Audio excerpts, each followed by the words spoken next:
Welcome back. I've got Doug Drysdale on the line. Doug, how are you today? Hey, I'm doing great, Michael. Thanks. How are you? Good to see you. Great to see you. Really, really looking forward to this conversation as we talked a little bit in the pre-show about this. So, why don't you share a little bit about you, your company, and then we're going to jump into the very important conversation around mental health. Yeah, happy to do that. And thanks for the opportunity to talk a little bit about what we're doing. Like my background, I've spent 35 years building drug development companies of some form or other. In the first half, largely through kind of R&D licensing, partnerships, co-developments, those kind of things. And then later through larger transactions, lots of M&A. I've acquired 15, 17 companies, something like that. So building companies organically. But the most rewarding, I think, for the last sort of 16 years or so, I've been the CEO of four different pharma companies, different types of companies, from a generics company I co-founded, a spec pharma company, a CDMO, contract manufacturer, Cybin, now a biotech company. Two of those were startups and two of those were turnarounds. Two of them were public and two of them were private. So it's a real kind of mix of things. But definitely, I can say that the most rewarding has been the opportunity to grow teams and pull those teams together to deliver things like we're doing at Cybin. And I think that in all of my career in drug development, um, for the most part, it's inevitable that drug development is incremental. We make incremental steps. Science is incremental. We learn a little bit more. Each new product is a little bit better than the one before. But I think for the first time in my career with Cybin, we have something that has the potential to be a real paradigm shift, a massive leap forward, moving away from daily treatment of the signs and symptoms of, say, depression to a more of an interventional treatment that has the potential to rapidly fix depression, remove depressive symptoms. And after just a couple of doses, most patients are seeing benefits lasting at least a year so far in our studies. So a real paradigm shift in the treatment landscape, which is obviously kind of a once in a career type opportunity. Oh, absolutely. And as I shared with you during the pre-show, and I've shared this on interviews before. I don't know if I've mentioned it on my show though. I'll have to mention it. But I've dealt with burnout in my life and also clinical depression, and was on depression medication for about a year, and was able to successfully wean myself off of that through help with my physician and with therapy and whatnot. But that was a year of my life, and on average, you only get so many runs around the circle, and for me to have to deal with something like this over a year, and I know many people that suffer with depression. It's been a lifelong battle to see the results that you're seeing is I get excited about just thinking about it because I know what depression did to me. I know what it does to people. It robs them of themselves, and of course that always passes through to where they work, their families, their friends, relationships, every aspect of it. In society suffers from that. When people lose great people because they're depressed and they're not themselves and they're not able to contribute the way that they want to or used to, society suffers from that. So, that's why, it's so important for us to get you on the show, because I want to talk about, this. And obviously, I don't want to ignore the fact of your career, and a question that came to mind as you were walking us through what you've done all these years is, I don't want to guess that you've seen it all, but you've seen enough. I think as you're navigating through the landscape of getting approvals and investors and all these other things, that you can kind of sense what the next question is going to be, the next step's going to be in order to get things approved or clinical trials or anything like that. So I'd love to hear your thoughts on that. Yeah, first of all, I'm glad you managed to work your way through that challenging time. In some ways, you're lucky that it lasted only a year. Many patients, as you know, find themselves having to turn to antidepressants because the depression needs some help. And then once they're on those antidepressants, struggle to get off of them. Not necessarily that they're addictive, but that they become dependent. It's like a crutch, if you like. And so, and people, as you said, rightly so, people end up spending many years on these treatments, and it was never they were never designed for that. So, and then the other aspect is not just patients, but when we talk to psychiatrists in our studies, uh, it's incredible to see these 20, 30-year psychiatrists who had kind of gotten to a point where they resigned to the fact they had nothing that they could help their patients. So suddenly they're seeing them motivated and energized because suddenly they have new tools that can actually change the course of disease and not just mask the signs and symptoms. Yeah, look, drug development drug development is challenging. Drug development is complex, more complex than most retail investors appreciate.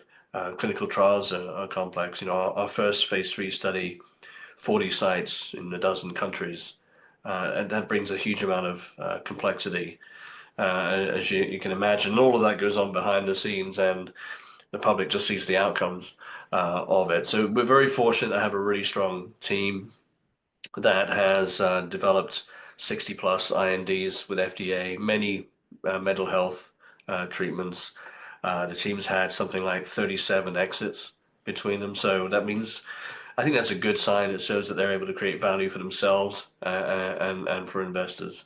But more than anything, this is a cause that really motivates people. So I think pretty much everyone on the team is here because of a personal motivation, a friend, a family, a loved one that has dealt with one of these challenges. So there's that personal motivation, but we're also quite competitive people. It's interesting to me, always interesting to me, that drug development seems like it's glacial and really slow, but actually it's kind of like swan management. Smooth on the surface and paddling like hell underneath. And we're frantically working around the clock to keep things on track. And it's a very competitive group, kind of like a competitive sports team, each contributing their all and also each supporting each other. So we're very fortunate to have the group, and I think the collective insight helps us anticipate what's coming next. As you rightly say, that's the critical in any kind of business, is anticipating what could happen next on the positive side and the negative, and then planning for the next milestones. How do you move the company forward with each of the next steps? Well, it's important. And as you were talking to, I started thinking about, all of the regulatory things. Of course, you've got the FDA. That's just talking about the U.S. This is a global product, so you've got all the different variances on that. And even in the states, you've got 50 different states, and there's licensing and testing and all these other things. It's a situation. It's like we're just trying to create a treatment, but you end up spending more time on the administrative side of things. To your point, that the modern investor doesn't necessarily understand that. It's like, you're making this new drug or medicine to solve a problem. Okay, they just have visions of labs and scientists. Like, no, well, the mountains and mountains of paperwork to submit that have to be reviewed, working with legal and navigating all of that and translation. And it's a big monster. But it's having said that, you're not letting that get in the way. You're like, okay, we know that's part of the game. We have to do that, but it's important for us to do that because even what you said a moment ago about psychiatrists who have been basically there's a crease in their chair that they've been sitting in because they haven't had to move much because there's only so much that they could do. Now all of a sudden they're like, we've got this new tool that could actually help people really fast. And what that does, just thinking about this from a billing standpoint for a moment, for a doctor or a psychiatrist, the more people you can see, the more revenue that generates. So if you can build up your practice because you're able to help people and get them in and get them out, you're going to have more opportunities to do that. That's just one little side effect of it. I mean, that's not your primary goal for your organization, but that is one of those positive side effects is Oh we're yeah. helping people. This treatment has the potential not just to help patients, but to help the entire mental health care system. Um, Depressed patients are quite a high touch, 6 or 9 visits a year to their physician, as you'd expect, they're trying to tweak the dose of the medication, or maybe they're switching to a different one because they can't tolerate the previous one, or they're dealing with side effects like insomnia and they want something for that. Um, or they're more likely to have increased blood pressure, more likely to have diabetes, for example. So there's lots of comorbidities and lots of system interaction. Um, the other aspect is that we have a pretty limited number of psychiatrists in the US and in pretty much everywhere, actually. And only about 18% of psychiatrists are available to see new patients because these patients take so much time. Um, and an average wait time for a new visit is something like 40 to 70 days, depending whether you want a virtual visit or an in-person one. So when you think about what we're trying to develop here is an opportunity to dose patients once or twice and then keep them out of the system for at least a year so far, we're seeing in the data. That means no going back for dose adjustments because patients aren't taking any daily meds. No going back for side effect tolerance because they're not taking daily meds. No going back for comorbidities because they're not taking daily meds. And so keeping them out of the system frees up all these other resources for new patients. I mean, even in the interventional psychiatry space, where we see treatments like ECT, TMS, esketamine, Spravato, in these interventional psychiatry centers, those are high frequency treatments.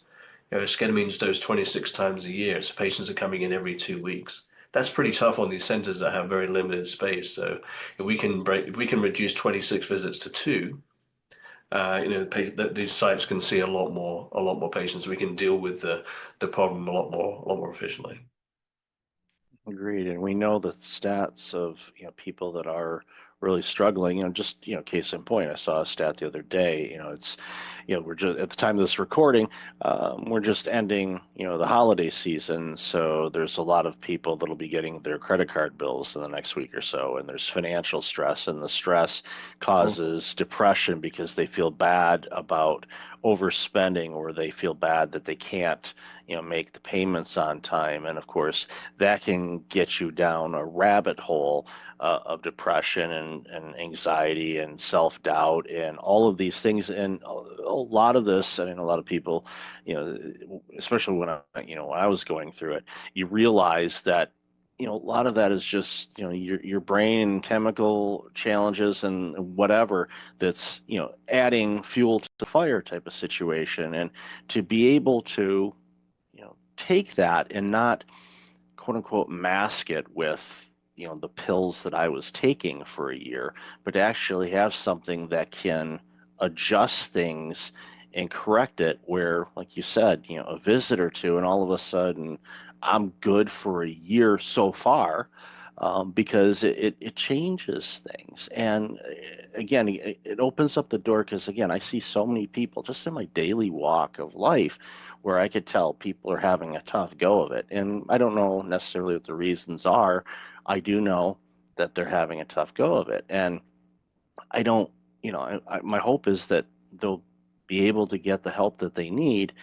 But as you said, there's a long wait list to talk with a mental health specialist, even with the advent of remote therapies and whatnot. There's still a wait period. And then, of course, there's cost involved and all of that, where, you know, the work that your team is doing and the innovative work that it's been doing is creating an opportunity for people to get this help a lot faster, a lot healthier. You don't have to worry about, okay, well, we're giving you this, but now, your A1C levels are going through the roof, or, oh, congratulations, you're going to bust the heart, rate, and your watch is going to be yelling at you because your blood pressure is going through the roof. You won't have that. And I used to work in primary care as an executive, so I see the patients coming in, and I know the challenges they're having, and a lot of it is basically playing whack-a-mole. And that's tough on a doctor because they have to figure out, all right, what are all these different combinations of things? And to be able to use, what your team has come up with, again, it excites me. I'm thrilled that, the work that you've done, and obviously you're leveraging all the experience you've had, but I'm thrilled for this because I know what this means for humanity. If we can get people away from being depressed and help reduce anxiety and other mental health challenges, people will be happier and healthier. And what a world will that be when we can get there?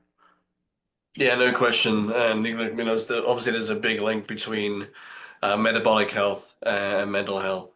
Um, we know that what people eat affects their mental state. The metabolic health or poor diet leads to reduced mitochondrial function. That leads to reduced mental function because we have 3 times as many mitochondria in our brain than we do in the rest of the cells in our body, and vice versa. When people are depressed, it affects their metabolic health as well for similar kind of connected reasons. So the two are kind of hand in hand. It's hard to fix your metabolic health and all those other things like diabetes, as you mentioned, if the mental health isn't on track, and vice versa. So the problems run deep, and I think, as you said earlier, mental health is kind of like an infectious disease.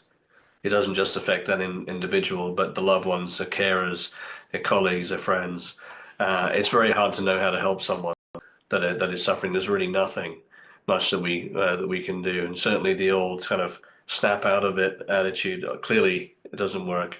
Um, we're very excited about the potential for this, and we're well into our phase 3 program now, focused on executing that. You're right, and you said there's lots and lots of hurdles and barriers. Simple things like drug scheduling, where every site and every vendor and every partner has to have a Schedule 1 license. Adds complexity, it adds cost.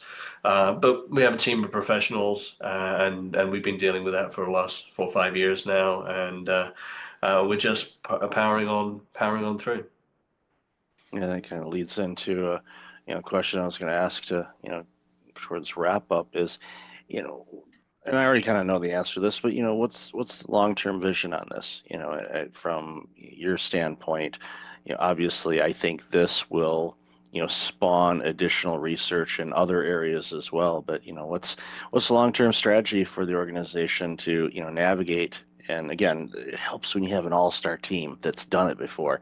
It, Yeah. it, it, it it's not a case where nothing surprises you. It's like, okay, we know how to deal with this, and they do it. And I love seeing organizations that are made up that way because it strengthens the opportunity to quote unquote get things right. So, love to hear your long-term strategy.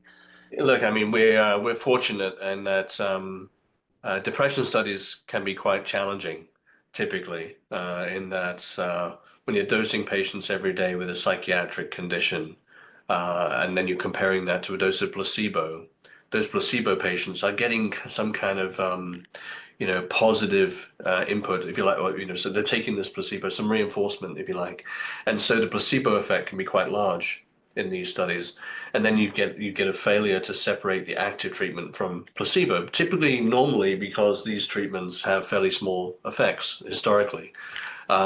We've got two things working in our favor here. One is we're seeing much, much larger effects, 8 to 10 times larger than with traditional standard of care, and we're not dosing every day in studies, nor with placebo. So the separation risk is gone. We've seen just tremendous results in phase 2, 70+% remission rate, sorry, at 12 months, 100% response rate at 12 months after 2 doses. So going into phase 3, we've removed a lot of the risk. So now it's all about execution. When we think about the long term, this is just the beginning of a platform. So we know that these treatments very likely will be successful in depression, anxiety disorders. There's plenty of anecdotal and academic evidence to show that there are many other conditions that these could be helpful for as well. Bipolar disorder, OCD, postpartum depression, cluster headache, migraine, neuropathic pain, substance use, opioid use, alcohol use.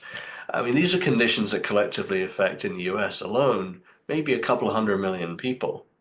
So we're not talking about niche applications here. We're talking about mainstream applications on the scale of, the GLP-1s, Wegovy, et cetera.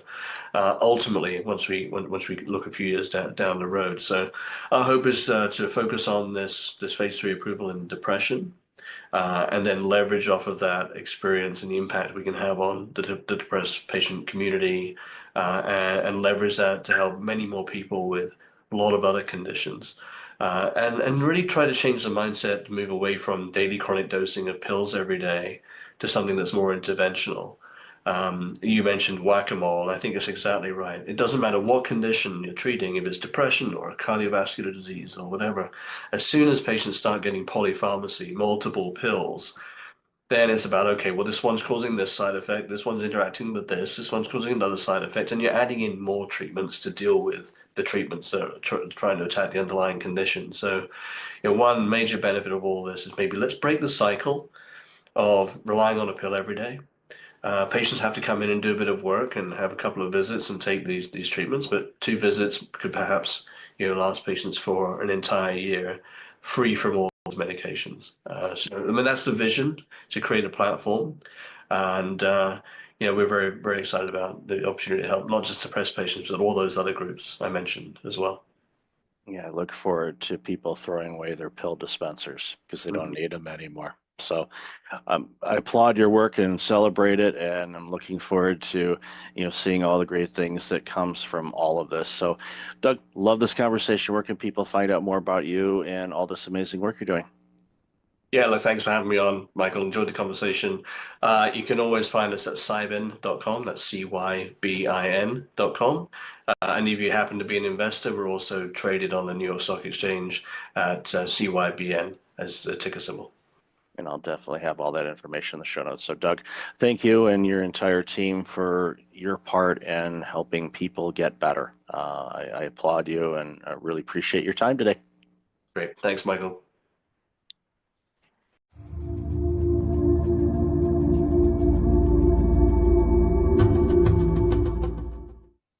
Welcome back. I've got Dr. Kimberly Harms on. Kimberly, how are you? I'm doing great, Michael. Thank you for having me. Really looking forward to this conversation. So, why don't you share a little bit about you, and then we're going to jump into this very important conversation. Well, I've been around the block a lot in life. I've been a commissioned officer in the United States Public Health Service. I'm a dentist, was a first woman president of the Minnesota Dental Association, and I was a national spokesperson for the American Dental Association. But I'm on the other side of that now. I had an injury in my hand, and so I'm not practicing anymore. So I turned to speaking. So I've been an international speaker. I've written a couple books.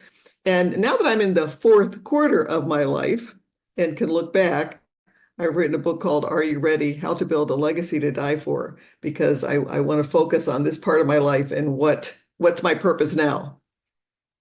It's important work, and it's a subject that I find a lot of people are uncomfortable to approach. And, from a personal standpoint, my mother passed away earlier this year, and she did a pretty good job in setting things up as far as the after passing, with, where things are, how to do things, and all of that. The will was clearly laid out. Everything was nice and seamless and as easy as it could be from that aspect of it. Losing a loved one is never easy, and but it's one of those things where it was a reminder for my brother and myself to say, okay, let's pay that forward by doing the same thing, by getting everything kind of established, clear cut, and all of that. So when our time comes, when it's the end of the fourth quarter for us, then our surviving families and friends will have clear instructions how to do things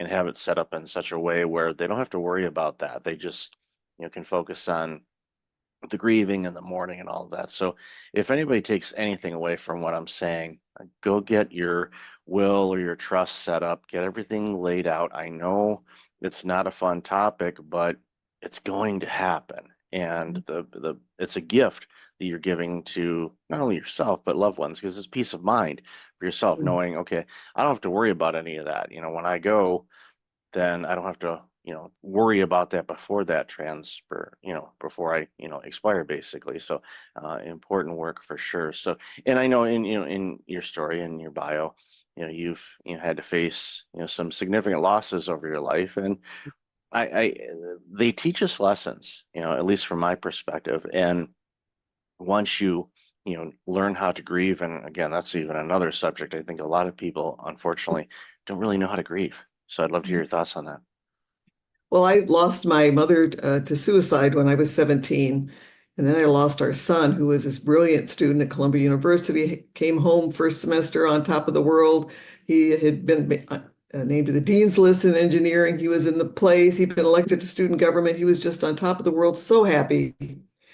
And 2 weeks after his second semester started, he took his own life 45 minutes after a breakup with a girlfriend. So a failure. He wasn't used to failure, I think, and he had a young brain. He was also a jazz pianist, which is why he loved Columbia, because he could study engineering and play jazz piano. And our world was just torn apart. It just exploded. And I learned a very important lesson then. And that was a couple of weeks after coming out of my dental office. My husband was out there at practice with my husband, and he was talking to the cousin and very seriously. And then the cousin came over to me, and he was angry. I'm a grieving mother. I wasn't used to angry people coming at me. He was angry, and he was shaking his finger in my face. And I was taken aback, and he said, "Don't you ever let your remaining children feel that they are not enough. Don't you do that to them." And it caught me by surprise, because I realized that he had lost his brother at the same age that we had lost our son. And he felt that he lost his parents at the same time. He felt that the parents could no longer pay attention to their living children because they were so consumed with grief over the dead one. And I was headed in the same direction. It was such a, I didn't think I'd ever get out of that pit, and so it forced me with that confrontation to realize that my grief affects everyone around me, and especially my family. And it was at that moment that I just decided to fight and kick and scream and crawl my way out of that pit to find happiness in life again. And I could breathe the fresh air now. I live my life full of joy at this point. Took time. It was not easy. It took years to get out. Never is easy, but it's certainly worth it. And that's what I'd like to send to your leaders and your listeners, that your grief as a leader even affects everybody around you. And it's so much better for you and for everybody else to fight tooth and nail to get out of that grief pit, because it takes a fight. If you don't fight, you're just going to stay down there. So don't give up. Keep fighting. Yeah, it's an important lesson too, because leaders lead, and those that are being led by the leader, we're looking to you as the leader. We're looking to you for guidance and to tell us everything's going to be okay and protect us. There's, so many different things that are on the plate of a leader, and some are better than others in certain aspects of it. No one is by far perfect, but there are some that, even when they're going through a personal challenge, such as the loss of a loved one, or end of a marriage, or you name it, it's one of those things where it's like, okay, I'm not ignoring that, but my people need me to be the best version of me. And how I do that, and again, it's not easy. This isn't for the weak, but the listeners of this show, you're not weak. You know that you're strong, you're resilient, you're able to accomplish a lot, and you're going to accomplish even more. But there's going to be days that are going to be tough, and sometimes weeks, sometimes months, depending on what's going on in your world. But know that there is another side of this. But yeah, you're going to have to fight through it and get through it. And that confrontation was a blessing to you, quite frankly, from my observation, because I've seen people that have lost loved ones, and they never recovered. I think about my grandmother, when her youngest son died in an auto accident, and he was well into his 40s when this happened, and it spiraled grandma to the point where she didn't recover from that. And then she developed Lewy body dementia, and that was a 7-year fight, and very tragic to view and experience all that gave us. But I often wonder if the situation with my uncle passing away, if that did not happen, what would have transpired? Would she have had that? Because our bodies and grief and our thoughts impact how our body reacts. Our body is like, okay, you're dealing with stress, so I have to do all these other things. And having worked in healthcare before, and you know this obviously in your practice as well, that our brains and our thoughts can manifest diseases, illnesses, gum disease, you name it. I mean, yeah, there's all kinds of other factors, but it's our brains are very powerful and they can be very helpful to us. But if we don't feed it the right things, they can be also very detrimental to us as well. Well, that was a perfect example in my case because I got treated for depression after my son died. It was part of my fighting out of the pit. And, of course, I have a mother and a son who took their own lives. I better get treated. Depression's in my family. But my husband, and I used to call him my stubborn Norwegian, he was a Norwegian farmer, and we were married for 44 years. But he did not get help because, he's a tough guy. He's not going to get help. And he had just had a liver transplant 6 months before my son died. And his heart checked out great before the transplant because they don't give you a liver if your heart's bad, right? And about a year or so after Eric died, he ended up having quadruple bypass surgery and a valve replaced. And then basically after a long struggle with this broken heart, passed away 4 years ago. And I really believe that the grief, the untreated grief, the unrecognized grief, this idea that you can just be tough and get through it without help because you need help to fight your way out of that pit. I really believe that hastened his death. I believe that we might have had him, we're all going to die at some point in time, but I believe I might have had him a couple more years because he was only 70 when he passed, and we miss him. Yeah, that's early. Based on longevity of people, it's 70 is still very young. And as discoveries and science and things like that, we're all living much longer, which, is great to, contribute to society and things about that. Because, both my parents are gone and they were in their mid 70s when they left. And it's like, it just seems like it was too short. But I think, to tie this into a leadership a little bit more, grief is one of those things that impact leaders as well. Where let's say they have a bad work experience, maybe they had a difficult departure from an organization, and they go on to another organization, start working. But if they haven't worked through and processed what transpired, then I find that it diminishes their leadership, it diminishes their clarity, it diminishes their ability to be the best version of themselves as a leader. And it's one of those things, talking, about your late husband as well. And I was, also diagnosed with clinical depression. I sought help on that, worked through it, was on some medications. I'm not on them anymore. For me, it was important because I thankfully recognized that I wasn't me and I didn't like that. And I wanted to be me again. And so I needed to do the work, not just, taking medication and thinking, okay, magic pill, make the pain go away. No, it's like that's not how it works, people. I mean, short term, okay, but you have to work on some things. And again, it's not easy, but is it worth it? Oh my goodness, yes, it definitely is. So, your thoughts on leadership and dealing with unaddressed grief and the impact that has on themselves and organizations. Love to hear your thoughts on that. Well, I really think we need to lead through grief. And I think one of the best things you can do to develop a team that's tight and together. Today, everybody's struggling getting employees in, just because of the market. And one of the things that keeps a work team together is that common bond of respect.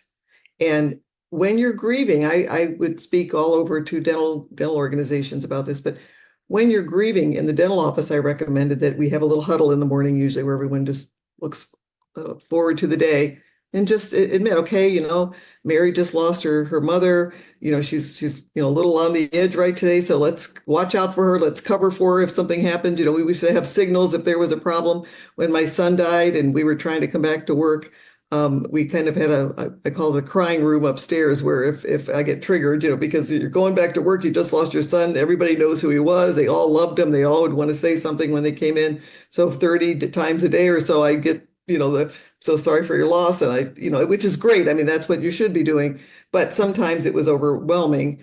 And I had like a little signal to my dental assistant and to the others where I could just like, excuse myself from the room for a second and go up into the crying room where we had Visine and tissue and kind of get myself makeup remover, get myself put back together, and then come down and someone was covering for me. So when you lead through grief and you've got like somebody's down, someone's on the injured list, you're grieving right now, let's surround them and help them get through their day. What the result is as a team that is bonding, a team, and the greatest predictor of happiness are strong personal relationships, right? So you've developed these strong relationships with your team and make your workplace a happier place. So I think one of the things you can do is when a grief situation occurs, lead through that, address it, bring your team together. And I think that the benefits are long lasting.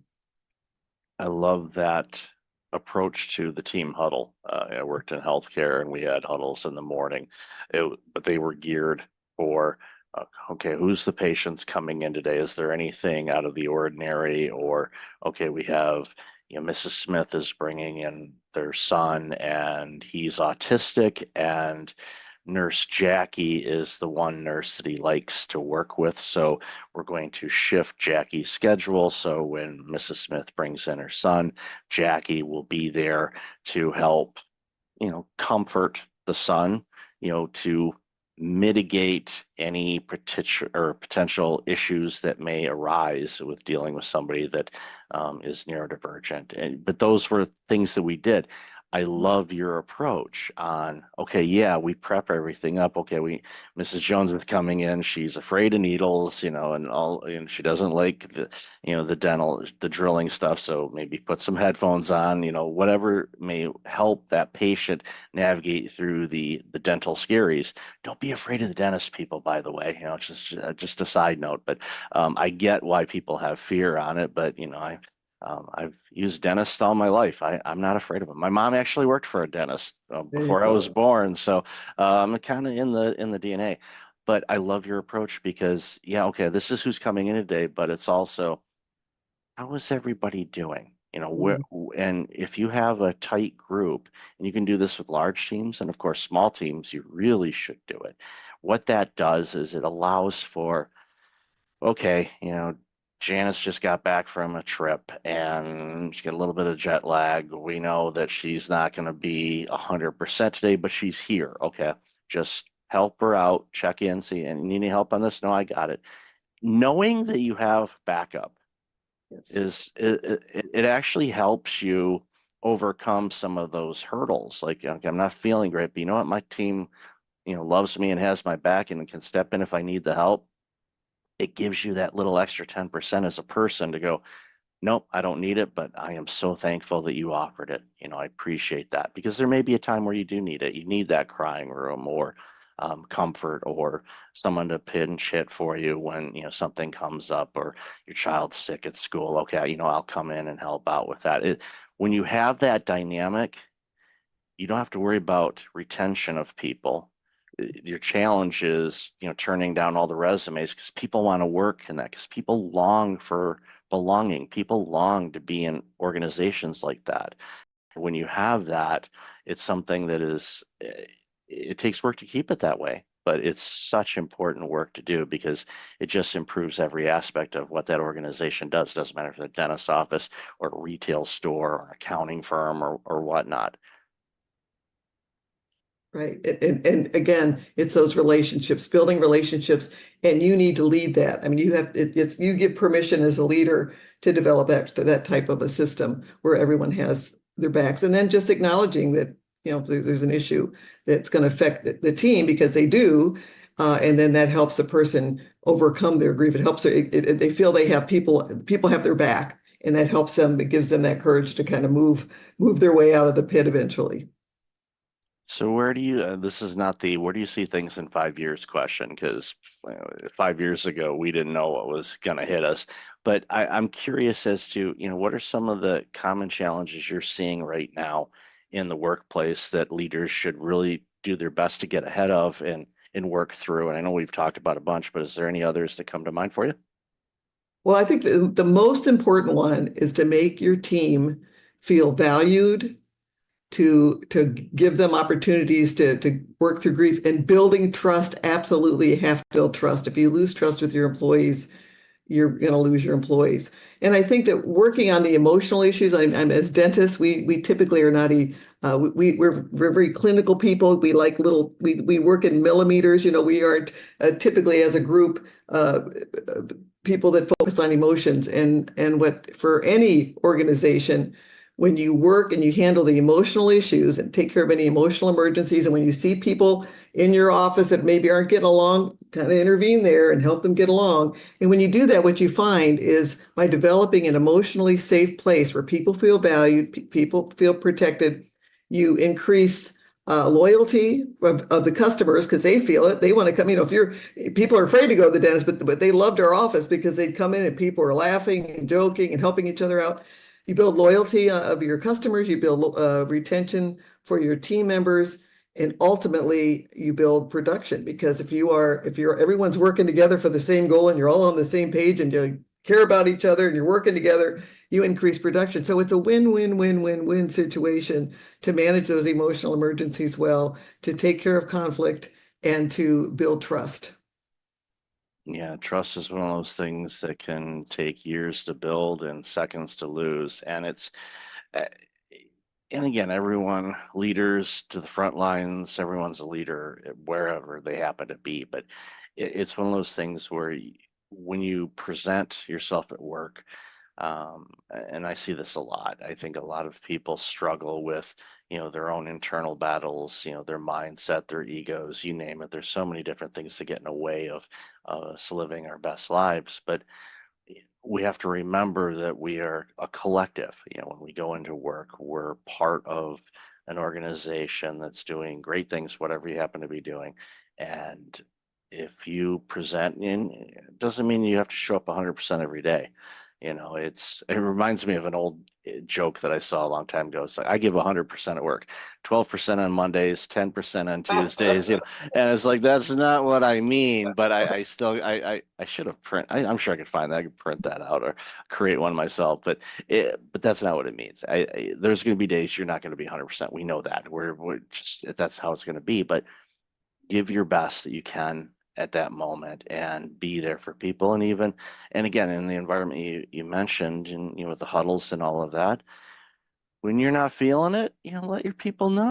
And I think that, quite frankly, it shows a little bit of courage and bravery on the individual, but it also shows that the organization is providing a psychologically safe environment for people to say, you know what, I'm just out of it today, and I apologize in advance. And then you just say, okay, what can I do to help? And then those people know, okay, I'm having a bad day, but tomorrow's going to be better. And knowing that you don't have the Sunday scaries, as people call it, or you don't have the, oh, I don't want to go to work kind of thing. Okay, yeah, none of us do. Okay, and some days we just don't want to work. Other days we're like, I cannot wait for tomorrow, because I love working where I work. I love these people. Can't wait to see them. I'm excited to share what I experienced when I went to whatever event on the weekend. It's like, there's going to be so many people that are going to love to do this. Everyone's going to do it. You're chomping at the bit to share it, because that's going to bring them joy and happiness. And when we get to do that in an environment, then it doesn't become work anymore. It becomes playtime for all of us. And those environments are around, they exist. And it's important for all of us to do whatever we can to contribute to those. Absolutely. And again, the most important thing you can do to make that workplace a happy one is to give everyone that feeling that you are a team, you have their back, you're working together, you care about them. Yeah, if you do that, the magic really happens. So, Kimberly, I've loved this conversation. Where can people find out more about you and all this amazing work you're doing? Well, my book is called Are You Ready? How to Build a Legacy to Die For. And you can find more information on my website, drkimberlyharms.com. And I'll definitely have that in the show notes. So thank you, Doctor, for your time today. Really appreciate you, and I love the work you're doing. And I've loved our conversation today. Well, thank you very much. This has been a pleasure.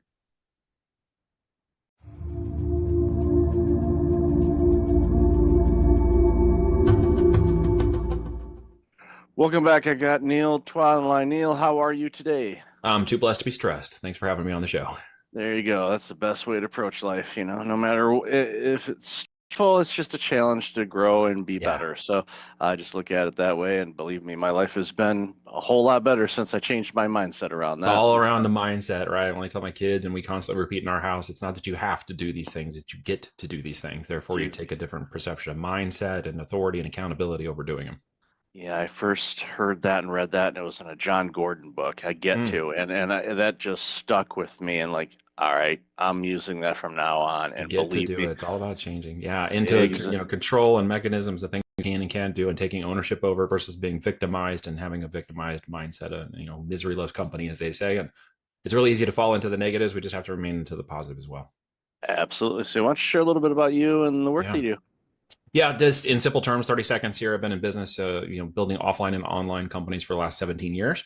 I left a corporate gig at IBM, kind of reached the pinnacle of that in 2007 and said, I'm out. Burned the boats, not the bridges. So I had relationships and things that led to business later on, which is great. Built a management consulting company that led into a lead generation and online marketing company that led into the physical product world of building private label brands. That led me into Amazon, where we launched and made our first 7 figures in 2014 and one of our first brands. Gone on to launch 5, 7 other brands roughly. We've got another 8 that we're partnered on in control, and have about 200 clients that now work in the aspiring entrepreneurs. I want to get going. I want to spend a year working with you one-on-one, to those who are building companies that want to grow and scale profitability to X, exit out and multiples of X. And we are also in the acquisition space now. So we're acquiring companies with 1.5 to 3.5 million EBITDA and up to 15 million in revenues. Kind of a sweet spot before we get into the high end of the PE groups. And we're acquiring hopefully 15 this year. We got 3 on deck right now. First one closes in 2 weeks. And that's a long time in the process to get there. And that's kind of where we're moving now. That's awesome. It sounds like you spend a lot of time in the playground. That's A lot of time in the playground, always questioning what's possible, pushing the goals, pushing the urgency into things, always asking, can we do better, and testing farther and faster, and jumping off the cliff and building a parachute on the way down, as they say. There you go. And the beautiful thing is, when you had your success, it speaks volumes to you. And because a lot of people say, well, if I get this, then I'm going to exit out, and Yeah. then they sit. And what happens is they rot, they decline. I can't retire. I never will. Yeah, I'm not a complete. I can sit on the beach for a week and then I get anxious, and I'm like, okay, I got to do something now. That's about as far as I can go. Yeah, it's because you're a creative. You're an artist, and a lot of times people in business say, "No, no, I'm not an artist." No, you're creative. You're creating opportunities. You're looking for different things. Yeah. You're examining things, and growing business. And we know that Amazon in 2014 versus Amazon in 2025 are different organizations. Very different. You've got to be a pro seller, pro business. You have to treat it like a real business now. The side hustle, hobby businesses, arbitration businesses, wholesale businesses, those are all falling out of the market. At the end of the day, if you don't build something with tangible assets, private label, equity, intellectual property, etc., you're building vaporware, you're building a job, you're building something nobody wants to buy. And as somebody who's buying things, I don't want to buy any of those. And nobody I know who's buying doesn't want to buy those either. We don't want to buy somebody's job or somebody's side hustle. We're buying real businesses with tangible assets. So you must consider that possibility. It doesn't take 17 years to do it anymore. I mean, what we can do now in 2 to 3 years is incredible, with systems of AI and software and the virility of traffic and markets. And now there's Shopify and TikTok and all these other markets we can move into, and retail as well. And so creating a holistic e-commerce brand is really what I'm talking about at the end of the day. Yeah, and it's just, understanding e-commerce. And I remember, just to date myself here a bit, my first online purchase was actually through a service called Prodigy that Sears was running. And I forgot who I don't remember who they partnered with, but it wasn't just them. Yeah, AOL, I think, if I'm not mistaken. Yeah, Sears, the original Amazon. And we did mail order catalog, and then I literally bought something online, and it was delivered to my house. I'm like, well, this is pretty cool. And now it's just it's not. It's still cool, but we don't even think about it anymore. Now it's to the point where it's like we're looking at the app. It's like, okay, it's one stop away. Okay, I'm gonna go outside and grab it. Just that has changed in the last 16 months extremely fast, because most people aren't aware that mobile purchases succeeded desktop purchases for the first time in history last year, December 2024. So it's only been just recently that mobile is a component now of our everyday life, and it opened up the ability for people to spend anywhere they are. They don't have to slow down, go find a laptop, find a thing. They don't have to order a catalog and wait. They literally literally just click, click, click on their mobile phone. So the speed at which this business is moving, its growth, its double-digit trajectory every year of growth has made it one of the largest industries in the world, and Amazon one of the largest marketplaces in America. Yeah, it's they have pretty much well the logo A to Z. That's pretty much it. I joke. I live in a condo building, and we have a concierge slash security, and our packages go there. Right. And I order quite a bit from that company, and Many people do. yeah, and the head of security says, "Are you trying to order A through Z?" And I see that. I see those packages are stacked up and the memes going around. It's like, all those Amazon boxes. We get, I don't know, 2 to 3 deliveries a week at our house from Amazon. Most people do to some degree. They just don't stop and think, hey, could I sell those products? Could that be me? Could I be delivering those products? They just think more consumer. And if you're here today, hopefully you're thinking more business than consumer.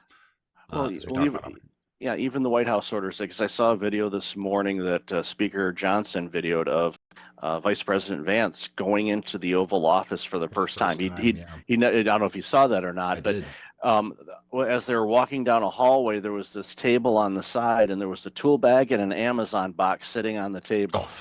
And it's like, it's like somebody ordered some LED lights for the house and something. I was gonna say, it's like, yeah, exactly. So the White House orders from there too. So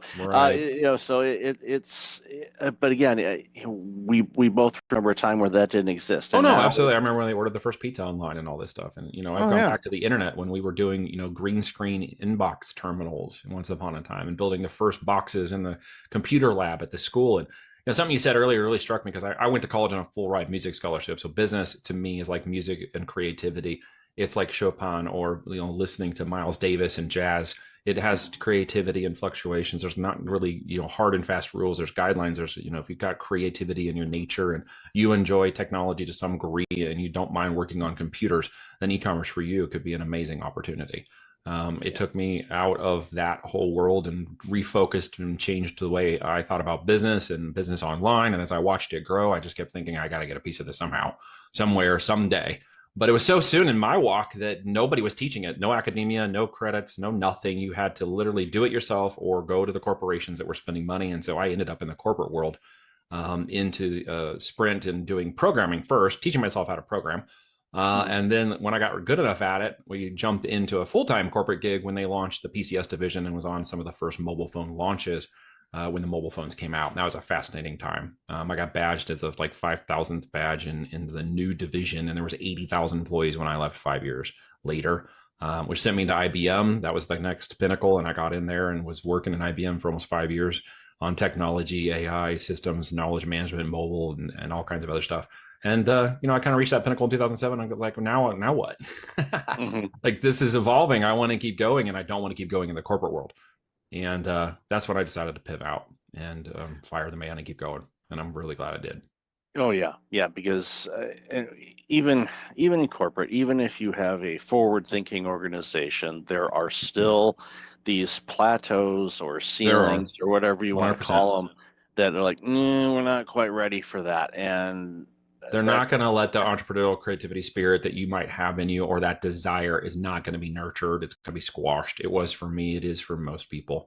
Yeah. It is meant to create that, it's a business. I get it. They got metrics, they got profit and revenue. They've got to keep the operations going. And not everybody's cut out to be an entrepreneur at the end of the day. There are high risk, high reward opportunities for that. And a lot of people are concerned about that. Maybe we can unpack that for a minute here, but there's always high risk, high reward in the business. You could be fired. You could go, you could have a great career and never be fired. You could, run a really great W-2 career for 20, 30 years. It's fine. But not everybody feels like that's their path. And that's where entrepreneurialism comes in. You just have to remember it's a high risk, high reward opportunity. Sometimes you fail. I could fill this office with the amount of failures I have. Big ones, I've been bankrupt before. So you don't know what your boundaries are and how you pushed yourself in this life until you give it a shot. And I think the biggest regret I'll never have was never saying I never gave it a shot. Right. Yeah, it's so important. And what you said about, people, kind of go, oh, I don't want to run my own business. Like, that's scary. There's a lot of risk involved. But a stat that I share all the time is like from the year 2000, 52% of the Fortune 500 companies are either gone or were acquired. So over half of the Fortune 500, people kind of know who those guys are, gone. And so you're telling me that your job working for this smaller mid-sized company that you've put in all this time, that they're safe, quote unquote? No, they're not. No, none It's of like it's safe. one pandemic, you could be wiped out, or one algorithm change on a social media platform Yep. or Your social media badge gets platform. called below a certain point, and the CFO is like, great, all of these people across this organization have to go, and your badge number got called. It's like, well, Yep. that's not fair. You get victimized by the system. And I was a part of that. And so when I got out, I was like, I'm never going back. I burned the boats. That was it. You never go back. I'm Right. going forward no matter what. And Yeah. by the grace of God, I have a life partner, my wife of now 17 years of marriage, who we got married that year I left in March, and I left in June. And so we were, newlywed couple. And I'm like, hey, we're going to do this venture. You want to go on a, business adventure with me? And she's like, absolutely, I'm in for this, because we're young. And she was working as an RN. We, had a little income, and I had the severance from IBM, so we weren't hurting.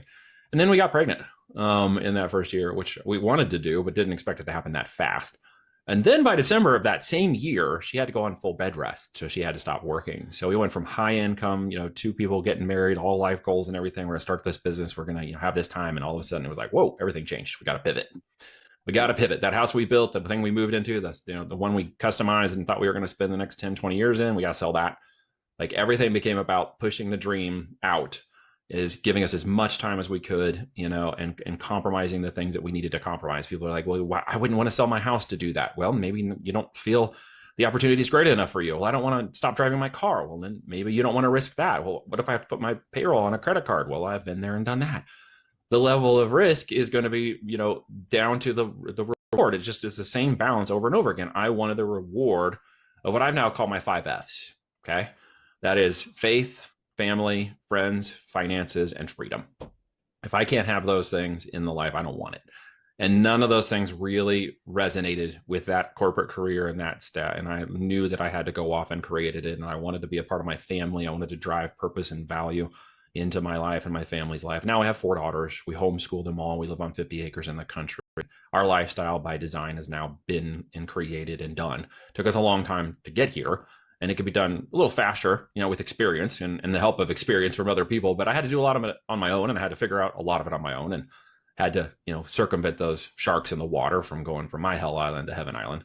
But, I'm in a place now where my lifestyle begets my business, and that becomes the business I have in my life, down to even I'm teaching an entrepreneurial group in our homeschool co-op starting this Friday for 15 weeks. And we're going to be doing an introduction to entrepreneurship and growth. Pick your product, pick your lane, pick your business opportunity, and let's start figuring this out. And there'll be kids 14 to 18-year-olds in range in there. And we're going to get them starting businesses in the next 15 weeks. Beautiful. I mean, all the things you just said in that 5 Fs are critical. And, you use that as a guidepost on anything. It's like, okay, how does the 5 Fs match up with this? If there's anything where it doesn't, and then out because it doesn't align. And yes, it may have taken you longer, but it's all about the journey. It is a journey. Yeah. Well, we're always in a rush, man. Everybody's such in a rush. It's like, well, can I do this in the next 12 months? Well, no. Well, what happens in the next 12? You're going to keep doing it. You're going to keep going. Yeah. Perseverance and tenacity are just part of the game, right? Yeah. 3 to 5 months, 3 to 5 minutes can happen in 3 to 5 minutes. There's a lot of hopium, a lot of fake scarcity, a lot of this, lottery mindset mentality. I refer to it as kicking over in our culture out of desperation. Yeah. And in many ways, I get it. I mean, when I, got over leveraged in a business and went too far down the line and ended up having to declare a business bankruptcy, I've got the screenshot that shows the $267 I have in my bank account. I still keep it there to humble myself and what we have and where we're going now and the kinds of things we're doing. And I don't take it lightly. I have a huge responsibility of stewardship and presentation over that. And I'm not going to compromise that just to gain a few dollars. I've been at the bottom and had to fight my way out of it. So I understand when people are like, well, I don't have all that money to get started. Okay, well, be resourceful, figure it out, do the work, maybe a little more sweat equity, got more time than money. Okay, get out there and figure out something you could do. Put some equity into it. Well, I don't know if it's going to work. Well, if there's a guarantee it's going to work, everybody be doing it. So first you got to get out there and start walking the freaking process. Well, what am I going to do when it's successful? There's always that fear of success that kicks in too. And a lot of times that one's unrecognized. Well, what happens if it's successful? What if I got to get more money? What if I have to hire employees? You'll cross those bridges when you come to them. The what if scenario for aspiring entrepreneurs who want to get going, they can build a list 15 miles long, and you have to kick that to the curb because guys like I I'm not going to take and have any patience with that thought process. You're going to have to go off on your own and do a little walkabout and get that figured out and come back to the table with a much stronger mindset. Absolutely. And the question I always ask people is like, okay, how bad do you want it?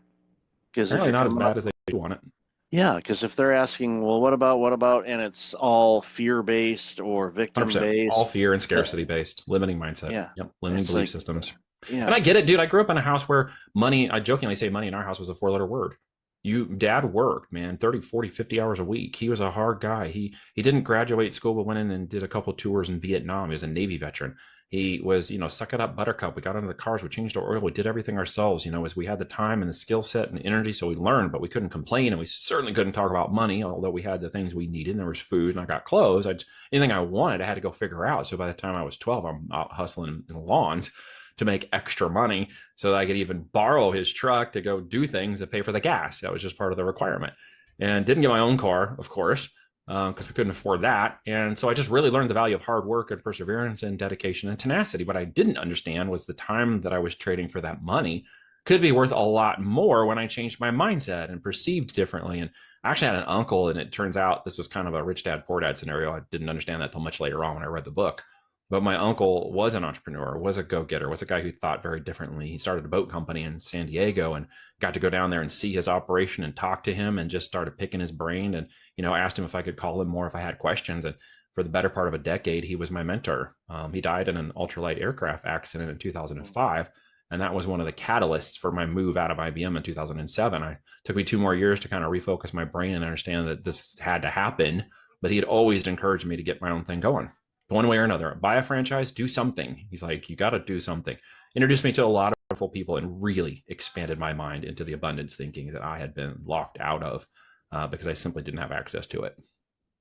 yeah. And going back to what you said a few moments ago, which I really want to commend you on, is the workshop that you're going to be doing with 14 to 18-year-olds, teaching them how to be an entrepreneur.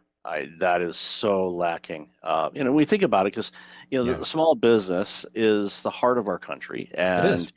and people, I vaguely remember some things in school, in high school anyway. I went to business college, so I was taught business, so that you got it there. But teaching that age where they're still able to learn and retain things a lot easier sparks ideas, because they always ask what you want to do when you grow up, and you're like 14 and you're like, it's going to change, right? Yeah. It's going to pivot. It's okay. Yeah. Like I'm not running a lawn business. Yeah.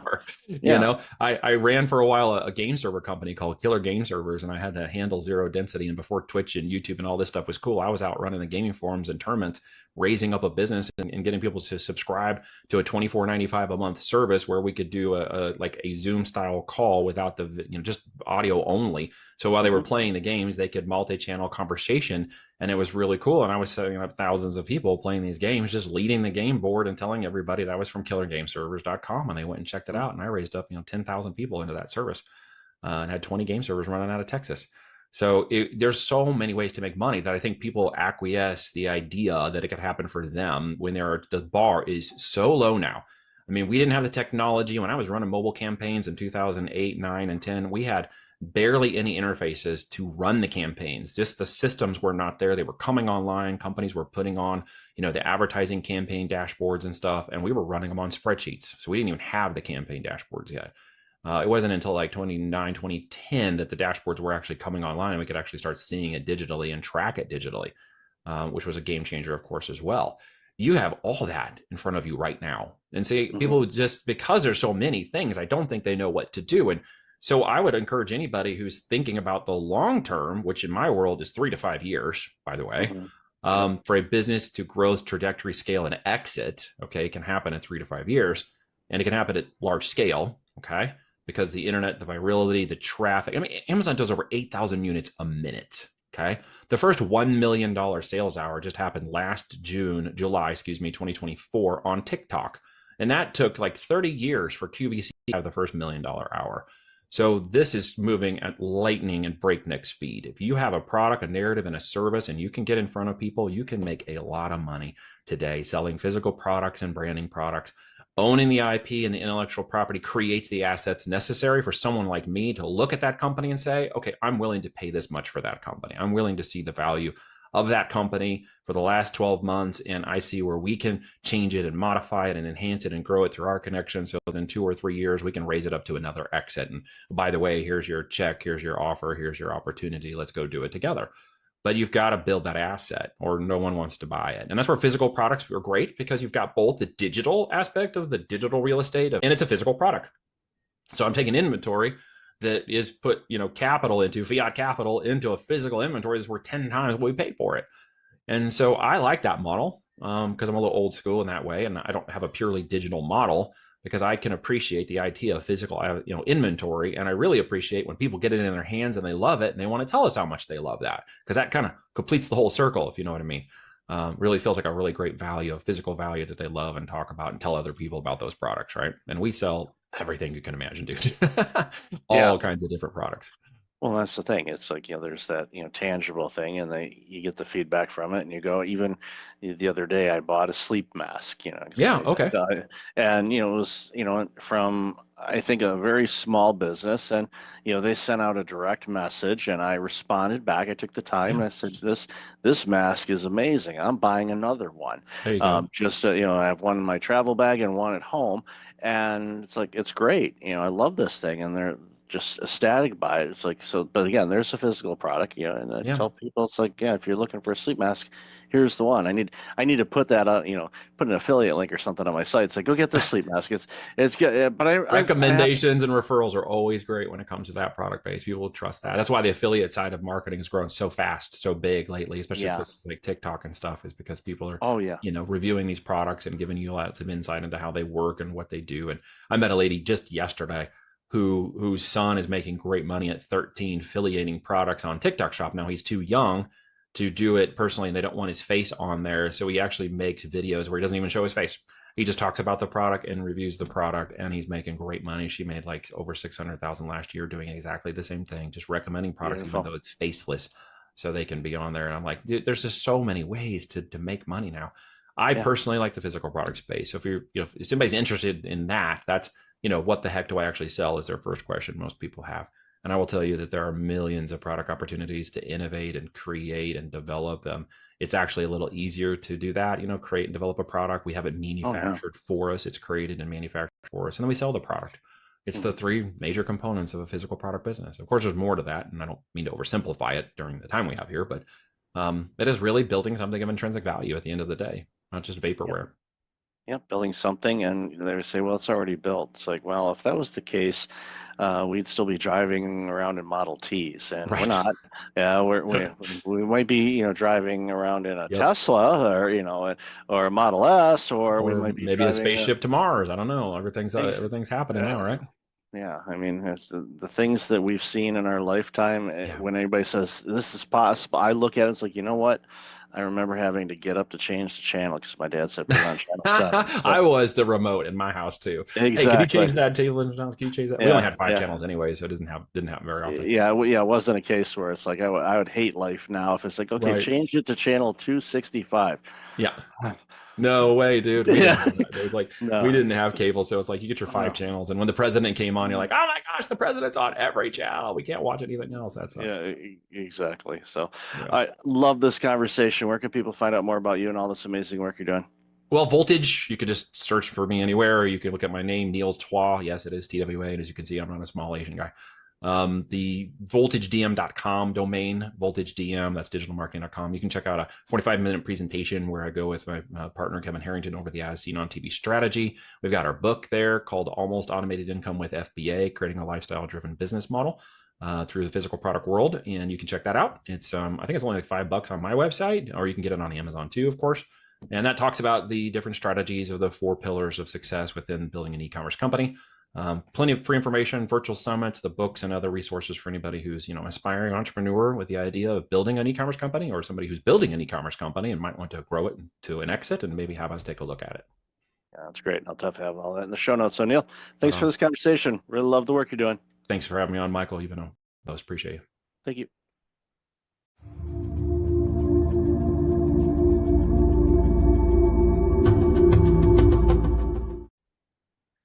Welcome back. I've got Clifford Stephan on the line. Clifford, how are you? Great. How about yourself? Thanks so much for having me. Oh, my pleasure. Really good topic that we're going to talk about today. Important one too. So why don't you share a little bit about you, and then we'll jump into the conversation. Sure. Yeah. So I am 51-year-old male, grew up in the Bay Area, and I've had a human resources compensation consulting firm designing employee and executive pay plans for pre-IPO tech and private companies in the Bay Area for the last 20 years. And got a degree in nutritional science, pretty active in sports, kind of a health nut. And yeah, kind of by my late 30s, early 40s, kind of starting to look and feel my age, and was pretty heavy social drinker, and it was in corporate America, and so I kind of wound up taking a break from alcohol, and just kind of got a lot of epiphanies and a lot of just benefits. I think you hit on a lot of these things around stress management, and kind of just looking and feeling, and trying to perform at your best and be grateful and all those things. And so I that was kind of my epiphany. And so yeah, I'm super excited. So I started this men's health and wellness movement called Booze Vacation to kind of encourage my peers to consider taking an extended break from alcohol, to as kind of a reset and kind of a opportunity to kind of tap the brakes with our health and wellness, and because it is one of those kind of predictive models that can cause a lot of issues and a lot of ongoing stress. And so yeah, I'm doing that officially full time starting in June, so I'm super pumped. Kind of my life's passion, and it's been a lot of fun. And yeah, so that's what I'm kind of up to. That's very important work, and yeah, I've shared a little bit on my show. I think I know I've had it in conversations, maybe not so much on my show, but as far as my family is concerned, there's alcoholism in every branch of my family. Mom's side, dad's side, mom's side, mom's dad's side. You just name it. You literally branch the thing out, and you can pinpoint where alcohol was a huge issue for people. Now, for some, it isn't per se, um, but it does impact, as your research and the work that you do does impact a lot of things. Obviously, our physical health, but also our mental health as well, because I know a lot of people, especially those, I have, family members that deal with it, or have dealt with it, when they were alive. It was, it's a coping mechanism, to quote unquote get away from the stressors of life instead of dealing with the stressors of life. And it's kind of ironic in a way, because if you deal with the stressors in your life head on, without additives and whatnot, you can actually overcome those stressors where you don't need the, the vice basically to overcome your stressors. But it's one of those things where people don't quite grasp that for some reason.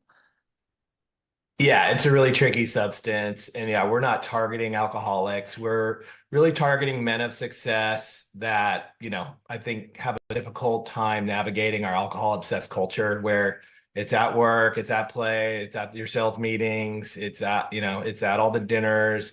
And yeah, just, with your physiology, your workload, and, what you've accomplished. A lot of people, kind of lean into their careers, and there's a lot of wear and tear that goes with that. And you pick up some bad habits. And I think we have a tendency to try to be that same guy from high school or college. It's wild and crazy and work hard, play hard. But unfortunately, as you stack on the responsibilities and the wear and tear, it is a pretty predictive model.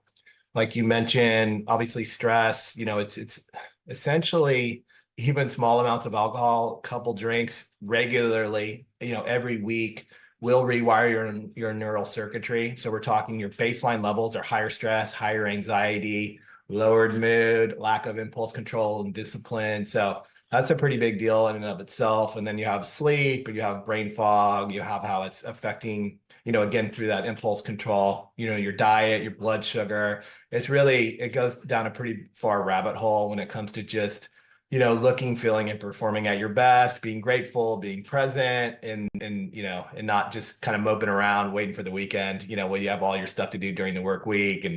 And so, yeah, it's a pretty big, important deal. And I kind of found in my peers, it's so ingrained in our operating system and our reward system and how we relax and how we go to events, that we'll take a dry January, we'll cut back a little bit, but the science shows that, in most cases, guys are going to need a dedicated 3 to 6 month break just to kind of get back to factory settings when it comes to your rewired circuitry, as well as just kind of getting that back socially and at work to be able to navigate life and relearn how to have fun without it. And if you don't, unfortunately, again, you could be taking action, but you're just really not getting the results. And so you're like, okay, that didn't work really well. It wasn't very fun. And, I'm really glad to get back at it. And so you kind of miss that opportunity. So booze vacations are 3 to 12 months.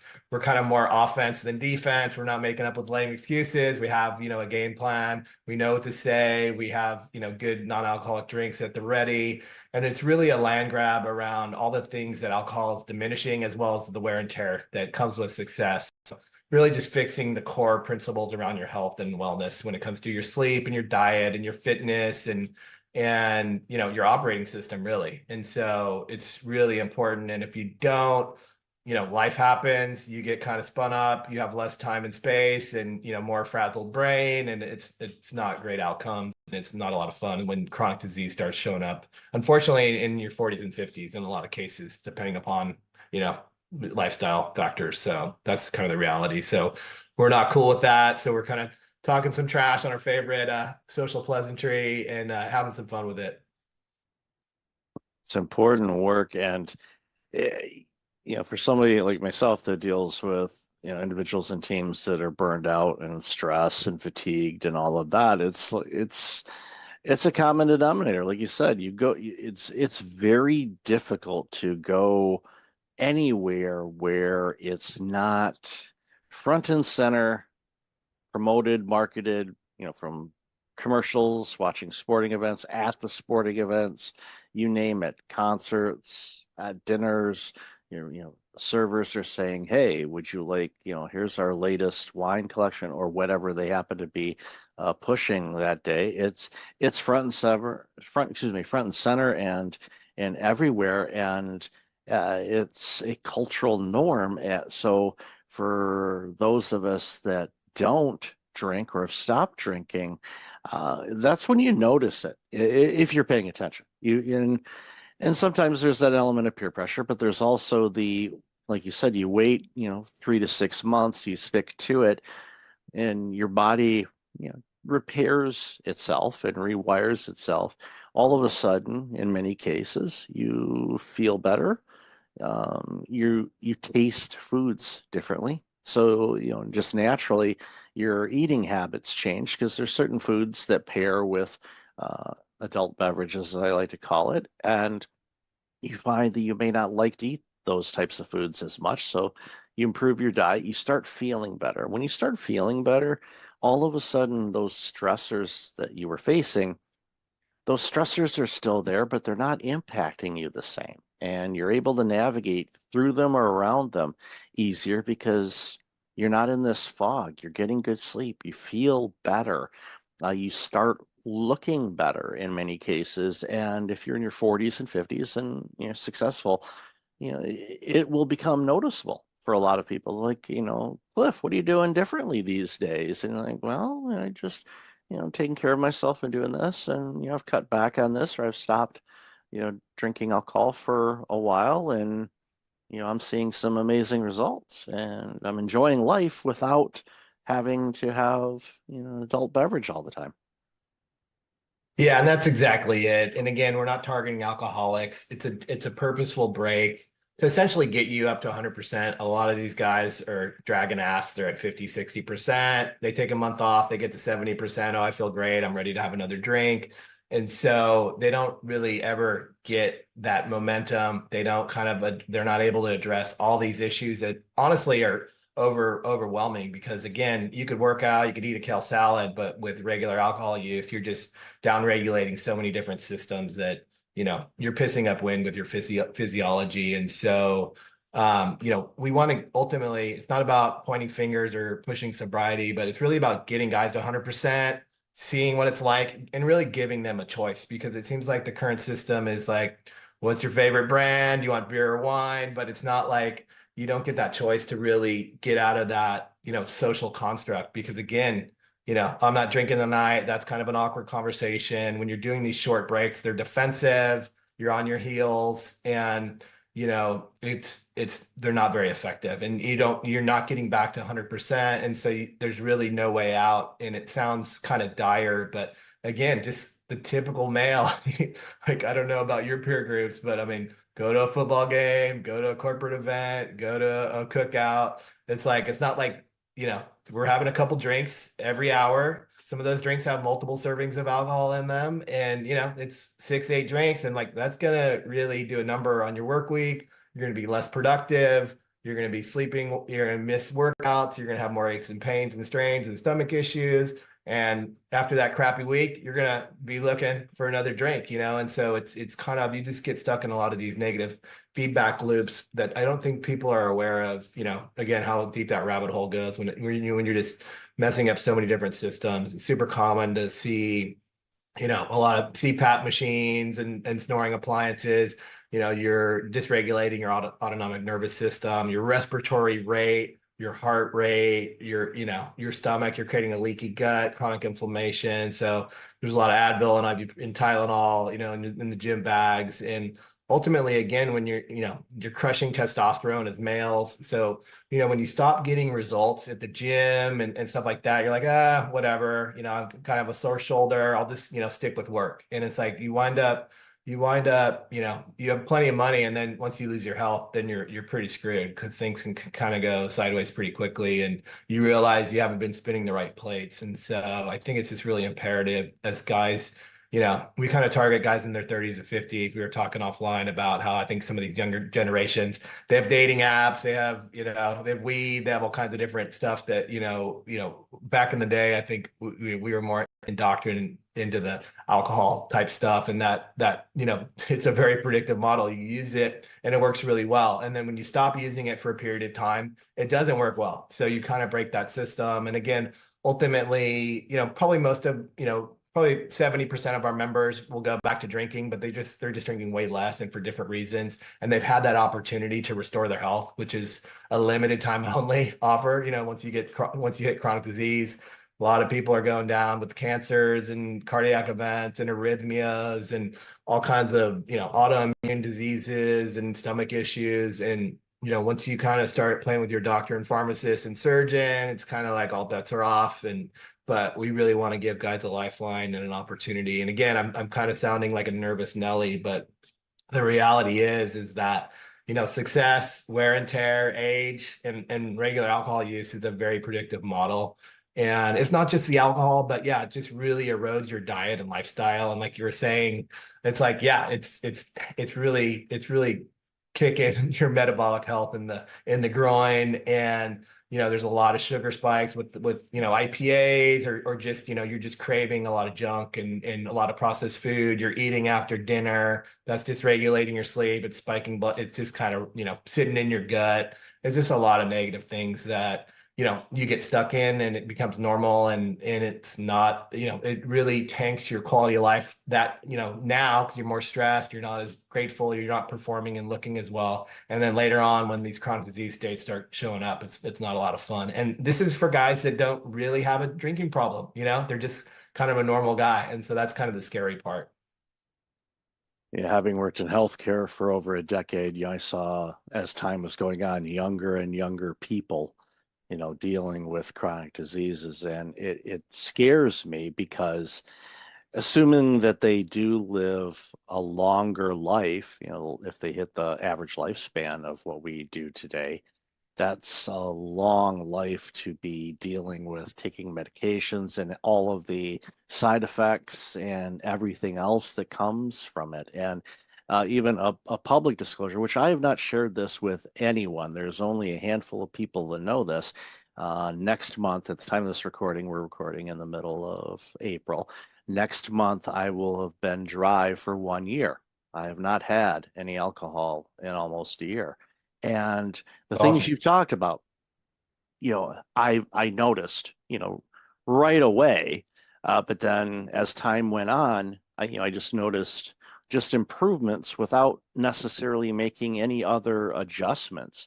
But the adjustments kind of came naturally because I was feeling better all the time and not waking up kind of lethargic and groggy and things like that. So I was able to say, you know what, I'm gonna go for a longer walk, or I'm gonna do this, or I'm gonna, work on this, or clarity. It's like, I'm gonna tackle that today, or I'm gonna do this. I just found it easier to do it. And it was, a choice of saying, you know what, I'm gonna take a little of a pause on this. And it got to the point where, pardon the pun, I got addicted to feeling better. And I was like, okay, well, I'm gonna stay dry. And I've got family and friends that drink, and I shared with them. I said, look, I'm not going to be that reformed smoker to you and say you shouldn't. I mean, I'll point them to this interview and say, hey, watch and listen to this. But, for me, it's like you're going to do what you want to do, and that's you. I'm not going to tell you not to do this or not to do that. But for me, I know everything that you mentioned is absolutely true. What I've experienced over this last 11 plus months is just feeling better, more clarity, digestive system's better, blood sugars and all that kind of stuff. Blood work comes back clean. I just feel and perform better, which has allowed me to do different things and take on additional things that I probably wouldn't have had the necessarily capability or discipline or motivation to want to try. So it's just, I'm a real life example of what you're talking about. And I'm not a client. I'm just full disclosure here. I'm not a client. I'm just, have you on the show. But what you said is truth, because I have experienced it myself. And that's, I was so glad to hear, because it was like, oh, yep, yep, yep, yeah. I was nodding in my head. Yep, yep, yep, you're right. Yep, yep. So again, it's just, we I want people to feel better. Especially when people are stressed and they have a difficult job, and your clients, they're high performing executives, senior leaders, the prime of their work life. Well, if that window is short, we think it's long, but it's not. It's really short. So it's a great opportunity for people to crush it and do really well to set themselves up for the rest of their lives. And just like any athlete or anybody that's doing a performance, you want to be your best so you can be the best. And of course, the rewards come from that. So just, making an adjustment like this, yes, I know it might be challenging for some people, but you're not alone. There's people that can support you. And obviously your team and the resources that your team provides will help people with that. Yeah, and let me talk a little bit more about Booze Vacation and your experience. And I think that's awesome. And that's what kind of pissed me off, is that no one's talking about it, no one's trying it, no one's seeing their peers do it, and really connecting the dots. I think us guys are kind of monkey see, monkey do. And when you do it, like you did it, that's fantastic, that's awesome. But you're still kind of in this defensive. It's still very socially, kind of taboo, which is silly, because we're not 20 anymore. And so that's really why I created Booze Vacation. And a guy doesn't have to sign up for our program to, take a break from alcohol. But, we do have a lot of, cool free tools and resources just to kind of help guys, kind of navigate that. And that's why I created Booze Vacation. I wanted to make it kind of fun and aspirational. And, you kind of say Booze Vacation and they'll be like, oh, that sounds like fun. And then you're like, oh, it's this. They'll be like, oh, I don't like that. And then you're like, well, why don't you like that? Oh, so it's just kind of a way to kind of, kind of trigger the conversation. But for me, it made my buddies laugh, and it kind of got me off their back. And so, but I think it's just really important that guys share that experience, because the reality is there's a million guys that could use it. And there's a lot of pent up demand for this type of need, not for alcoholics that don't want to go to AA, but like, what the hell, is everyone else supposed to do? And every guy is trying to have more testosterone, try to build muscle, trying to sleep better, trying to have better relationships, have better sex, better performance, be more grateful, have better digestion and health. It's like all this stuff, like, again, I don't care what you're doing, what protocols you're doing, because I did it. That was me. Like, I drank for 30 years. I had a degree in nutritional science. I had the time, money, and resources to do it. And guess what? Like, I had to throw in the towel. I had a CPAP machine. I had bad blood work. I looked and felt like crap. And so I finally threw in the towel, and all these interventions worked great. They were just out of sequence. And so I think it's just really important that, so it's kind of why I created, Booze Vacation. So it's not, you're not making any lifetime declarations. You're just like, hey, I'm on vacation right now. And, maybe I'll have a drink later, but right now I'm on vacation and I'm loving it. And it's really kind of, playing offense. Hey, I lost some weight. I'm looking great, and it's not like people can't tell that, and I think, again, in our society, I think people just think that parties are about the alcohol. No, they're about the people. And when you're looking and feeling better and, and you're more at ease and you're less anxious, you could actually learn how to have fun without it. And so it's just kind of a foreign concept. And I think a lot of my peers just are, kind of shut down on it. But the reality is it's not a dumb idea. Everybody's trying, everybody should do it. It's a limited time offer only. And like you mentioned, it's more tools in your tool belt. You know how to do it. You have a longer shelf life, a longer runway. You might, say, hey, I still want to drink, or, I might, kind of mix and match and do other things, but it's giving you that option that you don't currently have. And no self-respecting man is going to want the big bag of predictive problems that they're signing up for with regular alcohol use, whether it's a CPAP machine, whether it's erectile dysfunction, it's rusting and clogging your cardiovascular system. I could go on and on what it does, but again, there's so many direct and indirect effects to all your organs and functions and systems in your body that it's just a matter of if, not, when, not if. And so that's kind of what we're up against. And so that's why it's so important to us. And yeah, we have a ton of free tools and resources, and then we're going to have like more of a mastermind group and more kind of paid stuff. But at the end of the day, anybody can do it. You're not an alcoholic. But I think the critical piece, one tip I'll tell people is the most critical piece is like, don't try to cut back. Don't take this 1 month stuff. That's defensive. It's not going to work. It's not going to get you to 100%.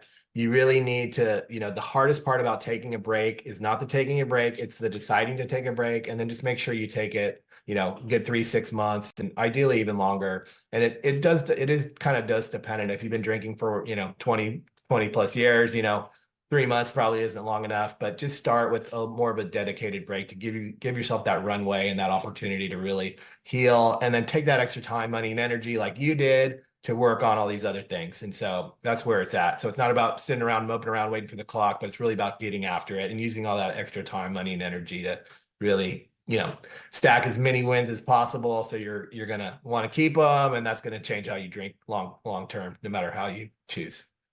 Yeah, it's amazing advice, and I'm really thrilled to have had you on the show and talk about this, because I know what it's like to feel better, and I want people to feel better and perform better, because when leaders perform better, guess what? Those companies perform better, which means their employees perform better, which means society gets better products and services. So I'm selfish in this. It makes things better for all of us. So it's a win-win for everybody. So Clifford, I've loved this conversation. Where can people find out more about you and all this amazing work you're doing? Yeah, check us out at boozevacation.com. We got a bunch of tools and resources for free, and a bunch of other stuff, a community that we're working on. So yeah, totally appreciate it and agree. I think, yeah, just kind of, being present, being grateful, being engaged, and, being real, because like I said, I think alcohol can kind of dumb us down and have us in these lowered states, and we're just more us when we're, at full capacity. So I agree. And that really helps teams as well. Agreed. And I'll have all that information in the show notes. So Clifford, then again, thank you so much for your time and this very, very important conversation. Appreciate it. Hey, thank you so much. Take care.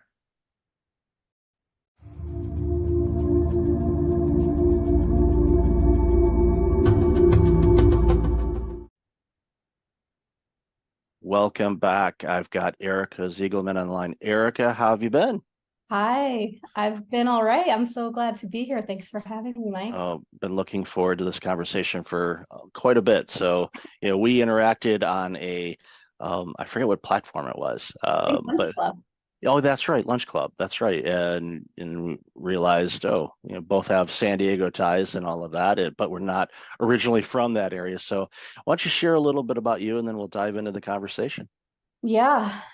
So my name is Erica Ziegelman. I'm an integrative leadership coach and a former media executive, worked in advertising for agencies, startups, tech companies for about 15 years before having my own journey with burnout there and back a couple of times, and then decided to educate myself and acquired a new toolkit of skills. And now I support leaders who are in corporate so that they can tend to themselves and be more conscious leaders and avoid burnout. So we clearly had a lot to geek out on together. Oh, absolutely. And one of the things that always comes to mind too, when I think about people that are working in the corporate space that are dealing with burnout and all of that, there's, many of us that have left corporate, quote unquote, and went on our own or doing something else, maybe a nonprofit or who knows. But the key thing to remember is we can't have everybody leave corporate because of burnout, because then there won't be any corporate. Exactly. So we have to approach this from a different vantage point, with the goal, of course, is to make those important people in every layer of the corporate entities healthy and productive, and actually reaping the benefits of their work and enjoying what they do again. And there's a lot of people that do.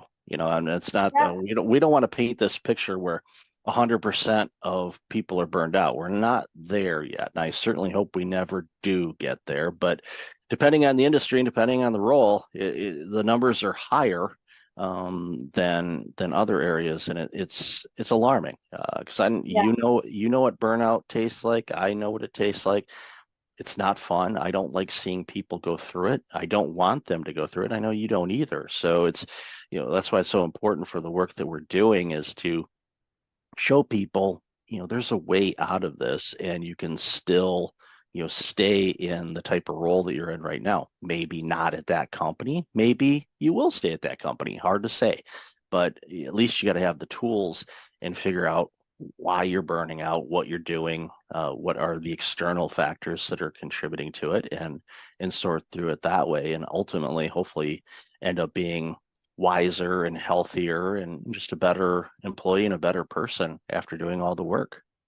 Yeah, couldn't agree more. And I think with my personal experience and my journey, I had to go through my own personal healing and really acknowledging what was happening. It took someone else to tell me these feelings that you're having and this pure fatigue and exhaustion, all these things are symptoms of burnout. And I didn't even realize. So it was like my own aha moment and then my own journey. And then at this time I was still in corporate, managing client services function at a very large tech company. And I realized I had an opportunity from within to shift how I was showing up and to give permission and model for my team, how to work and take care of myself in a different way that was more sustainable. And I started to notice the ripple effect of that. And ultimately, I decided to remove myself from the corporate environment, but I reach back in now from, with an outside perspective to help educate and uplift and transform those leaders so that they can have a ripple effect. And that's really where I see the impact. When we start with the leaders, they are modeling it for the generations, the rising leaders that will follow them. And we can have that be a toxic model, or we can have it be a healthy, sustainable model. We just need to teach them and guide them how. And that's the key thing, is just teaching them, because the way that they learned was probably a combination of the leaders or executives that they've worked with in the past, and they kind of borrowed some habits, some good, some maybe not so good, and that's just how they do it, and they can't approach things in a different way. And having somebody like yourself that has obviously the corporate background, they'll listen to you because you've been in the trenches. You know what it's like, and you can say, yeah, there's this and this, and here's a different way to approach it. And if you do this, then you will get better performance out of yourself, and you'll get better performance out of your team because they're mimicking you. And that's the thing that a lot of executives don't really notice, is that their team is behaving the way that their executive is. So if they're working 18-hour days sending emails, 11 p.m. on a Saturday night and doing all this work, your employees are thinking, well, that's what's expected of me. And Absolutely. and many executives would say, if you ask them, do you expect your employees to work at Saturday night, 11 o'clock on a non-urgent matter? And they'd say no. So, well, you're sending them emails and Right? Yeah. they think that you need to respond that. Now, they're out, they might be at the club or out to dinner or a concert or something like that. And all of a sudden they get this Slack message of need to update this presentation. And all of a sudden that's the only thing that's on that employee's mind right now. It can be Exactly. completely removed from wherever they're at. And it's like I always tell people, it's like, as hard as it is, like just put your phone on do not disturb. Or I know Mhm. it does have an off button. I found that on my iBinky not too long ago. I'm like, this thing turns off? Wow, I didn't know that. I knew it'd die if it ran out of battery, but you could actually choose to shut this thing off. Wow. That Yeah. must have been a new feature. I don't remember that before, but I'm kidding. Yeah. But Yeah. most people won't.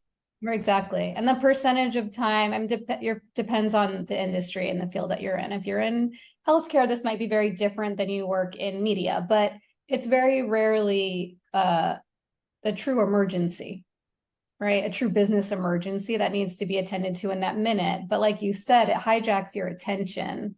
So even if there's nothing you can do about it, or it's not necessary for you to take an action, you're now taken out of the present moment and having a parallel experience to what you're actually doing, and which also means that we don't have that time to recover.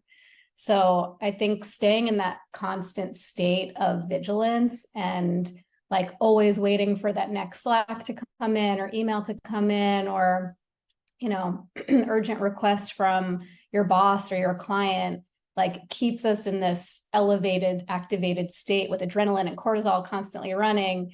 And then when you have time off, you can't really unplug. We're like addicted to that. So I know I'm preaching to the choir, but that's what happens. And if leaders aren't aware that they're contributing to that, that's a huge opportunity to inform them and to shift these behaviors from the top down. Yeah, I'll give you an example of that.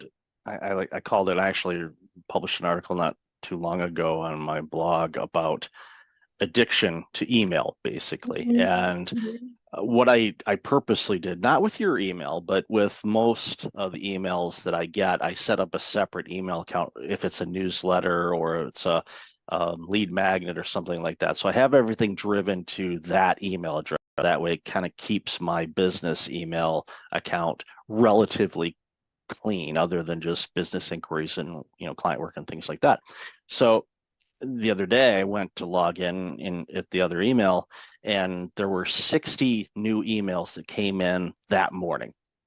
And I thought, okay, this is way too much. It's like, and I'm not saying that those I signed up for them. They weren't just like spam, they showed up. No, these are separate emails that I had signed up for with all great content. But the problem is, if you spend all your time looking at those 60 emails and all the messages, and again, all of them were rock solid good, it takes you away from what you should be working on.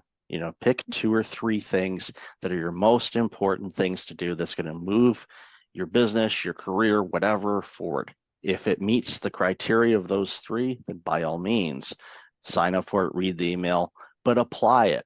Do something with it, make a note of it or apply it. Otherwise, you're basically reading the newspaper. And it's, again, not knocking anybody that has, sent out emails too, but what I ended up doing is like, you know what, this is too distracting to me. So I had a choice, either delete the email account or just unsubscribe. And I went through and just unsubscribed pretty much all of them. And if anybody's listening and you got my unsubscribe, it's nothing personal. It's just it was taking too much time away. So now my inbox, it's a lot, a lot less emails are coming in. It's business specific mostly and all of that. So I'm finding that, thing you just talked about. It's like, wait a minute, I didn't get a message. Oh, gotta go check my message. Gotta go check my. So it's something that I found myself guilty of, and I talk about it too. It's like, come on, my brother gave me the phone nickname of iBinky because I was always on it like a baby with a pacifier. Yeah. I'm sure Apple has that trademark. If they don't, they should. Or somebody else can do it and then make a few $1 million off of Apple. They You get have, royalties. Yeah. yeah, they have it. But they would probably win in court because it's so close, and Apple has more legal power than most of us do if we all combine our money together. But Fair. another story for another day. But ultimately, it just boils down to having boundaries around when you consume things and when you don't. And everybody's different when it comes to that. And I'm not about to say you should only check your emails at this, and this time. No, everybody's different. But I think we're both in agreement on, and we talked about this a little bit in the pre-show, where you have to really have boundaries on what kind of information you're consuming and how much of it, especially during times like we face right now with what's going on in the world and with the situation in the Ukraine, and of course, the recent developments in Israel, in the Middle East, and all the players, and we are in a very combustive state right now, in my opinion, and I'm very, very concerned about what could come of all of this, because it's one rocket or one bomb away from a full-blown across the planet kind of thing. And I don't want to even use the words, but there's been 2 of them in our history, and it wouldn't shock me to see a third one. I just certainly hope I don't see it in my lifetime or for generations or quite frankly ever. But it's a very frightening situation that we're facing in a lot of pockets of this world. And we talked about it again in the pre-show on how heavy it is for us and for people around the globe, and and even all sides of it. I'm not going to isolate one group versus another. It's heavy for everybody, and I really just it's hard on us, and it's hard on everybody, and I really wish it wasn't that way, because it doesn't need to be that way, but it is. And I'd love to hear your thoughts on that. Yeah, I mean, even as you're just shifted to that topic, I noticed my heart rate increase, because it is such an activating time that we're in. And there are so many, so many global events and so many things that are overstimulating, that, whether it's visuals of horrific violence or climate disaster, like all of these things that like we're seeing happen in real time. And we talked about this in the pre-show too. I think the difference now is that with social media and just being globally connected, we see everything happening in real time. And it's so much for our systems to take in. And when we're already carrying chronic stress from our work and from our family obligations and financial stress and all of these things just piled on, it's so imperative that we are defining our own boundaries with how much we're willing to take in, and then how we are proactively giving ourselves space to rest and recover. And really, like let us down regulate our nervous system response, because staying in this constantly activated state is a surefire, like fast track to burnout. And so I'm, noticing for myself what those boundaries need to be. And I was talking about just taking social media off my phone, because the thing with social media is I might go because I want to like soothe myself with like a kitten video, but you don't get to choose what you're served. So you might see something that you do not want to see, and you're kind of bombarded by that image. And before you even have a chance to scroll past it, like it's too late. You've already seen it and you can't unsee it. So yeah, I think this is a really important time for us to be turning inward and regulating, for ourselves, but also co-regulating with the people around us, with our animals, with pets. That's another great way to calm the nervous system, but just like finding those tools and practices that help us stay grounded when we're constantly being reactivated.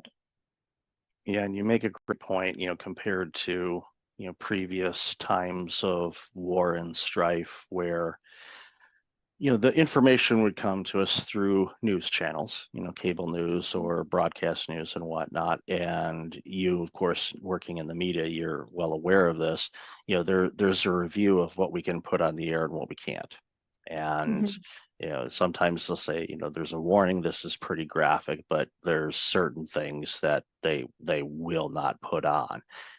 The thing with TikTok or Instagram or any other service where you can actually go live and show exactly what's going on in the world, not just from your balcony in Tel Aviv and seeing things, bombs and all of that, but even the people that are taking hostages and Mhm. some of Mhm. the things that we've been I thankfully have somehow avoided seeing most of that because I just but you hit it right on the head. You Mhm. launch Instagram, you want to see some cat videos or the memes of the cat driving, leaving work. One of my favorites was, you know, uh, can't find a parking spot at work. I'm going home. They have enough people. I just found that so hysterically funny, and just this white cat driving a car. Yeah, It's that one. comical, Yeah. and we need that type of silly humor in these really heavy times. But Yeah. unfortunately, you launch it, it's kind of like a social media roulette. You're like, what am I going to get here? And it could be something, again, depending on who you follow, and it gets to the point where it's like, okay, do I unfollow everything? But you have to understand, the algorithms on these things, they will feed you content that you may have liked or looked at before. So even though you may not be following, let's say, a news agency, it's like, you've liked something from a similar organization before. Would you like to see this? And you're like, no, I don't want to see that right now. And Right. there's a lot of work that needs to be done around that from the social media standpoint. I am not one for censorship. But there has to be some humanity and we're not going to show graphic things that are going to be harming to the psyche of people that could consume it. I mean, you could 100%. Yeah. traumatize somebody from That's that. that's that's what it is. It's vicarious traumatization, where we are being traumatized by seeing these visuals and hearing stories, especially when it's like I'm considering it almost like non-consensual when it happens in social media. And I realize it's my choice to open an app, but yeah, we can be traumatized. We are being traumatized by seeing this and hearing the sounds and the stories and um I'm not advocating for putting our heads in the sand either and not being informed, because I think it's really important to be educated and to understand the situations that are happening. Just from a political perspective, we are like all connected, a humanitarian perspective more than anything. But to do it in a way where like it's at a time where we choose, where we feel resourced to do it, where it's not, going to just like take you out of your day when it's just a lot. It's been very, to me, it's been very kind of all consuming this week. So trying to figure this, how to walk this line for myself. Yeah, and it's one size doesn't fit all. Right. It's what I do myself when times are challenging or down or dealing with a bit of depression or anxiety or anything like that, is it just like, okay, let's get back to the basics, okay, let's whatever kind of brings you more of a relaxed or happy state. Could be meditation, could be listening to just different sounds, brown noise, your favorite music, going for a drive and going back to your favorite coffee shop that is nearby. If you live across country, that's going to be a long drive, but you can find something local. Apparently there's coffee and tea shops in San Diego. I've heard a rumor. I don't bother with the frequent cards because I'd have to have like 2 wallets just for all of those things. So it's just not, it's like, that's okay. I'll let somebody else get a discount. But whatever you do, and this Mhm. goes for obviously for you and everybody listening and watching, is just, figure out what those things are in life that you love doing that kind of brings you into I guess, a singular space where you're Mhm. not thinking about work. You're not thinking about what's going on, Mhm. overseas or in your own backyard or whatever. Just, get to, find that whatever it is. And sometimes it could be a physical object that you touch to remind yourself, okay, it's going to be okay. Right? I mean, right now we're in the midst of a storm, as I forgot who said it. It was I think Churchill. If you're going through hell, keep going. A lot of people have said that. Don't stop. Just keep going. Through it. Get through the storm, and you'll be fine. In situations like what we're seeing right now, there's so many of us that feel powerless. But I think I want to flip the switch on that and saying, if you take care of yourself and you protect your energy and you protect your well-being and you get to a happy, loving state of yourself, making sure that you truly love yourself and you're taking care of yourself the best that you can, that emits an energy that people recognize, and hopefully they will pick up on it and they will do the same thing. So we can get to more of a harmonious state, because we are one planet. Yes, there's these borders that were man-made, and a variety of other factors involved. I don't want to simplify things. It's complex, especially, since, some of these battles and things like that have been going on for a very, very long time. And it's to the point where I often say, do they even remember what they're fighting about?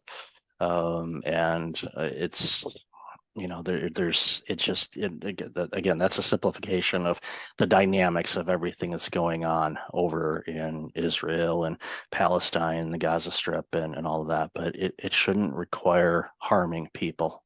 It should Well, let's talk about it. Let's figure out, because come on, people shouldn't be dying about this, but they are. And it's tough. But again, going back to what we talked about originally, these type of things can cause prolonged stress, which prolonged stress turns into burnout. So you have to be really careful about yeah. this. And I love what you said, don't put your head in the sand, but you have to have some regulation and some boundaries around what you consume and how much you consume. Mm. I think back to my parents. They my dad passed a few years ago, but they'd put on the news, 3 o'clock, 4 o'clock, and that thing would run until 7 o'clock. So they were constantly getting gaslit with all the negativity that's going on in the world. Didn't matter which flavor of the news they were watching. It's it's got, unfortunately, there's a lot of negative things that the news agencies highlight because that's what gets Makes ratings, people worse. unfortunately. Yeah. Yeah. Yeah. Fear. Yeah. It's a lot of fear.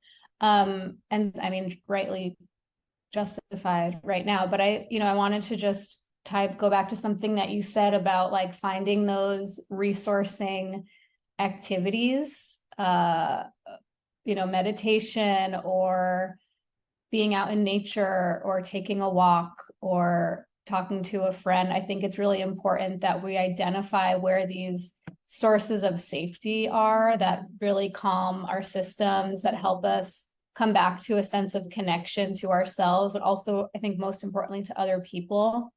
It's really important that we're checking in with each other, with our friends, our family, our loved ones, our colleagues, because everyone's experiencing this time in a different way, but it's pretty hard to not be affected by it. And so I think, just being really mindful of like, we're having our own personal experiences, but the people around us are as well. And so we have an opportunity to, as we've been talking about, like set an example of how to stay connected and how to stay present and how to take care of ourselves and each other. And that can look differently for everyone, but it's really whatever makes you feel safe and calm and connected, I would say, are like really the three main things. And that applies to working in corporate as well. Yes. It's Yeah. we talked about a lot of real life, real heavy stuff here, but it's kind of going back to what I said a moment ago. It's like sometimes you just go back to the basics. Start at okay, let's start clean slate. don't throw everything out, but just like, okay, we're gonna go in a different room that isn't used. Okay, let's kind of map this out. Let's start here and add the things we need to. It's kind of like the junk drawer in a way. And it's probably not a great analogy, but we all have those, where there's a box or a drawer that's just filled with, I'll save this for later kind of thing. And you look at it and it's just like, what in the world? I don't even know what this thing is. Yeah. But eventually it's good to kind of clear that out, start with a fresh slate, and you find things. I've been looking for that, or I don't need that anymore. And then a week later, you realize, oh yeah, you did. But you can order it online anymore. That's life is easier now when it comes to things like that. Yeah, well, they'll sell you that little handle for your bread maker. What's that? We don't need this. Oops, yeah. Guess we can't make bread now. But at the end of the day, it's just a reminder for all of us we have to take care of ourselves before we can take care of anybody else. And when we do that, and we find, and it takes time, because especially when, and this, when people are burned out, they've kind of forgotten how to take care of themselves. And getting back to the basics of like, okay, what does taking care of yourself look like? Describe that and give them the permission to do that again. Let's just start one little step at a time. And when you do that, and it becomes a habit, and it's, it sticks around, then you start seeing other areas of your life improve. And then from there, all of a sudden you're like, wow, you know what? Yeah, the stress from work is still there, but it's not impacting me the same way anymore. And I'm clearer now on what I need to do and what I don't. And it turns around leaders, which turns around teams, which turns around groups and companies. And it's so simple to do, but it's really hard for people to do. And I think that's where we come in and we say, look, you can do this. You just got to approach it, a little bit differently than you have in the past. And you'll see big returns just by getting real crystal clear on what you want to do and what you don't. Exactly. So well said. I think, I've found that often the people who experience burnout are the ones who consider themselves to be helpers and to have really big hearts and to want to make sure that everyone else is taken care of, right? So as a leader, you put your team first, you put the business first, you put your clients first, and then you put your family and your friends first. And but before you know it, we have finite time, energy, and resources, and we ourselves are at the bottom of the list, and then we run out of juice to serve anybody else. So yeah, this isn't about like us doing anything wrong, but it's about turning some of that love and care and tending towards ourselves first, so that we can then continue to serve, right? To do it in a sustainable way, and continue to take care of our people. Yeah, identify as a reformed people pleaser. Yeah, same. There's a book, you're probably familiar with it. If not, definitely pick it up. It's called Disease to Please. It was by Harriet Breaker. It came out in 2000, I believe. And every couple years, it's my holiday present to myself to read that book again. It's got 21 days of exercises in it. It identifies all types of people pleasing. I thought I was a certain type of people pleaser, but after reading the book, I realized I was something else. And it was an aha moment for me when I finished that book, and it alarmed me and it also gave me insights as to why, one of the components why I burned out, because I was putting everybody else before me. I was like, I wouldn't delegate because they got too much work to do. I'll just go ahead and do it. And yeah. So if you don't take care of yourself first, you're not going to take care of anybody. So, and when you do take care of people, they're getting a much better version of you. And that's one of those hurdles that a lot of people have to get over. Once they figure that out, they go, wow, I'm actually the best I can be. So I can be the best when I do give. So it's I think it's also modeling how to take care of ourselves. Like when we sometimes think, oh, I need to demonstrate to my team how to work hard and how to deliver results. And of course that's important, but there's one of the most impactful things that I saw an old manager of mine do, and this was probably 12 years into my career, and was the first time I saw a manager take all of her paid time off during the year. didn't roll over days. She used all of her time. She went to every one of her kids' recitals and school conferences, and she showed up for her personal life in a way I had never seen modeled before. And then it gave me permission to use my paid time off, and to recharge. That's why we have it. But I hadn't seen it before because I had only had the example of managers who are like, oh, I work through my vacations and I only take 2 weekends off a year. And like, there was some badge of honor in that. And I had to see it modeled in my own leader to realize like, oh, wow, that empowers me to do the same. And when I do it, it empowers my team to do the same. And this is how we prevent burnout. So, yeah.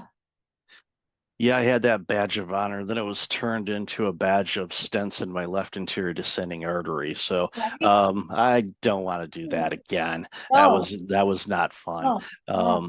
But at the end of the day, it's important for us to take care of ourselves, because when we do that, we're actually taking care of others as well. So, Erica, I've loved this conversation. We could talk for hours, you know Yeah. that. But where can people find out more about you and all this amazing work you're doing? Yeah. Well, you can follow me on LinkedIn or Instagram once I go back on there. I am on LinkedIn regularly at Erica Ziegelman, or my website, ericaziegelman.com. I would love to connect with any listeners or viewers of the show. I offer one-on-one coaching and group coaching and work with corporate teams on conscious leadership, burnout prevention, all the topics we talked about. And yeah, it's been such a pleasure, and love, being able to share our experience and empower others with this knowledge.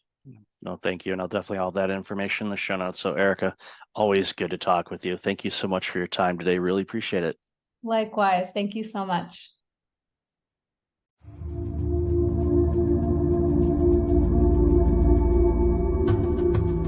Welcome back. I've got Rachel Gogos online. Rachel, how are you? I am doing great. How are you, Michael?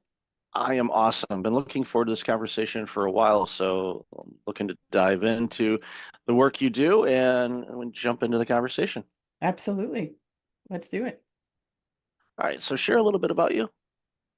So I am the founder and owner of a brand agency. We, for the last decade or so, have specialized in personal branding. We also work with a lot of business brands, and we do a lot of the tactical things behind the scenes that help one build their online presence. I came to starting this agency through a very winding path in my life that included stints in government and nonprofit organizations like the United Nations, and also in journalism at the Wall Street Journal. So I feel blessed to be able to use all my skills in what I do today. Heard of those organizations. I am a subscriber to one of them anyway. I don't know if the UN has any type of publication. I'm sure they do. Yeah, Some they type have a of lot. of course they have a pretty good vantage point of what's going on in the world. So, Mhm. but yeah, in the Wall Street Journal, of course, we know what they do.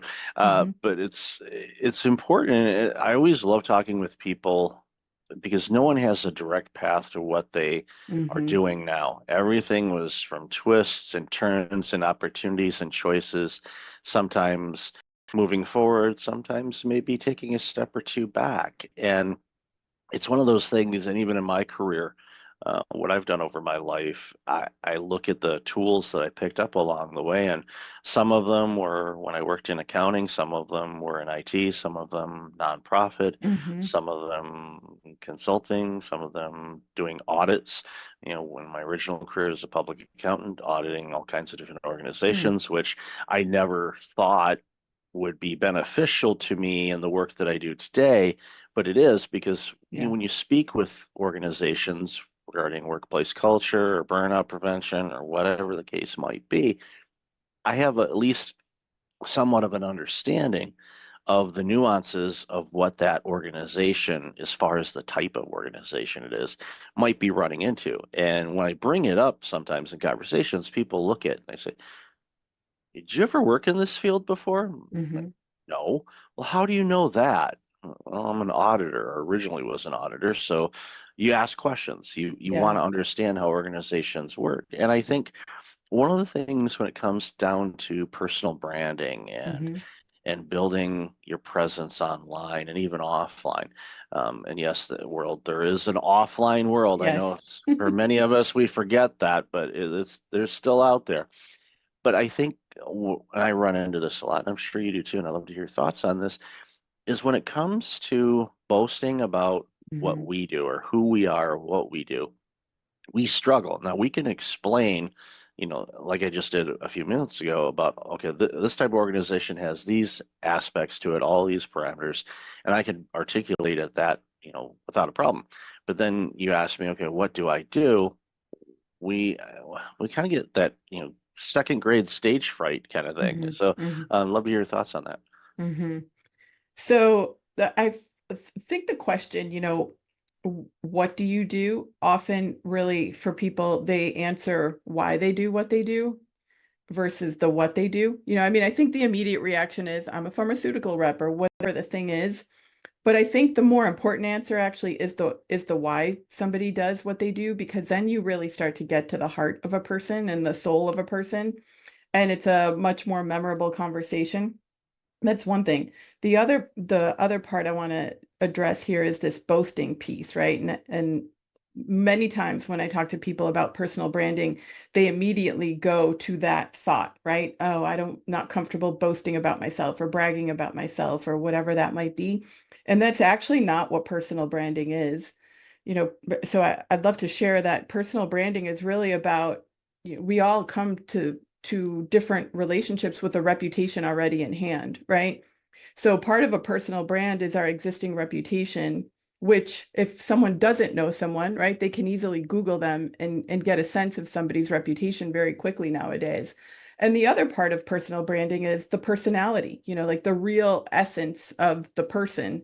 What makes them tick? What are their values? What is their mission in life? What is their drive in life? What are the things they're really convicted about, really passionate about? Those are all elements of a personal brand. So if you think about it, if you start to share some of those things, it's not really boasting. It's just kind of dropping the kimono a little bit, and letting people in and just letting people know who you are. I think it can be a little bit awkward doing that online because sometimes you feel like you're talking into a black hole, but there's certain ways one can write content so it doesn't sound like that, right? And try to also increase engagement and conversation and posts as you're informing people a little bit more about yourself or educating them on the work that you do in a way that can be helpful to people too. Like articles that I write or keynotes or posts, anything like Hmm. that. What I tend to do when I can, and I'm thinking about it, is as if I'm having a conversation with somebody, and of course there's writing styles, and you can make it conversational, or you can Right. follow guidelines and all that. Because ironically, I found out the other day, my sixth grade teacher, Mrs. Nicholas, who was just as stern as they came Hmm. with English and proper Hmm. things and all that stuff, and even to the point in my writing I use an app called Grammarly, which a lot of Oh yeah. people probably use. Hmm. So my nickname for that app is Mrs. Nicholas. And I one day I thought, you know what, I wonder, you know when she may have passed away, or I think so that was sixth grade, that was not yesterday. Right. So I thought, okay, when did she pass away? She hasn't. Oh, And amazing. I'm like, one, that's awesome. Two, it's like yeah, she would be. I think she would be quite pleased and not surprised in the work that I'm doing. Yes. I'm there's days I'm still shocked at that I do what I do. Like, Uh-huh. wow, but I can connect the dots. I can see how I'm doing what Yes. I'm doing, but there are days where I have to kind of pause for a moment and go, all right, why is this such an awesome experience now? Because I, again, never would have done it before. And I think Mm-hmm. the storytelling of branding is Mm-hmm. is important because people connect to stories. That's why people love watching television shows or going to the movies or watching movies. I mean, everybody paying for the 400 streaming services that we all have now. Yeah. People love stories. So when you are talking about what you do, Mm-hmm. there's if you can somehow bring those people in, like you mentioned, Mm-hmm. and share the story of why you do what you do. Hmm. You know, yes, okay, compensation, money, we all get that, but Right. there's a reason for why you do. There's something that resonates within you that you chose this path instead of doing something completely different. And I think the more people that do that, the more connected people start feeling, and the whole know, like, and trust factor comes Yes. into play because you can look at, a website, or you can read a bio and you Hmm. can go, wow, it's as if I know this person. And if Hmm. you have that, then you're like, okay, let's proceed further Yeah. and work with them on something if that's what you're looking for. Yeah. No, you hit the nail on the head when you said connecting the dots, right? That's so important to put, particularly on an about page or, on your LinkedIn profile as well. Because if we just put a list of every place we've worked, kind of like a resume, we're not actually connecting the dots of how it's relevant to what we're doing today. So the more we can do that, and again, weave in part of the story, which is what people remember, and weave in those interesting points that are differentiators for you, whether personal or professional. Again, like those little things are memorable, but there also could be great connection points to someone who is looking for an accountant, let's say. But you also mentioned that you love to bake bread, right?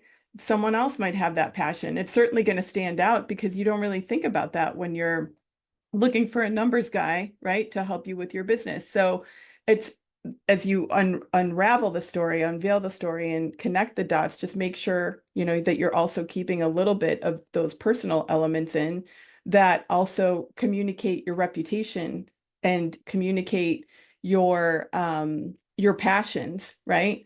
In a way that make people say, I want to know a little bit more about this person. They sound intriguing to me, and clearly there's more to them. So, the more you can convey that online, I think the better. And I think video too, just to kind of take a little tangent into that, besides podcasting and putting audio content out there, even short video snippets, again, because it's like a fully dimensional connection, right? Versus somebody just reading static words. And it's always amazing to me what people resonate with and something that they read about another person online or see about another, right, within a video or something to that. So the more you can just, show up naturally and who you are, and the more you can, again, like help people connect the dots, because you also have about 3 seconds online to grab somebody's attention. The more you can do that right off the bat and make it easy for them to consume your content, the much more likely I think they are to, to reach out to further the connection. Yeah, they get to know you as, like you said, a person, Yes. and it's one of those things that, the organization that published a few of my books, one of the things that they were hammering home was, confusion repels and clarity attracts. So Mm-hmm. it's, and their theme was basically on, okay, when you're posting things online, if Mm-hmm. you're a business and you're promoting your business, you want it to be, business, so you're not confusing people. But I have to challenge that now, because I think people feel more connected. That's why you see, the famous people, quote unquote famous Mm-hmm. people, musicians and athletes and actors and, dignitaries and all of that, when they're on social media and they have such a huge following, is because there's a desire for Mm-hmm. people that want to know more. Like, we can pick on Taylor Swift for a minute. Mm-hmm. Yes, video snippets of her performing or things like that, but it could be something where she's, at a football game, or she's doing something in the community or anything like Mm-hmm. that. It gives a bigger insight because people want to connect with people. That's our natural instinct, is Yes. to Mm-hmm. connect. And, during the pandemic, that, really hit a lot of people because Mm-hmm. we were forced not to necessarily physically or get close to people. And it was, I know a lot of people are still dealing with that and the Mm-hmm. aftermath of that. And it's going to be an interesting dynamic to watch over the next few decades to see what comes of that. Of Yeah. course, thankfully, with therapies and a variety of other things, there are ways to navigate around through things. And my hope is if people are still struggling with those types of things, that they seek some guidance and help on it, because it's available, thankfully. But at the end of the day, I think we have this connection. We want to connect with others. We don't want to Right. feel alone as an entrepreneur or a small business owner or a Mhm. dentist. We joked about this in the pre-show. Okay, everybody pause for a minute and go brush your teeth. Okay, there. Mhm. I put it in. Uh, Shout out to my dentist family here. But what we got to do, I think, when it comes to our branding and our website and our business is, yes, we have a product or service that we're marketing. Right. We get it. But the more human you can be, I think the more connected you will be, and the customers you get are going to be better customers for you, because Absolutely. they're longing for that type of engagement. They don't want just a transaction. They No. want an experience. That's why when I go to a restaurant, I prefer local ran and owned restaurants than chains. Nothing against the chains, but Right. knowing the people, and if you go there frequently enough, they get to know you. And then for some reason, like, there's this one restaurant that my wife and I go to occasionally, and one of the waitresses there, she is on my backside every time we come in. She's like, Mhm. "You're not getting a menu today," and I'm like, "What? What are you doing?" And she picks on me like no tomorrow. But of course, my spouse loves that Mhm. amazingly. I roll with it. It's kind of fun, but you wouldn't necessarily get that if you just went into a chain restaurant. Even if you go there a lot, it's different. Yeah. So it's one of those things where, again, that connection piece is so important. I think a lot of people miss that when they're working on Yeah. their talks or their speeches or their branding or their marketing. Yeah.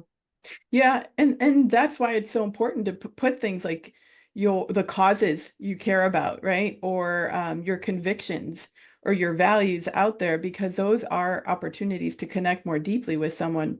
And I read a stat, actually the study came out a couple years ago, but it said 3/4 of Americans are actually more likely to trust someone with an established personal brand. And that same percentage is more likely to buy a service or a product from a personal brand that they know. And that applies to big companies too, right?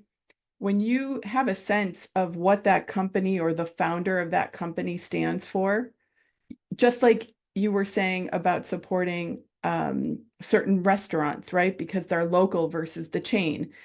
But we also do that when we're thinking about like major purchases. If we know that a company is supporting, I don't know, say a local shelter or whatever else it might be, right? We're more likely to support them. So, um, again, the more we can help people connect with us and just really truly show up as ourselves, I think the more likely we also are to grow our businesses, and convert people, as I like to say, from browsers to buyers. You bring up a good point, and I think again, it's something that just came to me right now. When we start thinking about what we value and what we find important, like the restaurant analogy, or you gave a Yes. great example of, supporting a local small charity Hmm. versus a large national Hmm. or international one. Again, nothing wrong with any of them, Yes. but it you connect to that and you go, okay, why is that important to me? Okay, now what would be important to my potential customers, clients, friends? What would be important to them? What can I do to Hmm. help create that type of environment where people recognize that and feel that, where they Hmm. feel, again, going back to what I said earlier, it's more of a connection instead of just a transaction. And Yeah. those are the things I think that really helps people stand out. So thank you for sharing that component, because that really that struck a chord with me. I mean, our entire conversation has, but for some reason that one clicked for me big time, because now is something that I am going to go back and think about. Again, the work that I'm doing, it's like, how is this benefiting people? Right. It's Yeah. what is there something here?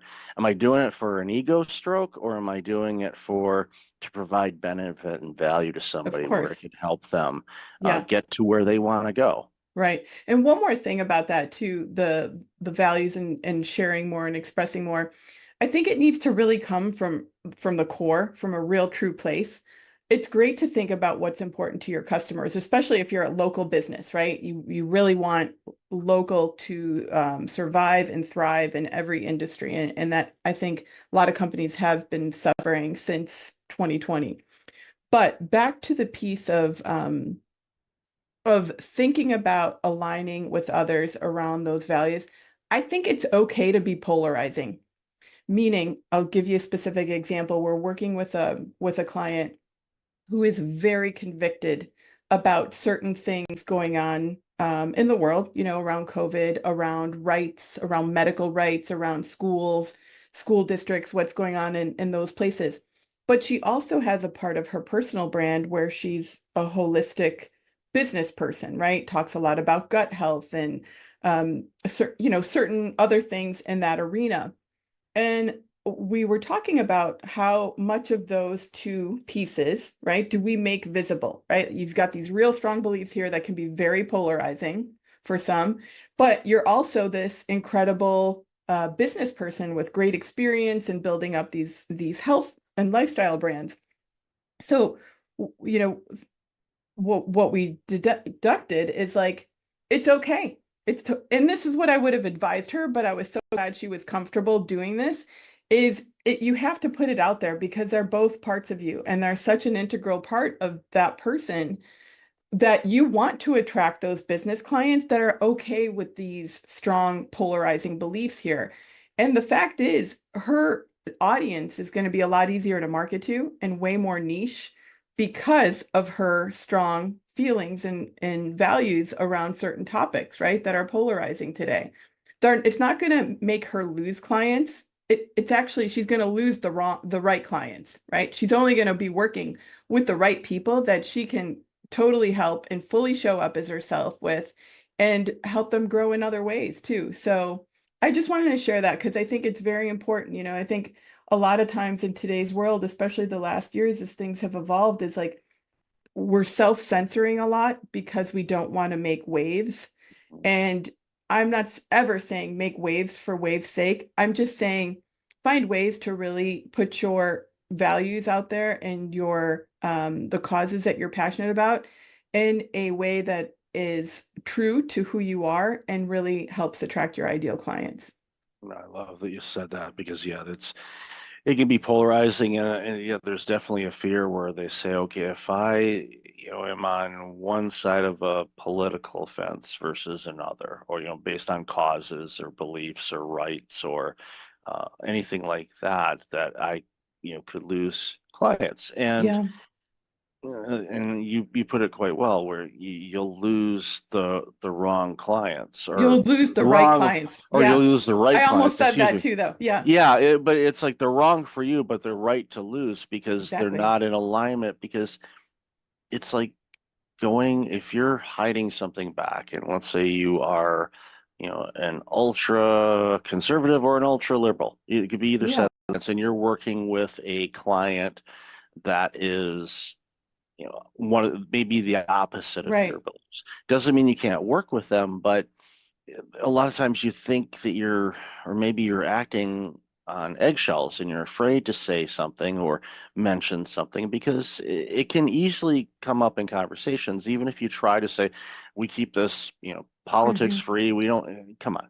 It's like, it's real. There's real, differing opinions on a lot of things. But I like to tell people there's a lot more in common than there are differences between all of us. So focus on the commonalities and we're good at. And then, yes, we have different opinions on things, and some of them we're really passionate about. Your client, I'm sure, is quite passionate about a lot of things, where there's some other things where you think, well, they would be really passionate, and they're like, meh, I'm good with either. And but again, that goes back to what we've talked about is it's, pardon the pun here, but it's wearing a mask. You want to be you. People can read if you're being genuine, or they can read if you are putting on a facade or a mask on something. And you don't want to do that, because if you're putting that on and they read that, they're like, oh, they're hiding something. All of a sudden, that element of doubt comes in like, okay, they're hiding this. What else would they be hiding? Now, Mhm. that could go for relationships, or that could be going through, work Right. type of relationships, customer client type situation. So be yourself, but and I love the way that you put it too, is if you have a belief on whatever Mhm. issue it happens to be, and that is in the wheelhouse of the work that you do, like gut health or Yes. anti-vax versus vaccines or anti-medication versus holistic care, Mhm. share that, but share it in a way with compassion and love and Exactly. understanding instead of saying, I'm right, you're wrong. Well, who's right and who's wrong, and who determines who's right or who's wrong? Exactly. It could vary. There used to be ads of physicians that were promoting the benefits of smoking. Mm. Yeah, good luck getting that ad out now. It's not going to happen. Right. The things change, information changes. We revolve, or some people say we Mm. regress too. It's like, Mm. well, it's this human thing is not easy. We're Yeah. still trying to figure it out. I don't think we ever will, but that's part of the challenge of life. It Exactly. gives us some creativity and opportunity to be fun.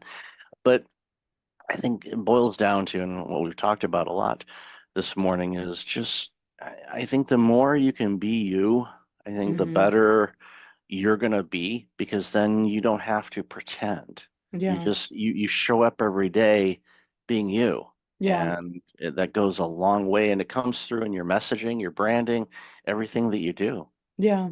Yeah. And I think what happens, Michael, to people over time is they kind of lose who they really are, right? It's like we're in different work environments or different relationships. And after many years or months, you're kind of going along with whatever the thing is. And you kind of lose track of what really makes you tick and what is really driving you. And I love to just share with people, take some time every now and then, like have a coffee date with yourself and really just kind of set your own GPS and figure out, where do you want to be in 5 years and how are you going to get there? And that's not just like numbers driven goals, but it's really like take a look at the people you're surrounding yourself with, take a look at the environments that you're in. Where do you want to make changes? And I think the more proactive and thoughtful and intentional we could be about the life that we're living, the easier it is for us to build our personal brand because we're just taking a little time every now and again, reconnect with who we truly are. It's an exercise that I do at least a couple of times a year. Oh, that's Uh, great. and it's That's rare, by the way. Yeah, I know. I found that out there. I was like, what do you mean you haven't done that? And it's Mhm. literally and Ram Tran, advisor, leadership individual, served on presidential commissions. I saw him speak at a conference several years ago. Mhm. And it's an exercise that he does. He Really? does it, but he does a deep dive at least twice a year, where his theme of what he does is, first he starts off, he's like, okay, I'm gonna list all the things that I'm doing right Mhm. now, and I'm going to decide what I am no longer going to do. And he just like chops it off. It might be something successful. So Right.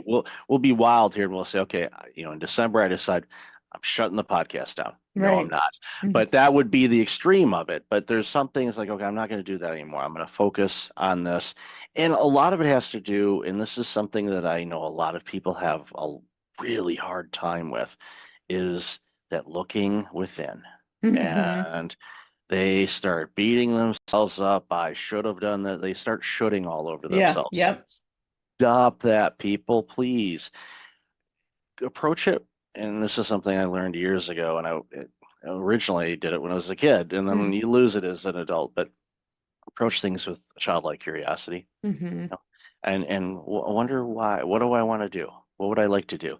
There's Mhm. something that I've been wanting to do that I've been putting off for a long time. Why don't we let's schedule that? Let's start focusing on that. Is there something I want to do differently? What am I feeling when and this is something once you get better in tune with yourself, you write down, okay, I'm going to work on this in Q1 of Mhm. 2025. Sit with it for a minute. It's like, okay, how am I feeling with Mhm. thinking about that? Do I feel excited? Do I feel, "Ooh," do I feel, what do what Right. What's what do you coming up? feel? Yeah, Mhm. because if you feel, oof, there's a good chance you're going to postpone that or procrastinate or just simply not do it. And then Right. that's when you need to dig in and go, why don't I want to do this? And Mhm.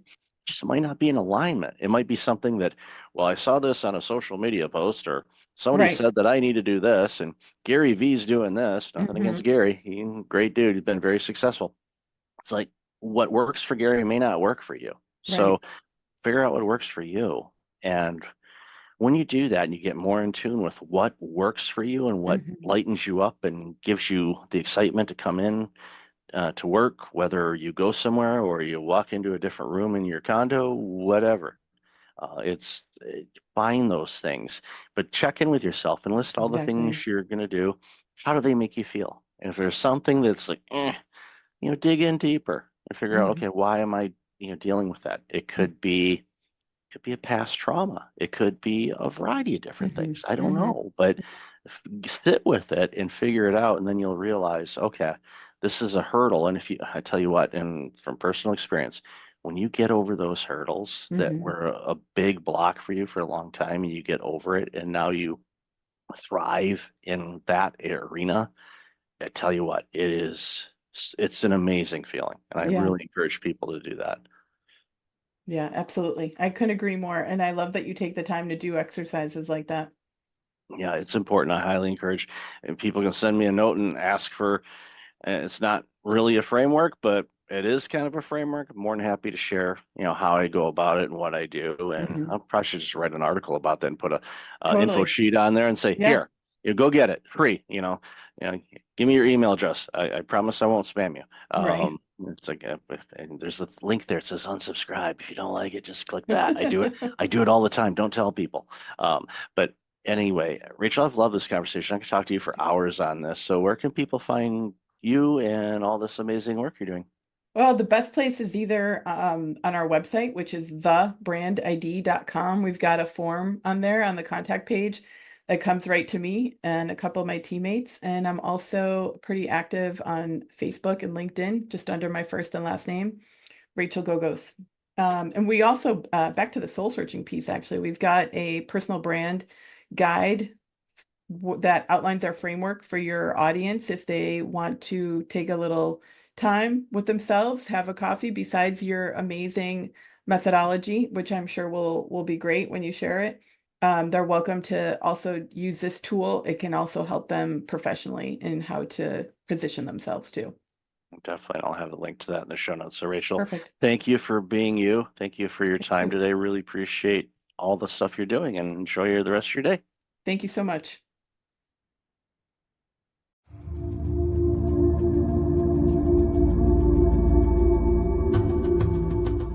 Welcome back. I've got Felina Hermans on the line. Felina, how are you? I'm good. How are you? I am awesome. I've been looking forward to this conversation for quite a bit because the work you do is very, very important for our future. So, why don't you share a little bit about you and the work you do, and then we'll jump into the conversation. Yeah, so my name is Feline Hermans. I have two jobs. Half of my job is being a university professor, where I research how to teach programming to kids. That's like my main area of expertise. And the other half of my job is that I'm actually a school teacher myself. So I teach grade 7, which is 12 and 13-year-olds. And I try to teach them a little bit of programming every week. So I have practical experience, and also my academic work concerns that age group. And those two worlds ebb and flow quite a bit, Yes. where you're like, okay, you probably have to remember, okay, where am I? Okay, now I got to do this. But it's so important, as we talked a bit in the pre-show. It's so important to help our future, which is our students and our children, learn skills that are going to be not only in demand but in need for the coming decades. And the work that you're doing, especially with teaching our younger human beings, coding and programming and all of that is so critically important. So, what got you interested in this line? Yeah, so that's a funny story, actually. My original research in academia was not about kids at all. I was actually working on professional programmers, specifically end user programmers, so people using spreadsheets and stuff like that. But then I thought, is this the most interesting thing I can do? I'm not sure if I want to do this anymore. I really did it for quite a long time. And I wasn't sure in general if academia was the place where I wanted to be. So I started this part-time gig as a school teacher, teaching the same age group, just because I thought this is something I can do with my programming skills as well, which is going to be helpful for society. And then I figured out there were so many interesting questions. I thought, well, but how do we teach 12-year-olds, right? Because they're a bit too old for the really kid stuff. Like there's this really, really wonderful programming language, Scratch, that people might have heard of, that comes out of MIT. And that's really cool. You have this like Lego blocks that you can use to program. But then 12-year-olds, 13-year-olds is like, well, that looks like a toy. That's for kids. We don't want that, teachers. We want to have a real programming language that I can make some money out of, because money making is very much also a driver for some kids. Like, well, Scratch doesn't look like this is going to get me a job, right? I want to do Python or JavaScript, what all the professionals are doing. So then we switched from doing Scratch to doing Python. And then the kids were excited about that, but then they were also struggling because there's so much syntax and everything is in English. And you probably hear that English is not my first language. So the kids I'm teaching, I don't teach them in English, I teach them in Dutch, but error messages in Python are in English and the code is in English. So I thought, okay, there's a lot of motivation for them to do the grown-up stuff, but it's just a little bit too hard. And then one Christmas break about 5 years ago, I thought, okay, what if I make a very tiny, simple Python in Dutch, and I can use that in my teaching? And that tiny project that I just really envisioned as a prototype turned into a really big open source project that is now used worldwide. We support 56 different languages. And it also turned into a very interesting research area, because designing a programming language that works in a lot of different languages and designing a programming language that's just easier and gradually grows with kids, technically, no one has ever built that type of thing for this age group before. So there were technical challenges, academic challenges, and it also just got a massive user base that I wasn't anticipating. I'm so glad you had that thought during the holidays to create something, because as somebody that's a native born English speaking individual, we take it for granted. And Python and the other programming languages, whether it's Unity for games or JavaScript or things like that, it's okay, great, it's in English, but it's limiting the creativity from the world. And that's one of the things that I've celebrated throughout my life, is when you hear about innovation and things that are coming from different parts of the globe that historically haven't been able to participate in creating things for the masses. I celebrate that because it gives us so much more robust products, services, skills, programs, you name it. And the fact that you took this idea and it's hitting so many languages, that just opens up the world for so many people that it creates, again, I'm thrilled by this. And part-time I help out an organization that does Python coding, and they have kids from age 5 to 17 that do coding and programming. Awesome. So familiar with Scratch, familiar with the Lego robotics, the Spike builds and We Do and all of those things. And it's great to see. But when we have the 12, 13, 14-year-olds, they're looking at Scratch and going, no, I'm not doing that. I want something else. And they get into it and then they realize, okay, wow, this is a bigger thing to chew off than I thought. But as with everything and the way that the courses are designed, and I know it's the same thing that you do with Eddie, is you build it in such a way where they're learning the skills that build onto the skills. So as they're getting deeper into learning the languages, the coding and programming languages, those skills that they picked up, maybe a couple months ago carry forward. They know how to do it now. And it's just a natural progression for them to get better and better. And even to the point when they're problem solving. And in case of point, I'll give a real life example. There's a college aged individual that is actually doing, one of the coaches that helps out, but he's also in college to learn programming and things like that. And he brought in some programming, his code was broken, and for the life of him, he could not find it. So I can't find this. And I asked him, and this goes back to my spreadsheet days when I was originally an accountant, It's like sometimes you just got to step away from it and look at different things. Read a book or go outside and stare at the clouds. Don't stare at the sun, kids. Just a reminder. Even if you have the solar glasses, don't stare at the sun. But you get step away from it and you get back to it. And usually, more times than not, it's as if someone took a yellow highlighter and highlighted the broken code. Oh, there it is. It's just you step away from it. But it was funny to see a coach that's coaching on it was really frustrated by his own code because he couldn't figure out where the error was. And again, that goes back to the teachings that you do. And I want to obviously hear your thoughts on this, but I don't want to diminish your school teacher component of things because that helps with all the work that you're doing. Because again, those worlds kind of mesh together, and I think those skills as a school teacher really help you out in this organization that you had launched and the open source things and all that. So definitely want to give the platform back to you to share some of your thoughts on this. Yeah, absolutely. Because even after all those years, I'm still teaching 7th grade using my own product, right? And there's no better way to improve the thing you're working on is to work with it. So I was just, we have this meeting with other open source contributors every week. And I was just telling them the other day, like, you need to work on this part because I will use it as a teacher. And next week, I have my different cap on and I will say, this is not clear and this is not clear. You have to improve this because as a teacher, these and these and these things are really annoying for me. So it's really very nice to combine using the products with building and designing the products. And it's also, as you were saying, the things that kids are learning are not just about programming. It's also about being like more resilient to stress or frustration or unclarity. They can also create these big programs like, teacher, it is broken. How? Why? It's like, I don't know, right? And sometimes I'm lying, sometimes I see it straight away, but sometimes I also don't see it. I'm like, I don't know this 100-line program that you created last week, what it's supposed to do.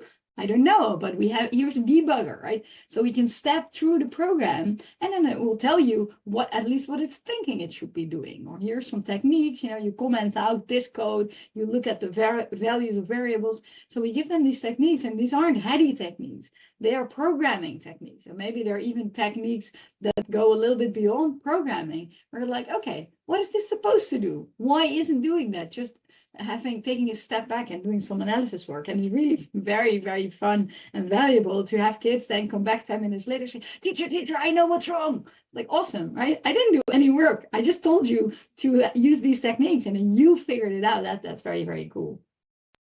It's giving them life skills. And I love that you mentioned that. It's giving them some resilience, some perseverance, the problem solving. It's not, here it is handed to you on an iPad, all works, everything's functioning properly. No, and as in life, there's challenges that we face, there's problems we encounter and difficult situations, and figuring it out and using the skills and the knowledge and the tools that are available, using a debug tool. It's one of those things where, and I don't know if you do this or not, but I'm guessing you probably do. It's like, okay, before you run the debug tool, just take a glance and see. But using the tool there is definitely helpful. And my hope, and I'm guessing most of the students do this, is once they discover the error in the code that they made, then it's a learning opportunity to go, okay, now I know not to do that for that. And usually they don't repeat that error. I mean, there's always the one, and we always run into this. I remember working in a software company years and years ago, and there was a software developer, and no matter what, every time they had a code that they used that broke something, and they continued to do it. It was you could set your clock to it because it was always going to happen, and they knew it was wrong, but just out of habit they just continue to do it, and we laugh at it and we know it's going to be there, and they fix it and all of that. And but ultimately, it's, again, coding is a life skill, and not just on how to make money, which is obviously kind of how the system works, but it also helps you navigate through other non-coding situations in your life: problem solving, communication, analyzing things, taking a step back and reflecting on it. And when you do that, it's so foundational. And I think it's, for students that are interested in doing this, I highly encourage them to do it. You know, years ago, it's okay, go into finance, go into this, you know, go into legal if you want. But now it's like, no, I'm telling people, it's like, no, go learn code, learn how to code, learn how to program. You're going to be needed for a long time. Even if we have AI do everything, you still have to have somebody look at the AI or code the AI to be able to do the things. So it's not something that's going away anytime soon. No, and it's also an awareness about what technology is, right? What I'm seeing with young people, but actually also with adults that don't know any programming, is that they think that technology, software, the internet is just something that exists like oxygen in the air, right? But once you've done a little bit of programming yourself, you're like, hey, wait a minute, someone created this website with a goal, right? Get to scrolling Instagram and they're like, wait a minute, someone created Instagram and then they created it in such a way to keep me addicted. Like this is the goal. It's not an accident that I want to keep scrolling. It's actually something that someone programmed in. So that awareness that all technology is human made and that decisions went into the internet and Instagram and Facebook and WhatsApp and whatever, that too is something that they're learning from a programming class that isn't necessarily, oh, now I know how to program. It's also, aha, everything on the internet is programmed by someone, which also I think is a very, very valuable lesson in terms of, for example, AI, that they don't buy all the hype that some adults are peddling, like, oh, AI can think, you know, it's going to take over the world. They're like, wait a minute, someone made the AI. It isn't something that just exists out of the air.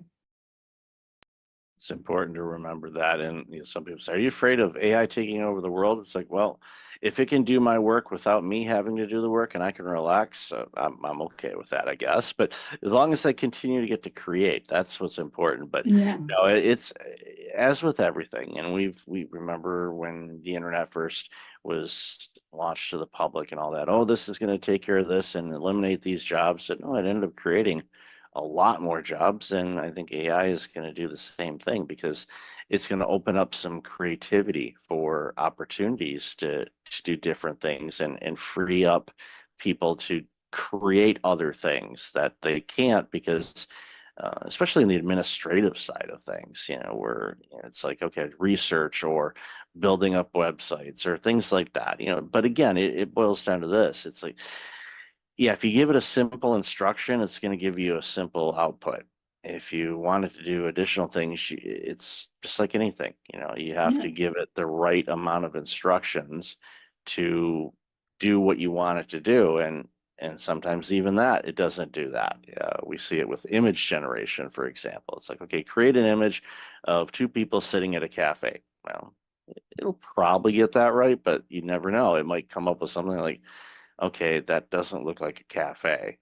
It's and again, there's coding behind that. It's just not this mystical thing in the sky that goes, okay, we're just going to create an image. There was actually coding behind that. Exactly, yeah. The And even if you use an AI for coding, then checking if there's two people in a cafe is relatively easy. But if a lot of code comes out, then you still need some understanding, like what exactly is this doing? Isn't this doing extra things? Sometimes, of course, my students in class think that they can use an AI to generate code, but then immediately, you know, I catch them because like, why are you defining 3 variables here that you're not even using? Right? Oh, well, I didn't notice it was working. It's like, yes, I see it's working somewhat, but you're doing things that don't really make sense if you know enough about coding. So for a very long time going forward, people that are using AI to generate code will still need understanding of code to figure out if it's not making mistakes that are maybe so simple as defining extra variables, but of course this could also be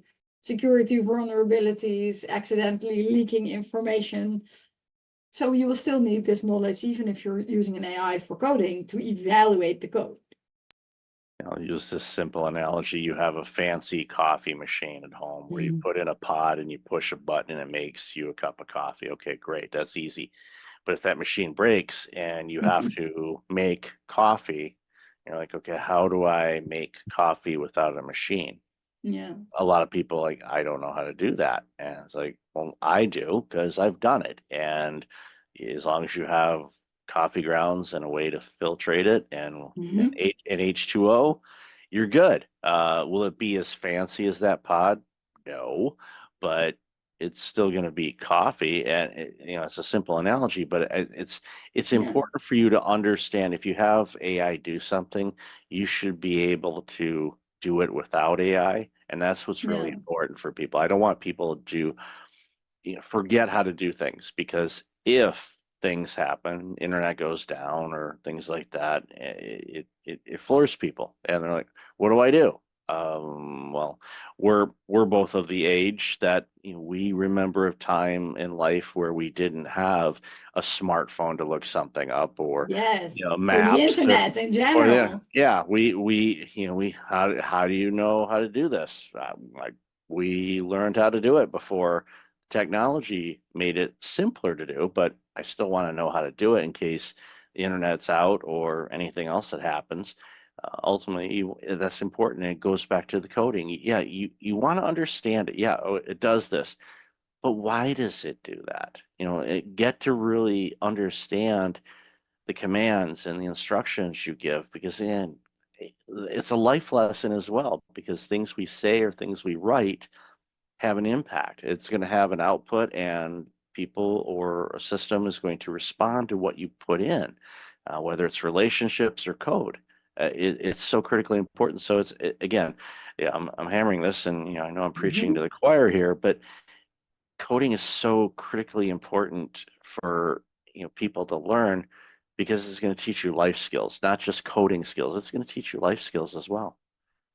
Yeah, it's going to change you from like a passive consumer of technology. That's really making me so sad with the current generation of kids, is that they have this magical machine like a phone or a tablet or a computer. When I was a 12-year-old, I could only dream of such a powerful machine. But then what do they use it for? Watching videos. But you could be making videos, right? You could be making your own apps. Oh, there's not an app I like that does this. Hey, but wait a minute, you could do this. And then it's really sad that then this isn't a technology problem, or maybe a capitalism problem, or a Silicon Valley problem, that all the apps, or such big chunks of the apps that kids use, and adults too, are consuming apps. Whereas in the early days of the internet, that probably you also witnessed, and some other people as well, there was like this balance between creation and consuming. All those people had like little websites, GeoCity, or running their own website, where they were creating, programming, writing about whatever weird hobbies they were having. There was a balance between consuming and creating. And now it's just almost all of it is consuming. And this is sad, I think, because I'm a creator. I like drawing, I like making clothes, and I just want kids also to be creators in the digital world, because almost all kids like drawing, right? And like crafts work, and like making, I don't know, a birdhouse. Kids really like making, and parents do making with kids. Is one of these things that we think makes us human. But then in the digital world, we don't do any of that. And this is one of my drivers, actually, for working on programming with kids, is just to turn them into creators in this digital world, even if it's just like a simple drawing. That we have this turtle feature, that's a feature used for drawing. Kids can make songs with music and use speech output, and I really like that, because I want them to create also in the digital world. Yeah, it's using the tools to be creative, and Yeah. with tools that are out there now, you can create music, you can create art, you can create television shows or movies, and Yeah. that's where it's like, that's when you really okay, yeah, you're going to create something for people to consume, but you're creating something, and Yeah. you get from your own perspective and experiences and whatnot, and it's fun. I've dabbled around in a lot of it, just to try different things. Like, okay, I'll create this, or I'm gonna do that, okay, I'm gonna tweak that. It's fun. I use it in a way to create, and I agree with you. We are definitely are watching too much and not creating enough, Yeah. and that's limiting us, and it's creating, and quite frankly, a social divide, I think, of people that are the creators are going to be the ones that are going to be at least have better access to things and opportunities than those that are just on the sidelines consuming. So get off the Yeah. sidelines and start creating. Create And stuff not that's just yours. like the reward in terms of like having a job or having marketing skills, also just it is so rewarding to create something, even if you can't sell it, right? If you draw something beautiful, if you make your own like t-shirt or whatever, just making something. Like I think it's like making something in addition to physical exercise. And like the two easy ways to get happiness in life are making things and working out of your house. It's sort of easy. And then a lot of people know that sitting down is not so healthy and you need to exercise, you need to take walks, like this is good for physical and mental health. But the fact that just if you're sad, creating something will make you happy, and making something that lasts for a long time will give you really long-term happiness. That's not something we talk about so much, and maybe we should. Yeah, we should do it a lot more. And I'm using a standing desk right now because I don't Oh, like that's sitting. very good. I don't like sitting down. As much as I used to. Well, my original career was accounting, and we sat down all the time. So Yeah. that's like, no, stand up. Teacher, you're an educator. You're standing a lot. So Yes, I am. Yes. you picked the right career for that. So, Feline, I love this conversation. Where can people find out more about you, your organization, and all this amazing work you're doing? Yeah, if people want to check out Hedy, the easiest URL is www.hedy.org. If you're thinking of joining Hedy, either as a translator, a teacher, or a programmer, the easiest URL is hedy.org/join, where we have introductory material for those three groups, target audiences. And if people want to know more about me, my website is feline.com, FELIENNE.com, where you can follow my blog and stuff that I'm doing as well, my research. I'll definitely have that in the show notes. So, Felina, thank you so much for your time today. Really appreciate you, and congratulations on this very important work you're doing. Awesome. Thanks for having me.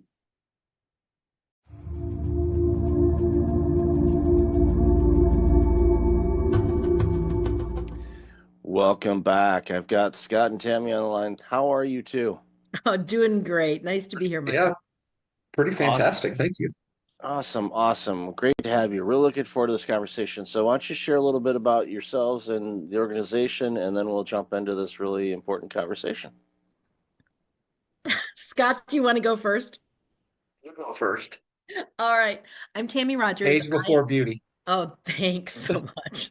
I am the co-founder and co-CEO of a company called Become More Group. And what we really do is we help individuals, teams, and organizations start here and say, where do you want to go? How do you want to get there? And we work with them to kind of step in, become more in any way that really makes sense to them. It's important. Yeah. And I'm Scott Bergmeyer. I'm the other and most important CEO of Become More Group. Smart Alec. That's why it's awesome to go second. Yeah, it's always good to kind of lead into it. Actually, reminds me of something I saw a video the other day, and I forget the comedian's name, and I feel bad that I'm forgetting it, but he was talking about the late Norm Macdonald, and they were together on a show, and he was, Norm was this guy's idol and all that stuff. They got to work together and all of that, and they were both going to be on Larry King Live, and before they went out, the other comedian was going to start first, and then Norm was going to finish up. So Norm's like, it'd be good. It's like, we go, and then you just go out there and you tell me how horrible of a person I am, and I'm the worst comedian ever, and I'm not funny, and just go on. So that's what that comedian did. He went on there and talked to Larry King and talked about, how horrible Norm was and all that stuff. So then Norm comes up secondly, and just him and Larry says, well, tell me about this guy. And Norm goes, he's the greatest comedian, one of the greatest comedians and greatest people I've ever worked with. Because Norm told him he was going to be mean back to him, but he completely did the 180 on him, and he did that intentionally. So he's like, okay, I just railed Norm Macdonald, and he just said I'm the greatest ever. And it's like, oh, so it pays to go second for sure.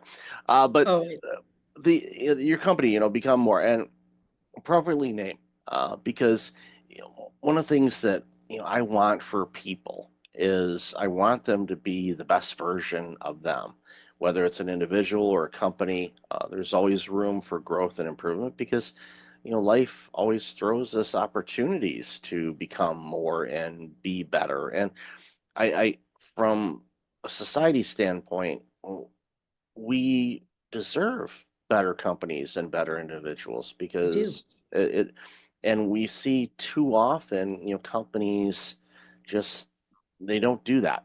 They kind of limp along or they coast or whatever or whatever type of descriptor you want to use. And it saddens me because we lose out on great stuff because companies are doing that, and there's a myriad of reasons why. So, love to hear your approach on that and how you reach out to clients and how they find you. And I'm sure it's a combination thereof. But my hunch is if they're reaching out to you, they're either wanting to be better or they're doing it because they realize if they don't, they're going to go by the wayside. So, hand it over to you guys to share what you think about that.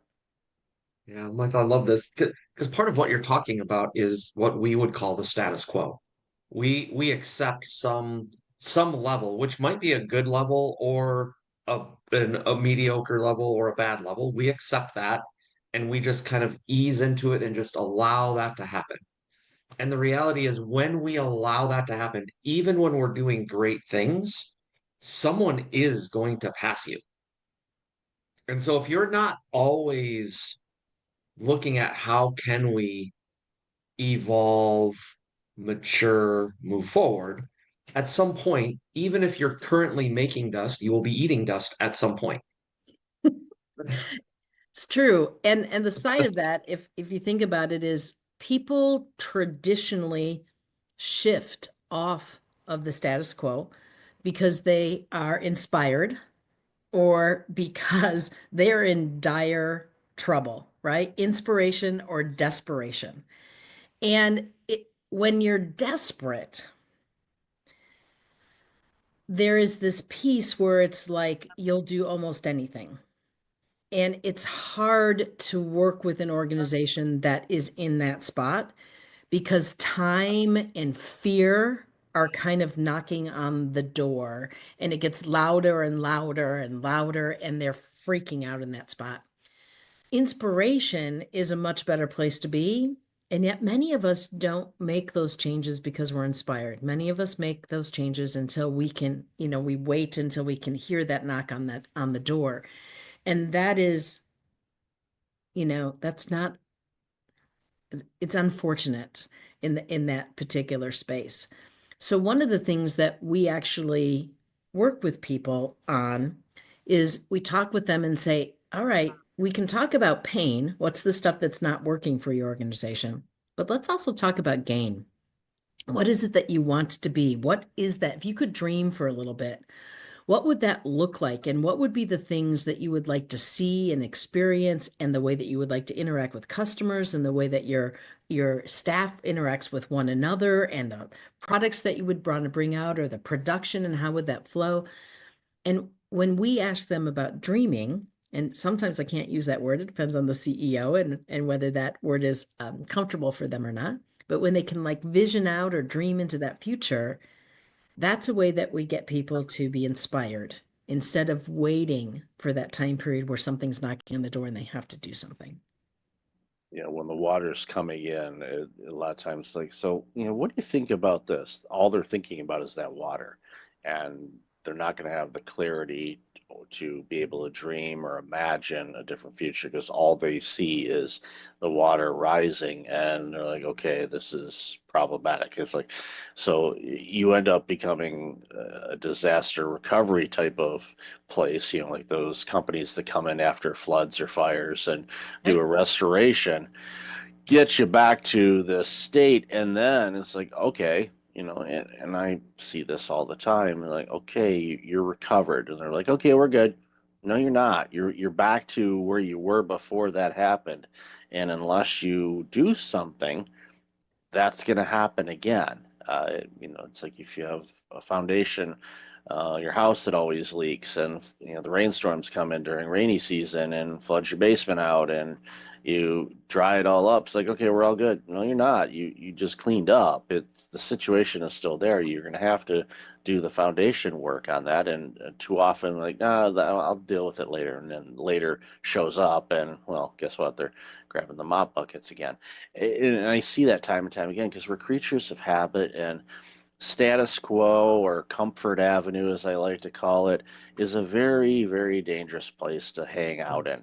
You can visit it, maybe stop by, grab a cup of coffee, but don't camp out there because it'll pass you by. And, a stat that I'm sure you've heard of, and, I share from time to time too, is, from the year 2000, 52% of the Fortune 500 companies in the year 2000 are gone or were Right. acquired. So Yep. 500 of the most biggest companies on the planet, from a public traded standpoint anyway, are gone. So, and what happened to those? You could look at them and you could pretty much say, yep, they went this way because of this or this or this or this. But I, I would all but guarantee that every one of them was in status quo mode or was not as good as they could have been, and they could have prevented that. And eh, I just think about, the impact of organization of those sizes leaving town or closing up shop or whatnot. But that could be small businesses too. Small business that has 40 employees, they close down in a local community. What does that do to the community? All of a sudden, those are 40 families that aren't going to your restaurants or buying from your local shops or things like that. And it just has a huge ripple effect. And again, a lot of it could be prevented if, they work with, individuals like yourselves that can say, okay, what can we do to get better, grow, be a better version of ourselves? Because what works today, in all likelihood, is not going to work tomorrow as well as it could. So, and it's one of those things where, again, you see it all the time. I do too. It's like these companies are like, "No, we're good." No, you're not. You're not. I'm sorry. I'm not. One of my favorite quotes is from the late Chuck Daly, former coach of the Detroit Pistons, Team USA, that won the gold medal way back when. And this was after the Pistons. I forget who they beat, but they beat them one game like 30 something points. It was an absolute blowout. And at the post game, Chuck's just mouthing off on all the missed plays the Pistons had and how they screwed this up and that up. And the reporter finally said, "Chuck, you guys won by 30. You were up like 45 at one point. Why are you so pessimistic?" And he said, "A pessimist is an optimist with experience." And he knew that the players that were screwing up and missing plays, that could come back and bite them down the road. He didn't want to see it.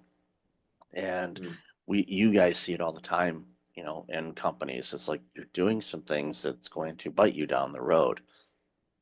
We have something we incorporate in our organization, but it's something we bring to every other organization that we talk to as well. And it's called the growth questions. So it's really looking at it and say, what worked? What didn't work? What are we going to go do differently? And the more frequent you're asking yourself those questions, the more you will grow. And Michael, as you were sharing, it made me think about, there is this, I have immediate pain, the water's coming in and I need to solve that. And I really can't think of anything else. Okay, I've now solved that and I'm moving on. That is a challenge. Like, I think we've all experienced that. Yep. The one that is the most interesting to me is, okay, I really don't have water coming in. And yeah, we're not perfect. We want to be better. However, man, it's a lot of work. And I can't take myself out of the day to day to actually think about what the future is going to hold and like set aside the buzz, the bees and bugs flying around, because it's not like I have dead carcasses. It's just the noise of the day. And watching leaders not take the time to slow down, think, start to look at the future, what could be. And it's this piece of, they get in this status quo or a rut. And My dad said to me one time, the only difference between a rut and a grave is dimensions. And that has always stuck with me that, okay, if we're in this place and I'm just sucked into the day to day, how do I take myself out of that? How do I have the mental fortitude to slow down and think about, I need to be thinking out there as a leader and step out of the day to day because I'm constantly being sucked in the day to day. How do we become more? How do we grow our team? How do we satisfy our customers or achieve our mission or whatever it is that we're trying to accomplish? And a mistake that we sometimes make when we dream is that we try to find the one big right answer. I'm going to go out there and I'm going to try to hit this big home run. And actually, breaking the status quo is more incremental than it is making one big bet. And so it is this thing that says you don't have to say, I'm going to go and put all my apples in one basket. I am going to say in this spot, hey, I'm looking, I want to be more. I think we can grow. I think there's an opportunity. Let's go do these little tests. Let's try some stuff. And as we try some stuff, by the way, trying stuff actually brings energy into an organization. People get excited, and especially when it's like, we have to do this perfect. That's the one big home run versus let's just try it and see what happens. And so we try, we see what happens, we learn. And that's when those growth questions really come in, right? What's working? What's not working? What could we do? Let's go try those things. Let's see. And then let's make the next decision.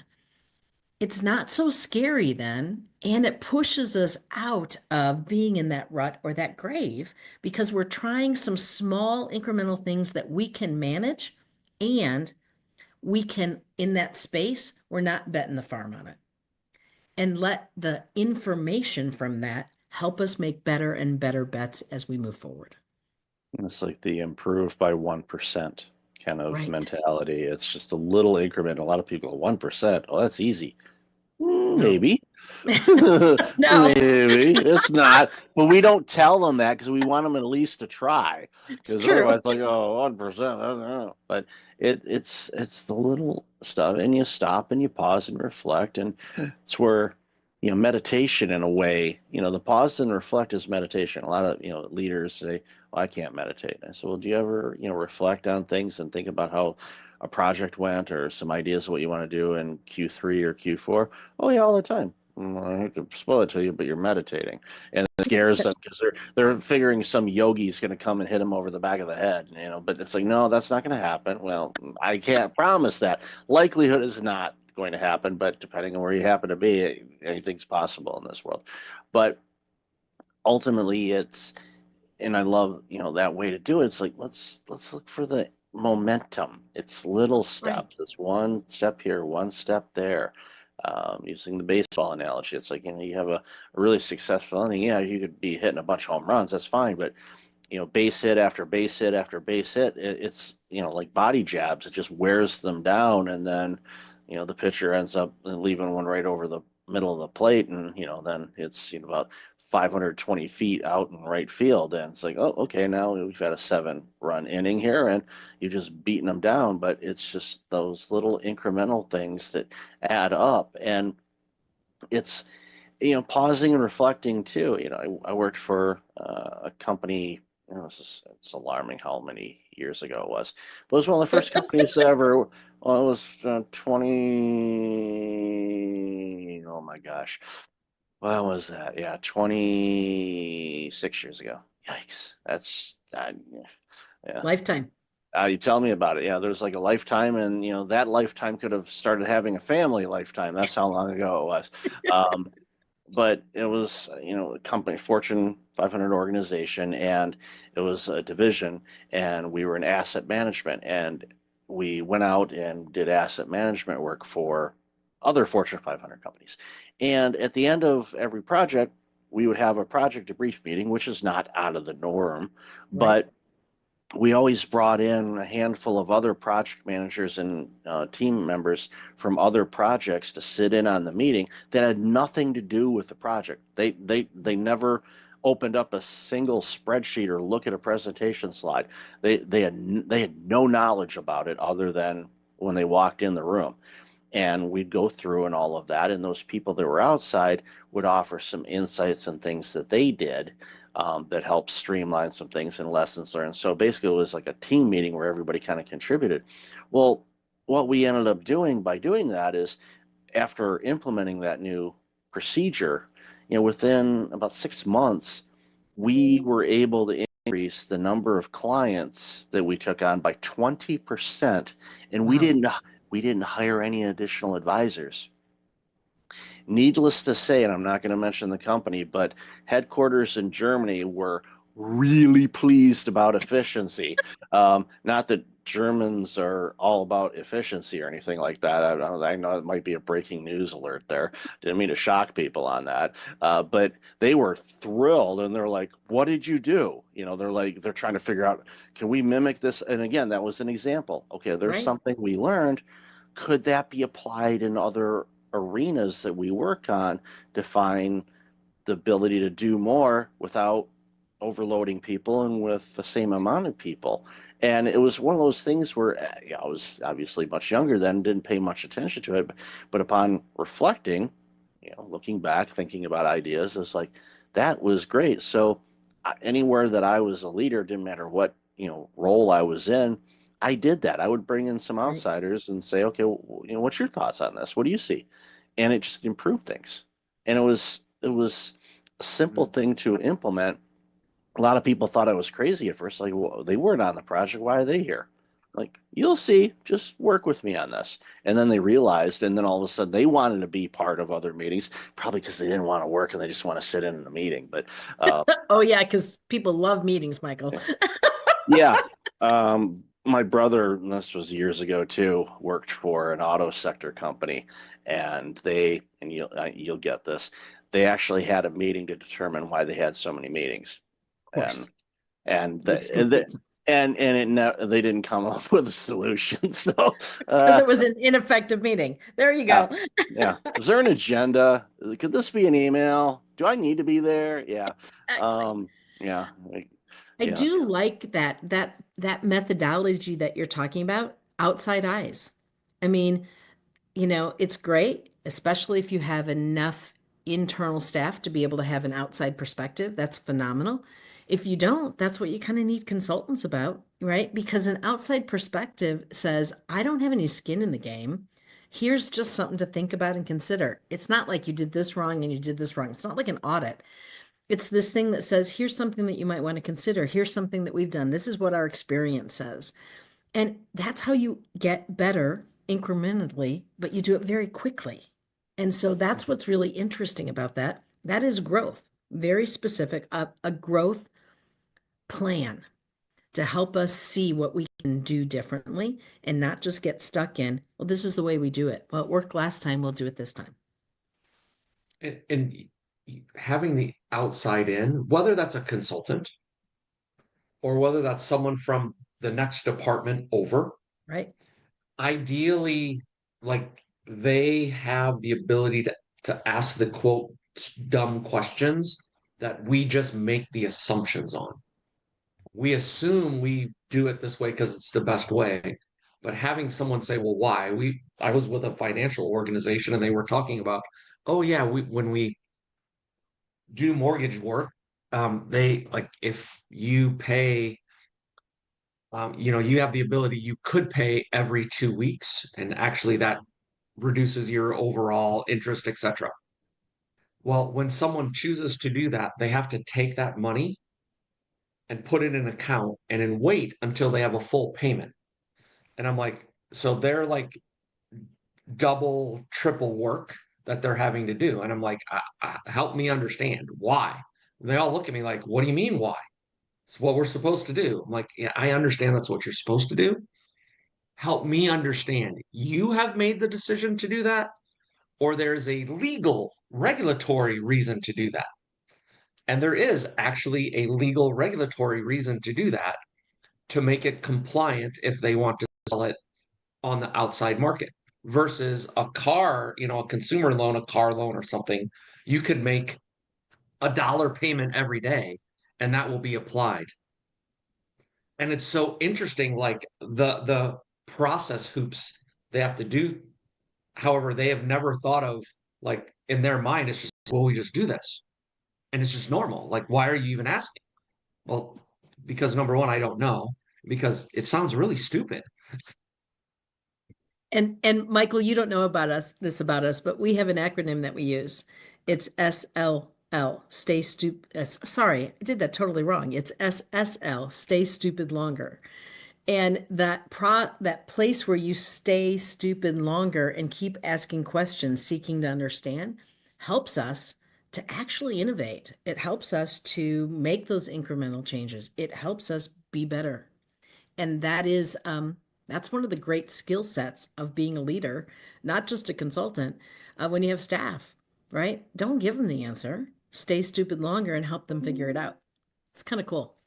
Yeah, it's great. And I think too, and this is something that a lot of leaders, they struggle with initially. The great ones figure it out much sooner than I did, is, you know, your people in all likelihood are much smarter than you are when it comes to something that they're working on. So let them be that, and let them uh, show and give them the autonomy to be able to create and come up with some ideas, Yes. because they're seeing things that you're not, and vice versa. You see things as a leader, you're going to get exposed to things that your front lines may not be aware of.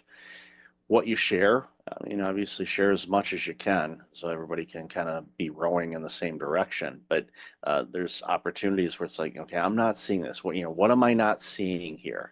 And especially if you're going through, it doesn't matter if you're going through a growth stage or a retraction stage. Like, what am I not seeing here? What do you think? What's going on? And this is one of those things that's like, I know you talked about this with your spouse or your partner back home. I know this. What's their insight on that? And and don't worry, they're not here. I won't tell them you said anything. But what are they saying? And be frank. Use the profanity if you want to. I'm from Detroit. We've heard bad words before. Don't worry about it.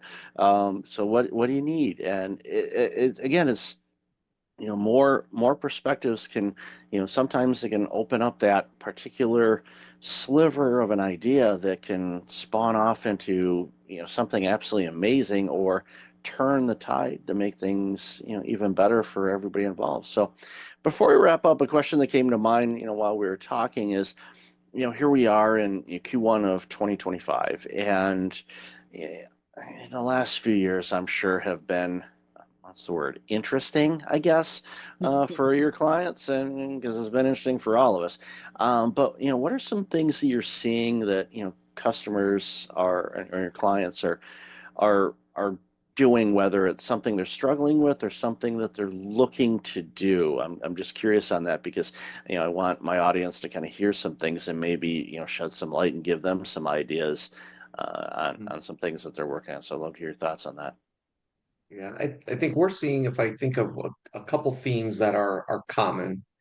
One is they're really looking at their organization and saying, are we designed correctly to achieve what we need to achieve? And that could be anything from reporting structure to our processes, like our processes clear and well defined, so we know where are we getting the most value, for our customers and for the organization. I think that's one. I'm still seeing many leaders say, how do I grow the next set of leaders, the next set of folks that we need to lead? And I think then the third thing is, how am I building a relationship with my team so that they understand me, I understand them, like because it allows me to grow and coach and get those better outcomes. So to me, those are the three kind of buckets of things that I'm seeing organization kind of double down on right now. I think there's also this piece in the relationship side of this, where it is really understanding that if we don't build a culture where people have the ability to contribute. We are not getting the best and the brightest to work for us. Once we have someone working for us, they're not giving what they are capable of giving. And when they actually, quietly quit is the kind of the term that people have been talking about for years. We're paying them, but they don't even feel satisfied, right? And in that spot, if they're not satisfied and bringing their best and like being excited about how they can contribute, then that organization doesn't grow. So this thing about relationship and culture and getting out of the way of our folks so that they can be brilliant instead of me taking all of that on and being egotistical as that leader, that piece, we're having a lot of those conversations as well. And that really does fit with that leadership piece, and it does fit with that growing piece. I think we kind of felt like we had to stick with the status quo with the last few years and the things that have happened. And what we're finding is that that's not satisfying and it's not healthy. And so those are the areas that we're seeing people really talk about to get themselves out of it. It gives me a lot of hope that those are the things that people are seeking guidance on, because it shows at minimum an openness Right. to maybe be a little bit more vulnerable and learn a little bit more about the emotional side of things of work and creating opportunities for people to be their best and be Right. creative. And we know there's multiple generations that are in the workforce now, and Gen Alpha is well on its way next. So you've got the baby boomers who are going to be here for the next 300 years. That's a joke. I'm Gen X, so that's a joke. I'm a boomer. I'm gonna be here forever. Yeah, you guys will not let go. Let go. No, I'm I'm kidding. sorry. I'm kidding. No, We'll let go when you all figure it out. Oh, in your face, Well, Michael. well played. Well played. Because we won't. No, I think, a completely different tangent. I think a big, obviously there's, a variety of different reasons why, but I think baby boomers actually enjoy work.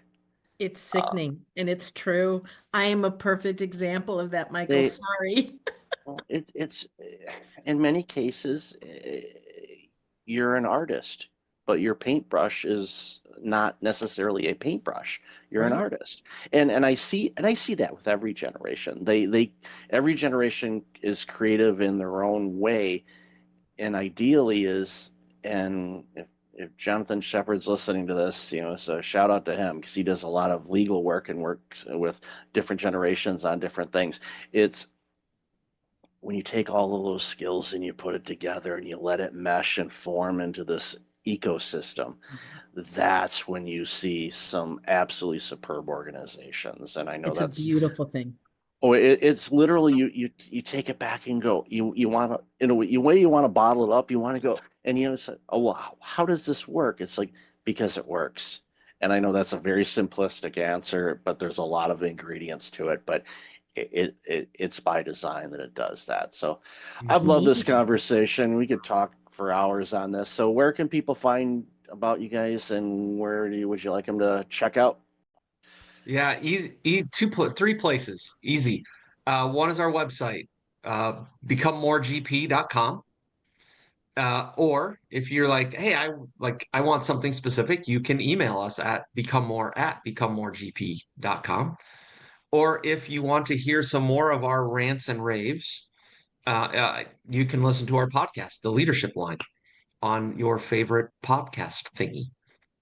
There you go. Thingy. Yes, thingy. Yes, I'll definitely have the links to all those thingies in the show notes. So really appreciate you, Scott and Tammy. Thank you so much for being awesome people and the amazing work you're doing that makes the world a better place. So really appreciate your time today. Thank you, All right, Michael. thanks, Michael.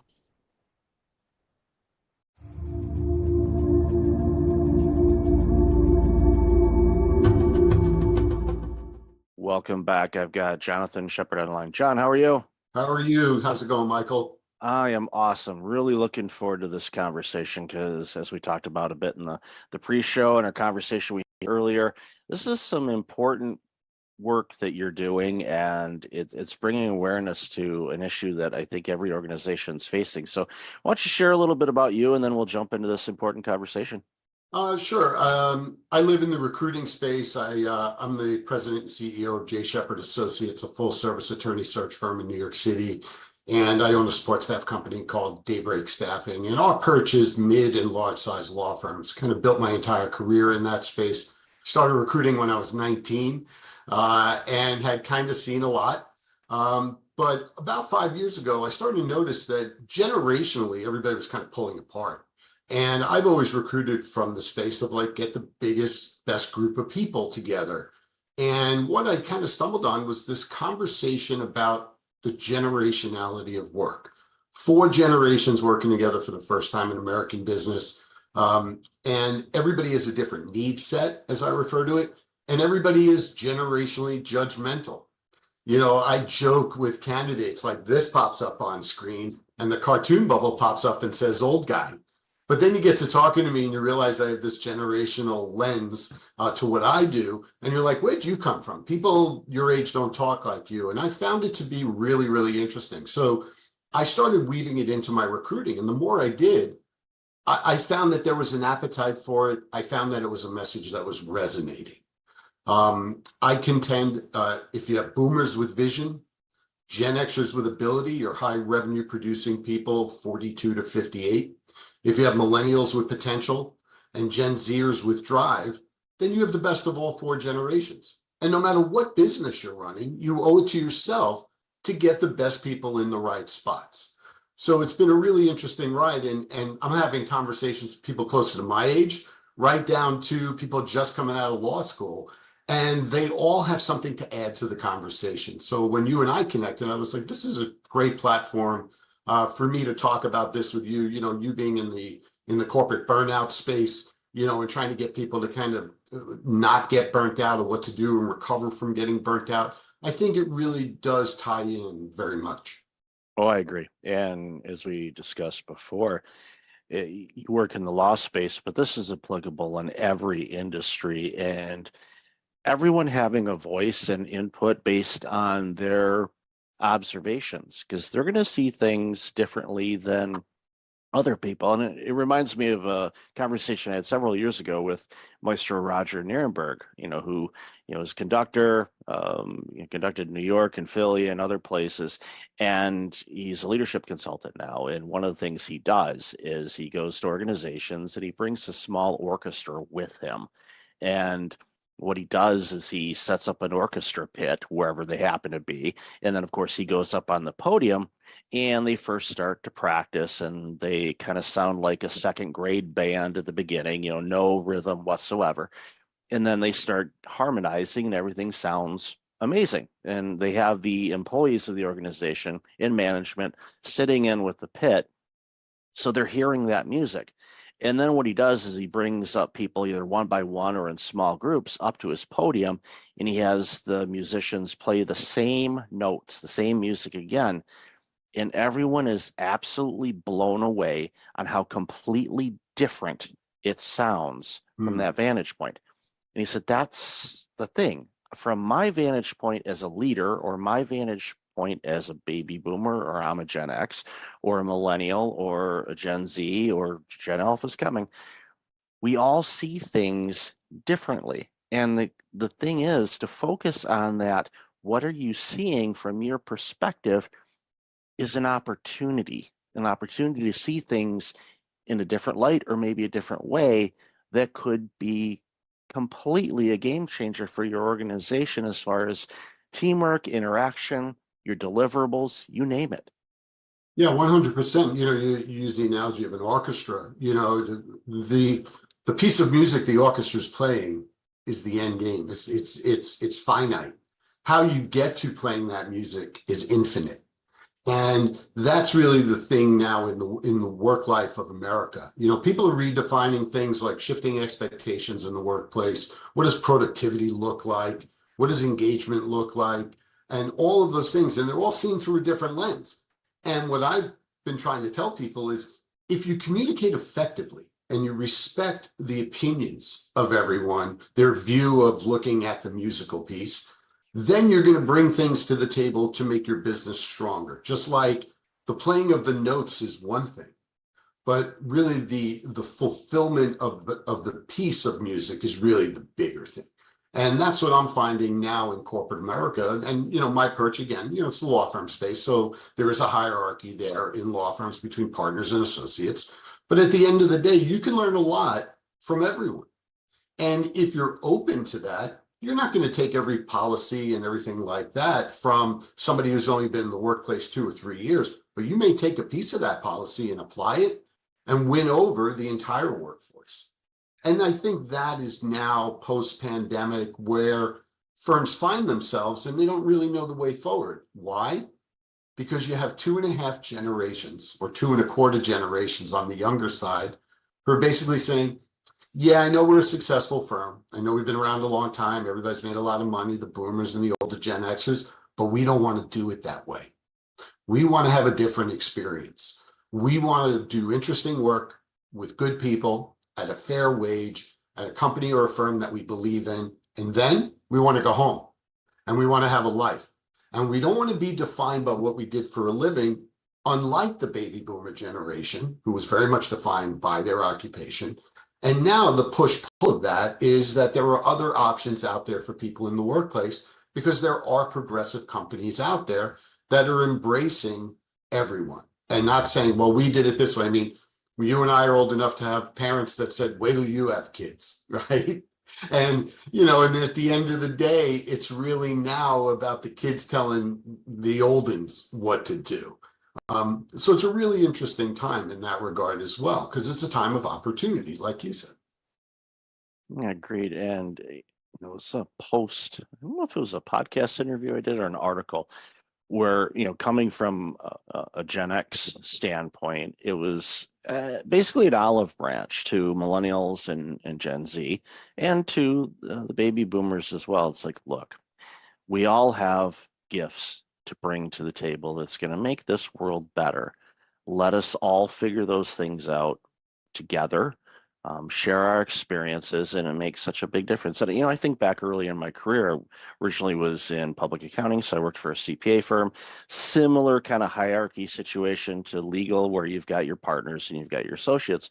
And, you know, I would learn from everybody, from the senior most partner that had probably 40 years on me to a recent partner who was maybe 10 or 15 years older than me. So that was, you know, and, you know, I'd pick their brains on different things and get their perspectives, learn about their personalities, what made them motivated, you know, why they looked at things a certain way, and just, you know, borrowed some, you know, work styles from everybody and tried it out. And I think the more open-minded all of us can be when it comes to learning how to do things and shifting away from this, I'm going to put in the 80-hour weeks every week and then, you know, this is who I am. You know, hi, I am Mike Levitt and I am this. Well, you know, I don't identify myself as necessarily a burnout consultant or a coach or a podcaster. And it really depends on my conversation. This is some of the things that I do, but that's not me. Other generations, as you said, they, you know, identified themselves with who they were in a workplace, which I think is, you know, one of the, I don't want to call it sad, but it is kind of sad in a way, is when the baby boomers have started to retire, it's an identity crisis for some. And I've had conversations with them. They're like, I don't know who I am. I'm like, you're Bob. That's who you are. And it's very limiting, right? You know, why would you want to be one-dimensional, right? Why would you, you know, you're a father, you're an uncle, you're a brother, you're a, you know, softball player on the weekends, you're, you know, any of those things. But what I find is that people are so in their comfort zone and so unaware and maybe even a little afraid to just try to come out of that zone a little bit to extend themselves. You know, the firms that I do business with in the mid and large size space, the ones that are trying to find the way forward are the firms that lateral partners and associates want to go to. They may be stumbling with a policy or an initiative, but they're out there trying. And it's the firms that are out there trying because they're going to listen to people a little bit more of all generations. And it's not really a commercial for, oh, you have to get with the times and, you know, the younger generations are coming up and everything like that. It's not about that. It's about you're running a business. And if you needed a better computer system, for example, you can go out and buy it. If you needed higher caliber performers in your business, you should owe it to yourself to find them, regardless of where they are in their career. I did a roundtable of managing partners last summer, a breakfast question Q&A, and one of the managing partners stood up and he said, John, let's cut through all the BS about recruiting and people and all this. What are the top 2 things you look for when you look for people for law firms? And I said, that's easy. Number 1, subject matter expertise. They got to know what they're doing, no matter where they are in their career. And that's true in the law firm space and outside the law firm space. Number 2, good human being. Because if they're good human beings with subject matter expertise, you're a smart guy, you're running a law firm, you should be able to use those people most effectively. And he said to me, you know, those are kind of words to live by, but hard to put into practice. And I thought that was interesting. Yeah,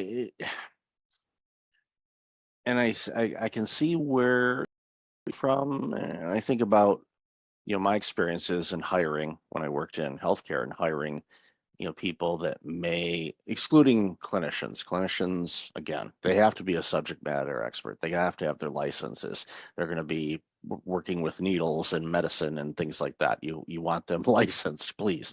But as far as clerical administration side of things, you know, I looked for, are they trainable and coachable? Are they good with people? Are they a good person? Will they be able to withstand the variety of demands coming from a variety of different personalities? Factoring into that, one, you're going to have some grumpy physicians. They exist. You're also going to have some really grumpy patients, because typically when people are going to the doctor's office, they're not well. They're not feeling good. So they may not be putting their best foot forward when they're interacting with people because they just don't feel good. Yeah. So you have to be able to navigate through all of that, do your best not to take it personally, understand the big picture of all of it, and give the best customer service, quite frankly, as you can to all the stakeholders involved. Yeah. And I remember hiring, and I've shared this story before, I hired a receptionist for one of my clinics, and she didn't have any healthcare experience, but she worked for one of the major cell phone companies in their retail department. And the doctors, the board, everybody's asking me, are you out of your mind? They don't have any healthcare experience. And I said, neither did I when I started this organization, and now I'm running yours. So who's the idiot now? And you know, so basically they went, okay. I said, she's trainable. She's going to pick it up quick. Number 2, she's great with people. So long story short, she is now running a clinic herself, a healthcare clinic, when she started in a cell phone company, and now she's running a clinic. Why? Because we gave her the opportunity. We created the environment where she could thrive. She did. She took advantage of it and made it, you know, her career. Yeah. And that was an opportunity I gave, because I saw the person. I'm like, you can train people on things, you know, that's not a problem. It's like, how are they with people in all these different aspects of things that get thrown at us on a daily basis? And it's a fine line to walk. You know, it is a fine line to walk. You know, and one of the biggest complaints I hear from younger workers across all industries is there's nobody there to coach and train me up. And, you know, you and I had the conversation when we spoke at first about my stepson is a mechanical engineering guy. He's 29. And he was working for his first job out of school. And he said, they just kind of threw me into a job that I'm not qualified for, you know, and I'm like managing a $2 million budget. And I asked him, like, is this correct? Like, you just need to show it to me once. And they were like, well, kind of figure it out. And I told them, I hear the same complaints from young attorneys. whose law firms want them to come sit in the office 5 days a week, but the partners that they're reporting to aren't there. And more, as we've bled from the millennial generation to the Gen Z generation, younger people want to be in the office with mentors, with trainers, so they can have the opportunity that receptionist had, right? Maybe they're not all the way there in their education and experience so far, but if you can start with that and then get them to where you need them to be, then you're ahead of the game. Now, people that are clinicians or technicians, it's a different story. Just like in certain law firms, it's practice area expertise. But if some young associate comes along and has that practice area expertise, why wouldn't you want the one that wants to come in and get instruction from you, as opposed to the one that you think is sitting in their living room, in their sweatpants, thumbing their nose at you, and only working when they want, not when you want, if you're a partner in a law firm? The reality is that if you embrace that younger employee that wants to come in and get there yourself, you'll be able to have a better team over time. And that's some of the conversation that I'm having with my law firm clients now. It's like the problem is not your associates. The problem is the partners, because they want to sit in the Hamptons or Martha's Vineyard or the Jersey Shore 3 days a week, all year long, or mostly in the summer. And they're like, well, I get everything done. Well, you need to come in and recommit to the firm that you're going to bring the next generation of attorneys along, just like you were brought along at one point in time. The way in which that occurs is now different because of the way the generations communicate. The boomers a little more in person and through email. The younger Gen Xers, millennials, and Gen Zers more via instant message or text, or something like that. If you're a boomer, you just have to make the effort with the Gen Xer or the millennial or the Gen Zer to communicate the way they want, and then they'll eventually come to you too. It's not you acquiescing everything to train up good people. But if you train up good people, you'll get a better team together and you run a better business, you'll be more successful, and guess what? You'll make more money. Yeah, and it's just utilizing all the tools at the time that makes sense for everybody involved. Because sometimes a quick text message works. Sometimes it's okay, let's jump on a quick Teams or Zoom call. That's great. Sometimes it's like, you know what, why don't we carve out some time and we'll spend an hour in the office and we're going to go over this. And you're not distracted by anything else because you're in a room, doors closed, you're flushing it all out and all of that, and you get to have the human interaction and read body language and all of that. There's all these things that are available, and we should utilize all of them. And that goes to all generations. Doesn't matter. And every business. It's in every business. There's no substitute for, hey kid, come sit in my office with me, listen in on this call, and then we'll talk about it. Mm-hmm. Yeah, there's no substitute for that FaceTime. Now we live in a work time where that specific type of event is less frequent and shorter in duration. But that doesn't mean it shouldn't be part of it. And that's what the workforce is having issue with at the moment. I hear the same complaints from my mechanical engineering stepson as I do from young attorneys, as I do from young people in trades who are doing things like, electrician work or carpentry. It is a universal issue cutting across 4 generations. And those people, I was preparing some notes, for this podcast. And, one of the things I made a note here is navigating the landscape, right? Everybody's like, how do I do it? Well, you have to read and you have to get good at reading the 3 generations that you're not a part of. Because then if you extend yourself into those generations, you'll get better feedback, more open communication. And I use the example I heard the phrase boots the house down. And it's very much a phrase that came out of the LGBTQ community and the drag community. And it meant when a drag performer had a great performance that they brought the house down, boots the house down. I threw it at my daughter-in-law, who's 28, very much the Instagram generation. And she looked at me wide-eyed and said, how do you know that phrase? And they said, because I can read. I was online, I was reading an article and stuff like that. And she said to me, slay. So I ended up, and like we all know what that means, right? You killed it. So I ended up doing a video on Instagram and LinkedIn about those 2 phrases and how the thought hit me of, if you're a lateral partner in a law firm and you're mid-career or beyond, and sometimes you can connect with a younger associate just through the use of a silly phrase or an exchange about current events or something like that to just break down that wall. That's all you're looking to do. And it's amazing to me that more people don't think that way. But I think that those who do are going to be lined up for the biggest success going forward. Yeah, it humanizes people and Right. it breaks down those silos. And, for those that are a little reluctant to do it, you kind of have to ask yourself, okay, why is my ego fighting this? What's bringing this about? Because if I want to make a comment about Taylor Swift's new album, okay, you read up a little bit. It's not like the information isn't available, but again, it's in the context of the work you're doing. It adds that human element to it, and they go, oh, wait a minute, old man Bob isn't as non-hip as we thought. He's like, wow, he's slaying it today, and it just on a call or something like that, and you're just like, oh, okay. Yeah, and I think back even in the early days of my career when I talked about earlier about just kind of observing people and the way they approach things, and it made such a huge difference in my life both ways. Because there were people obviously younger than me that were working that I was observing and going, okay, what's motivating you? And especially when I hired people after they'd been there a while, I'll ask them, and sometimes they had to check because I tend to be sarcastic sometimes. I say, why do you work here?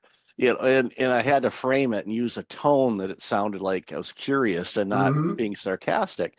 And why, you have so many options, why do you choose to work here? What about this place?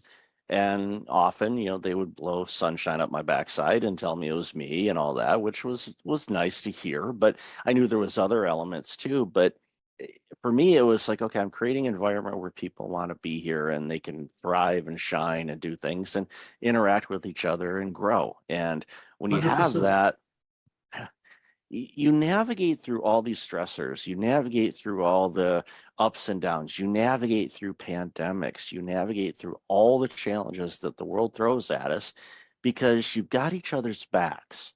Yeah, And and it you're makes in a the big right kind difference. of environment. I started my businesses in 2000 and people were like, oh, you can do so well and blah, blah, blah. And I was like, I'm not really driven by money.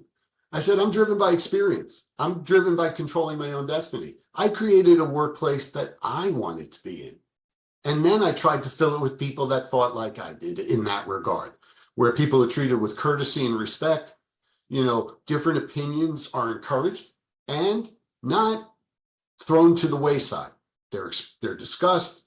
And I've told many an employee of all ages about why something was a great idea or something was not a great idea. And the fact that we addressed it is what they appreciated.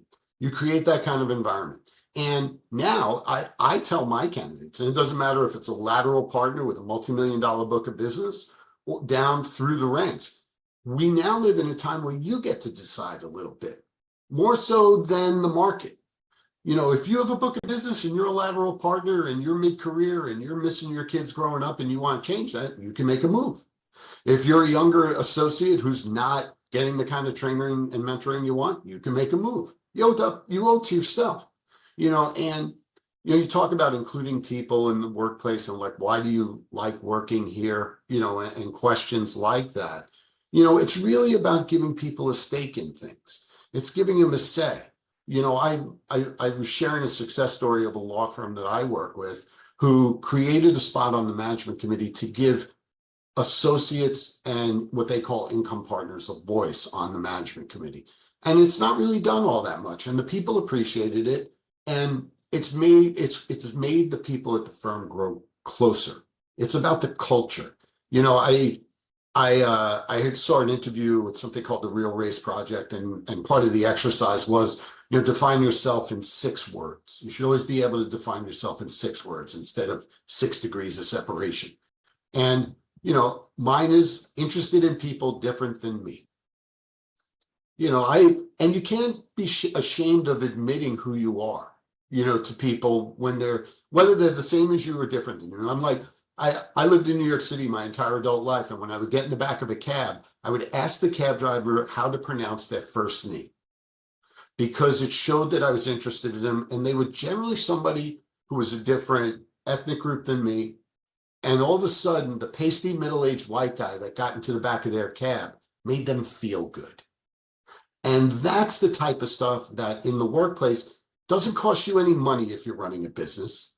All it requires you to do is change your mind. And if you are bringing in people at all levels, if you're a senior partner that I'm working with and you're only interested in a money jump, it's probably not going to be a successful engagement. If you're a senior partner I'm working with that wants the right firm, doing the right work and making money, then I definitely can help you. And it's really interesting to see how people are now redefining themselves, redefining their lives. And, you know, for my purposes, it's an ongoing conversation. It requires two things, and it's very simple: communication and accountability. And that includes self-accountability. You know, I talk to younger people, I'm like, you spent all this money on law school, and you're sitting in your living room in your sweatpants, and you think you have it great, and you're making X dollars working in big law. But here's what's happening. You're being given the same work over and over. You're getting siloed. You're not really learning a lot. The person that's in the office that is at the elevator that the partner grabs is the person that's now in line ahead of you to go to clients. When those clients start talking with that individual, you become less and less valuable. On the flip side, if you're a partner with a book of business, you need to be in to lead, to service your clients, and to interact with others in the firm. And if you do those things, you'll make more money in the long run. You'll get easier engagement. And what I mean by easier engagement is your people getting to you in the time frame you want, communication and accountability, but it's got to also be self-accountability. I wanted to tell about the road ahead a little bit, you know, and I say this is an ongoing conversation. And a little funny anecdote happened to me a couple of months ago. My wife and I had our master bathroom redone, and the contractor had subcontractors, and one of them was the plumber, and the base of the toilet leaked when they finished the bathroom. So the plumber came back, and he's like, you know, I tell these kids, like, don't just put the silicone on the base. You have to take your finger and put it around to create the seal, and they don't listen, they don't listen, they don't listen. I'm like, how old are you? He goes, 28. I'm like, and you're complaining about the 19-year-old? And he goes, you betcha. And that, Michael, made me realize that the generational conversation with Gen Alpha coming, it's not changing. It's not going away. And the people that can navigate the conversation the best to run businesses, because that's what everybody's trying to do, are going to be the most profitable in the long run, are going to feel better in the long run about the businesses they've created, and their people are going to end up staying with them because they feel like they're a part of something. Yeah, the more things change, the more they stay the same. And it reminds me real quick of a story. A colleague of mine does some after school robotics coaching and you know, some coding types of stuff. And, you know, some of their students are, you know, either from first grade all the way up to 12th grade. And this little first grader, he was working with them on coding and designing a little, you know, computerized game kind of thing. And at the end of it, this little kid, you know, was leaving, and the coach was working with another student. So this 5-year-old pats the coach on the back a couple of times, says, "Good job today." And he leaves, and he's laughing about it because here's this little 5-year-old that just gave me this attaboy type of thing. He's like, he's 5, you know, how in the world is he doing that? It's like, yeah, he might be 5, but he's, you know, in his late 50s in real life or something. I'm not sure which. Make that kid the CEO. You got it. I looked, yeah, I heard that story. I said, okay. I said, all right, That's great. keep an eye on that one, because they're going to do amazing things in this world. And that's what it's all about, whether it's a law firm, accounting firm, education, whatever. Create that environment where everybody can thrive in the way that they define thriving, to serve your clientele, your customers, whomever.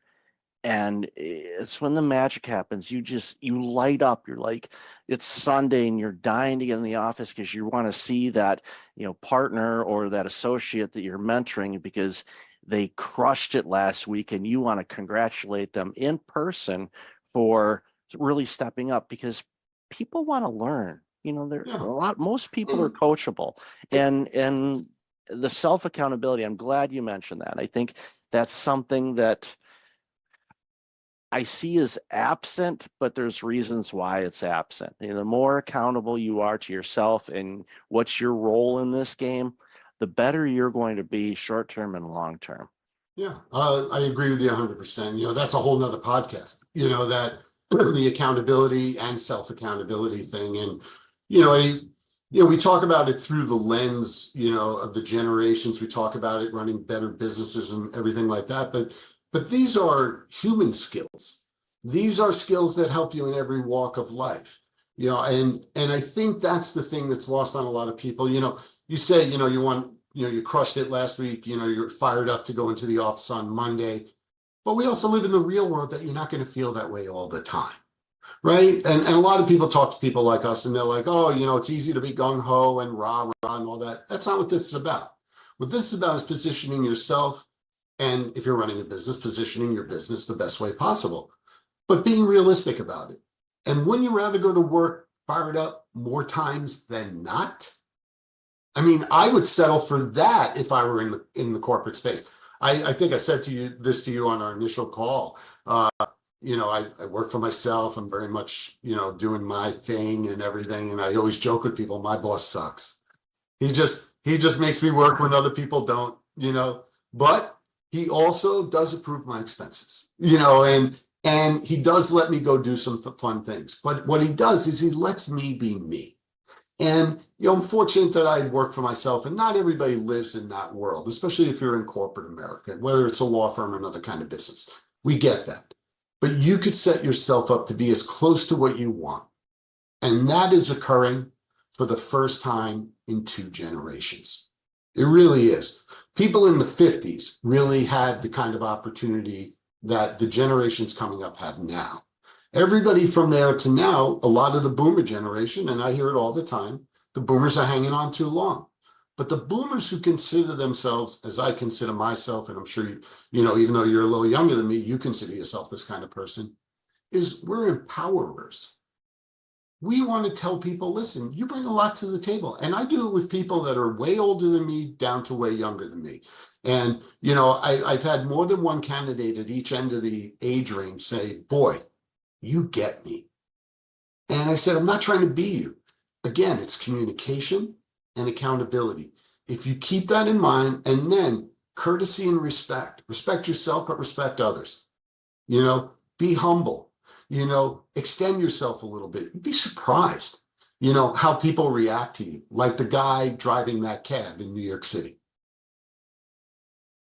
Yeah, it's important. And I tell you, if everybody followed that, boy, the world would look a lot different and workplaces would be a lot better. So, John, I've loved this conversation. I could talk to you for hours on this. You know that already. So, where can people find out more about you and all this amazing work? Well, you could certainly reach out to me individually at Jay Shepard, spelled JSHEPPARD at jshephardassociates.com. You can go to our website. You can find us on Instagram and on LinkedIn at Jay Shepard Associates. And you know, I really want to thank you for the opportunity to talk with you today, Mike. I could talk to you for hours as well, and I'm sure we'll be talking offline again. Of course. And I'll definitely have that information in the show notes. So, John, thank you for being you and making this world a much better place. Really appreciate your time today. Thanks so much, Michael. Have a great day.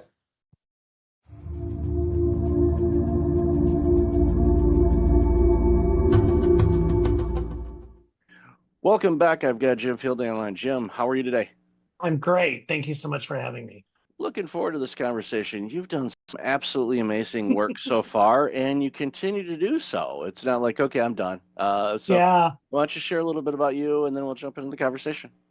Yeah, I mean, I appreciate you saying that. I mean, I'm committed to lifelong learning and staying constantly curious. And so I don't ever want to be done. And after a great run in retail and media and entertainment with some of the world's largest brands like The Gap and Disney and DreamWorks and 20th Century Fox, I've completely pivoted particularly in the last 2 years.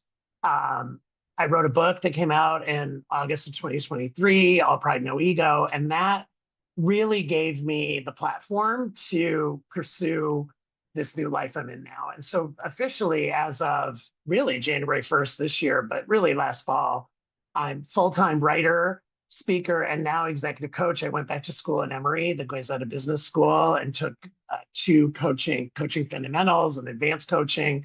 And now I'm coaching clients and consulting clients, and I'm writing another book and doing speaking opportunities at conferences and corporations and nonprofit groups. So it's the first time in my life. I mean, I remember talking to my sister and my mom about this. Like, I basically have had a paycheck from someone else since I was 13. My parents believed that we needed to go to work and that my allowance was never going to keep up with my lifestyle.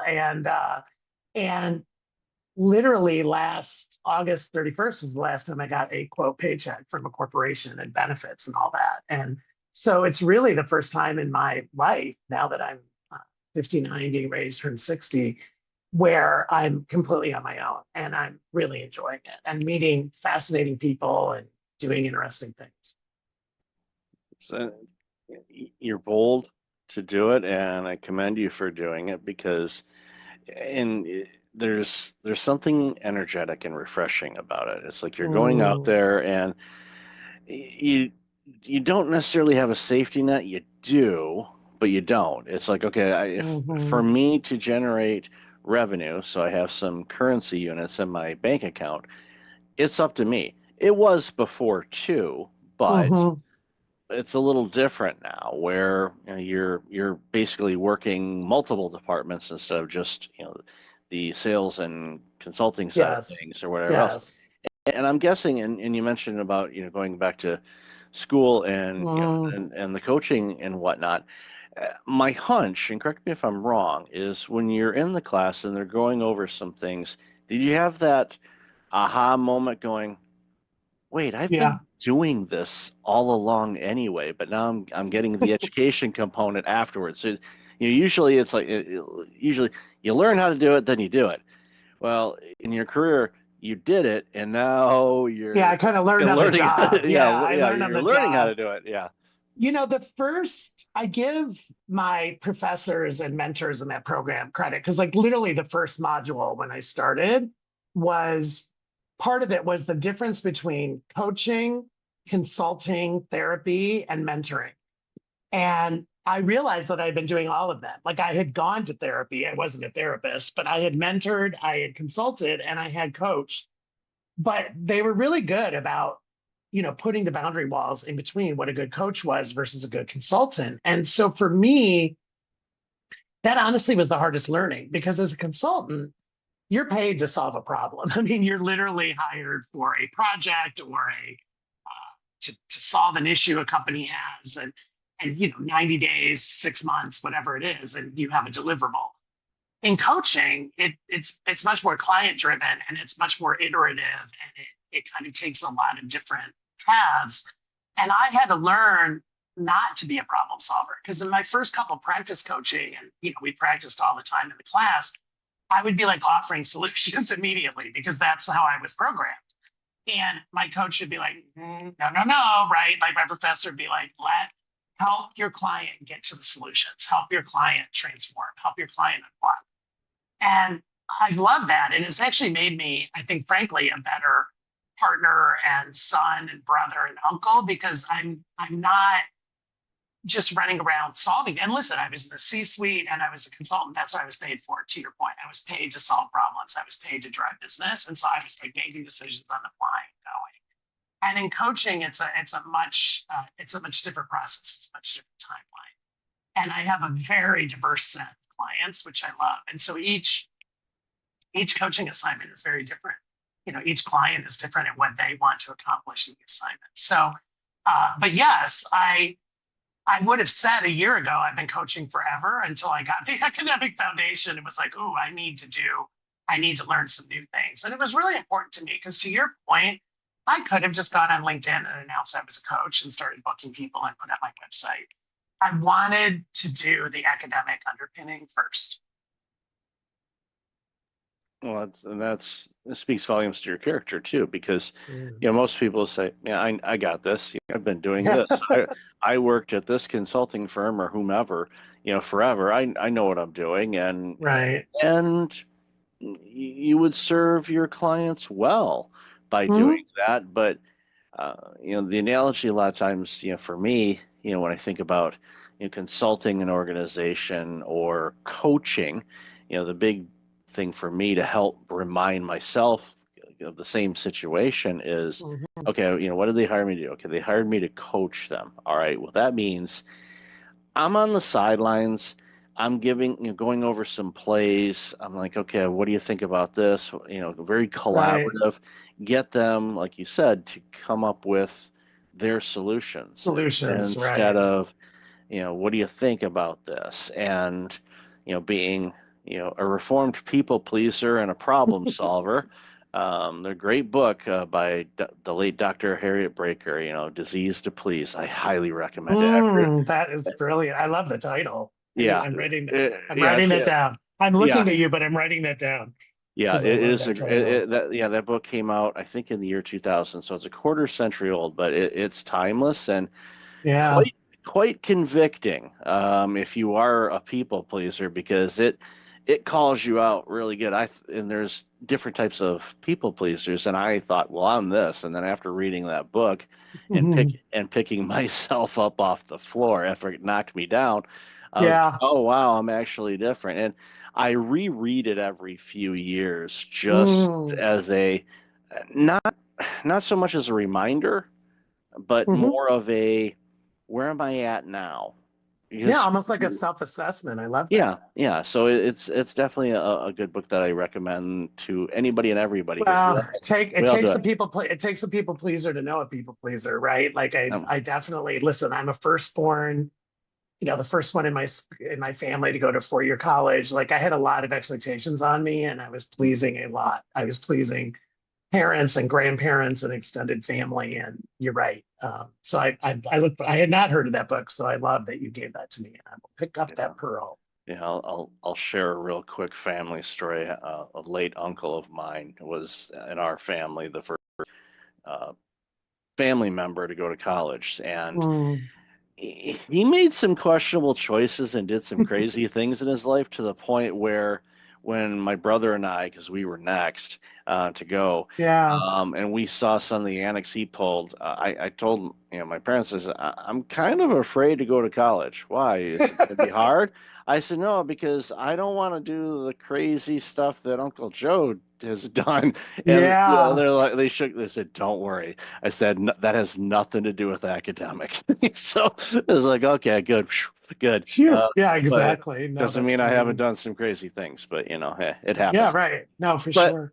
so, jumping back into, the work that you're doing now, and I know we talked about this before too, is, Mhm. the tool bag of knowledge and experience that you have is interchangeable. So Mhm. it's literally like going and I'll use the analogy, if you like to cook, okay, you got the spice rack, so you got all the spices, and you're like, okay, what am I going to make for dinner tonight? You've got, Mhm. some lean meat, you've got some veggies, salad, whatever. You're like, okay, what am I going to make? And Mm. as humans, we get in ruts and we say, okay, we're going to make this again. But no, sometimes we're like, Yes. no, actually, I want to do something different. And we may use a cookbook, or in this case, we may go, I'm going to rely on We my, may improvise. Yeah. yeah, improv, and let's make dinner, knowing that, DoorDash is just an app away.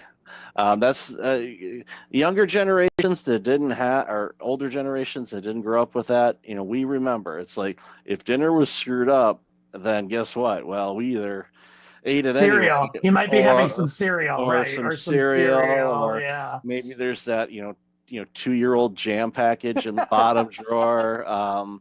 Is there a piece of bread? Yeah. Oh, Some for some buttered reason, toast. Some buttered yeah, toast. exactly. Yeah. We're like, We're gonna literally, get something. But yeah. yeah, we're literally, Yeah. thinking about going down the street. It's a great analogy. No, it's a Yeah, great story. I mean, that is, yeah. I mean, there's a certain amount of, and that's part of what I like, what you and I are talking about. It's part of what I like about coaching is of course I prepare for my client meetings, and I review previous notes, and I write myself some notes that I might want to ask, some certain questions I want to ask. I still have my list of go-to questions, but you are kind of improvising during the coaching, because you're really, to be a good coach, you have to be a very active listener and a very good question asker. And you're really riffing off of what your client comes to, right? And as you know, because you do this, like, my first questions are always, what's top of mind for you today? Or, what issue really is something you want to talk about today? Because as you know, each session, 45 or 50 minutes, you can't boil the ocean. And I think getting the client to focus on what really is the core issue that's affecting them at that moment, right? And that they really want to talk about. And you can't prepare for that. It doesn't matter if you review all your notes and you think you know your client super well, they can surprise you each time. And to your point, I fall back on my 35 plus years of corporate experience and my own coaching. Like, I was coached. I had a coach at Disney for 4 years. When I was president of Disney Store, I had a coach. He was amazing. And I was the one, when my boss at Disney told me I was getting a coach, I thought I had done something wrong, honestly, Michael. Like, I was like, oh my gosh, like, did I offend somebody, or my number's not good? Like, I saw it as a negative. And my boss was like, no, we're investing in you because we want you to be a better leader. We want you to grow with us. Once I flipped that switch and realized it was an investment, like, it was an unbelievable time. And it was a gift that I had that coach in my life for 4 years. And it's somebody that I'm still in touch with, because he helped me transform so much, and absolutely made me a better leader at Disney, a better leader at every future job I had after that. And as I've said before, like, a better person, like, I think just a better human being. Spent many an hour inside Disney stores with my little ones. And So many did. We appreciate you. yeah, lots of positive. One not so positive. My oldest daughter had, the quintessential meltdown, laying on the floor, screaming, crying, kicking her legs, to the point where I had to literally carry her out of the store over my shoulder because she was upset. Did we not have something she wanted? We already bought her something. Oh, and she wanted something else, and I told her no, and that no is not a great word in Disney store now. No, it's like, upon reflection, it was like, next time. It was funny because her mom was the reason why we were there, and we were there with a friend of ours, because my partner at the time, she was holding, kind of like a house thing for selling something. I forget what it was, but so it's like, all right, well, I'll take Sarah out, and the other two kids were little enough where they weren't, they were still very young, so it wasn't an issue. But it's like, I'll take her. So it's like, all right, let's go to Disney store, and she never acted that way before, ever. And so here I am walking with my buddy, and there's a screaming kid walking through the mall, screaming and yelling. I'm surprised people didn't call the cops, thinking I was trying I'd say turn you into child services. Yeah, it's like, you're trying to kidnap that child. No, I'm just not buying her yet. Okay, well, here's the hint. She has enough aerials, okay? Yes, but here's the hint. It's too late now, but for any of your listeners, because I still love Disney Store so much, the area around the cash register are the souvenirs. We call them souvies, but internally, we literally called them, without being rude, shut up gifts. And they were all like less than $12. And it was, I saw numerous desperate parents and grandparents picking up a, like a small plush animal, or, just something that, like a keychain, something that was under $10 or $12. Because we saw many a tantrum in Disney Store, because you're teaching the kids boundaries, right? And of course, we're overstimulating. Like, our job was to give them the best 30 minutes of their day. And so we were like overstimulating them, and there's something everywhere that they look. So we weren't always a parent's best friend. No, I get that, but no, I was thinking as you're mentioning that, I remember, in the back of the stores, they always had a Disney movie playing on. It used to be on the smaller televisions, Always, and yes. then the bigger screens and stuff like that. And I often thought, it's like, it'd be nice if they had the funding and the staffing to say, this is kind of like a kid drop off at IKEA, where basically, and I'll use this pen, it's like this is the thing that pages you to let you know it's time to pick up your Yes. kid. I was one of those parents that probably ignored the page and like I didn't feel anything. Yeah, I'm gonna squeeze another something's 15 wrong. minutes out Yeah. of this. Yeah. Meanwhile, the poor staff's like, it's like, I don't know. For some reason, it wasn't working. Yeah. No, it was working quite well. You're Yeah. quite smart, Michael. We Yeah. thought about it. And it's funny because on Disney Cruise Line, they have that. I mean, Disney Cruise Line, they have Kids Club. Yep. And you drop your kid off and you get a wristband, or now it's an app. But yeah, we thought about it. And by the way, we had parents do it without it being official either. Like all of a sudden we'd look up and we'd be like, whose children are those? Right. And Yeah. we'd be like trying to match child, and all of a sudden the Mhm. mom would come back carrying like a Banana Republic bag or an Ann Taylor bag. And we'd be like, oh, okay, now we're reuniting them. But we had, Exactly. of course, you can imagine, we had not lost children or missing children protocols, but we definitely had we had standards and operating procedures for Oh, yeah. matching parents to children for sure. Yeah. No, if it's ran by Disney, there's going to be protocols and systems. We didn't miss it on that. We knew how to do that. Exactly. So going forward, what I always ask people, and I don't ask the 5-year plan because the last 5 years, who the heck could have planned any Who of could have that? planned those? Yeah. But so now that you're both feet in and you're working with people, what are some of the things? Is there any like common, if anything, common things that businesses are looking for help on? For I know. sure. Okay, so I'd love to hear what your thoughts are on that. I mean, I'd say my three biggest topics, Michael. One is management and communication and team building in these new hybrid work environments, right? The return to work. Part of my staff is remote, part of my staff is hybrid, part of my staff is in the office. How do I do it? And for many of us in my generation, we grew up as physical leaders where basically our teams were in an office. Even if you managed multiple offices, you could still go to the office. And I'd say that's one area I'm spending a ton of time on.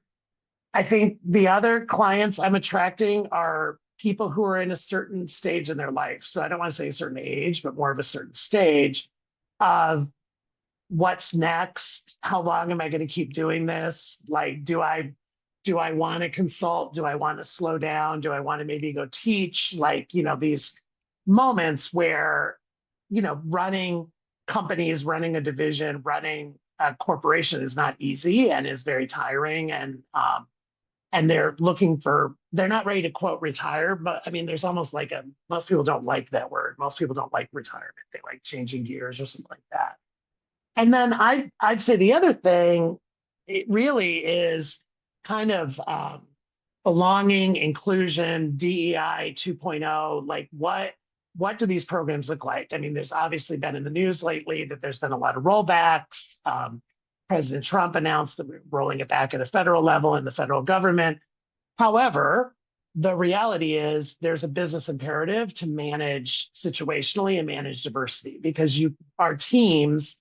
I mean, you look at the demographics of the United States in particular in 5 years, to your point, or 10 years, we're becoming a more diverse population. We're not becoming less diverse. And so regardless of what is legally required or mandated or directed, most executives I'm working with see the business imperative to manage diversity and manage situationally. And also, I'm spending a lot of time on the generational differences. I hear a lot about, oh, Gen Z is so hard to manage, or Gen L, whatever's after Gen Z, or Gen Y, or, these millennials. And I'm like, okay, but that's, again, managing diversity because each generation is different. And I guess the fourth one, if I had to throw one in, is the impact of AI. I mean, we're in an AI age, and where is it going to help your business? Is it going to hurt your business? How do you harness it for efficiency and effectiveness? How do you not be afraid of it in some cases? So I'd say those are pretty much the themes that I'm working.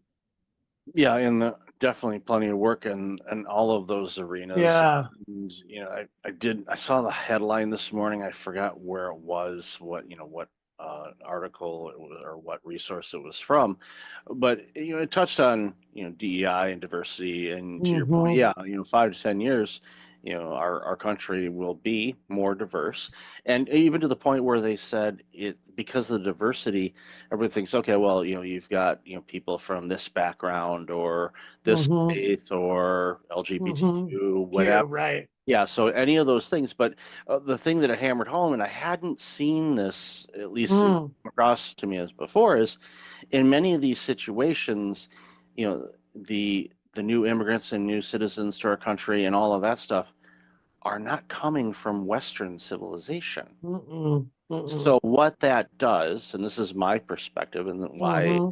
I was such a big fan of the internet when it first showed up, and Hmm. why I'm a fan of AI and everything else, is the world is becoming more global, which means we can look and experience different skill sets, learn Hmm. new things, adapt things in a different way to Mm. see benefits that we wouldn't think of because we've been spending all our time on Comfort Avenue doing the same Hmm. things over and over again, expecting a different Yeah. result. Remember the Yeah. insanity Right. thing? It's insanity. Yeah. Yeah, so I am a huge advocate for new experiences, whether it's coming from Mm. eating at a different restaurant to working with Hmm. different people. My last Hmm. role for going full in on this one was running a multiple site healthcare clinic. We had Mm.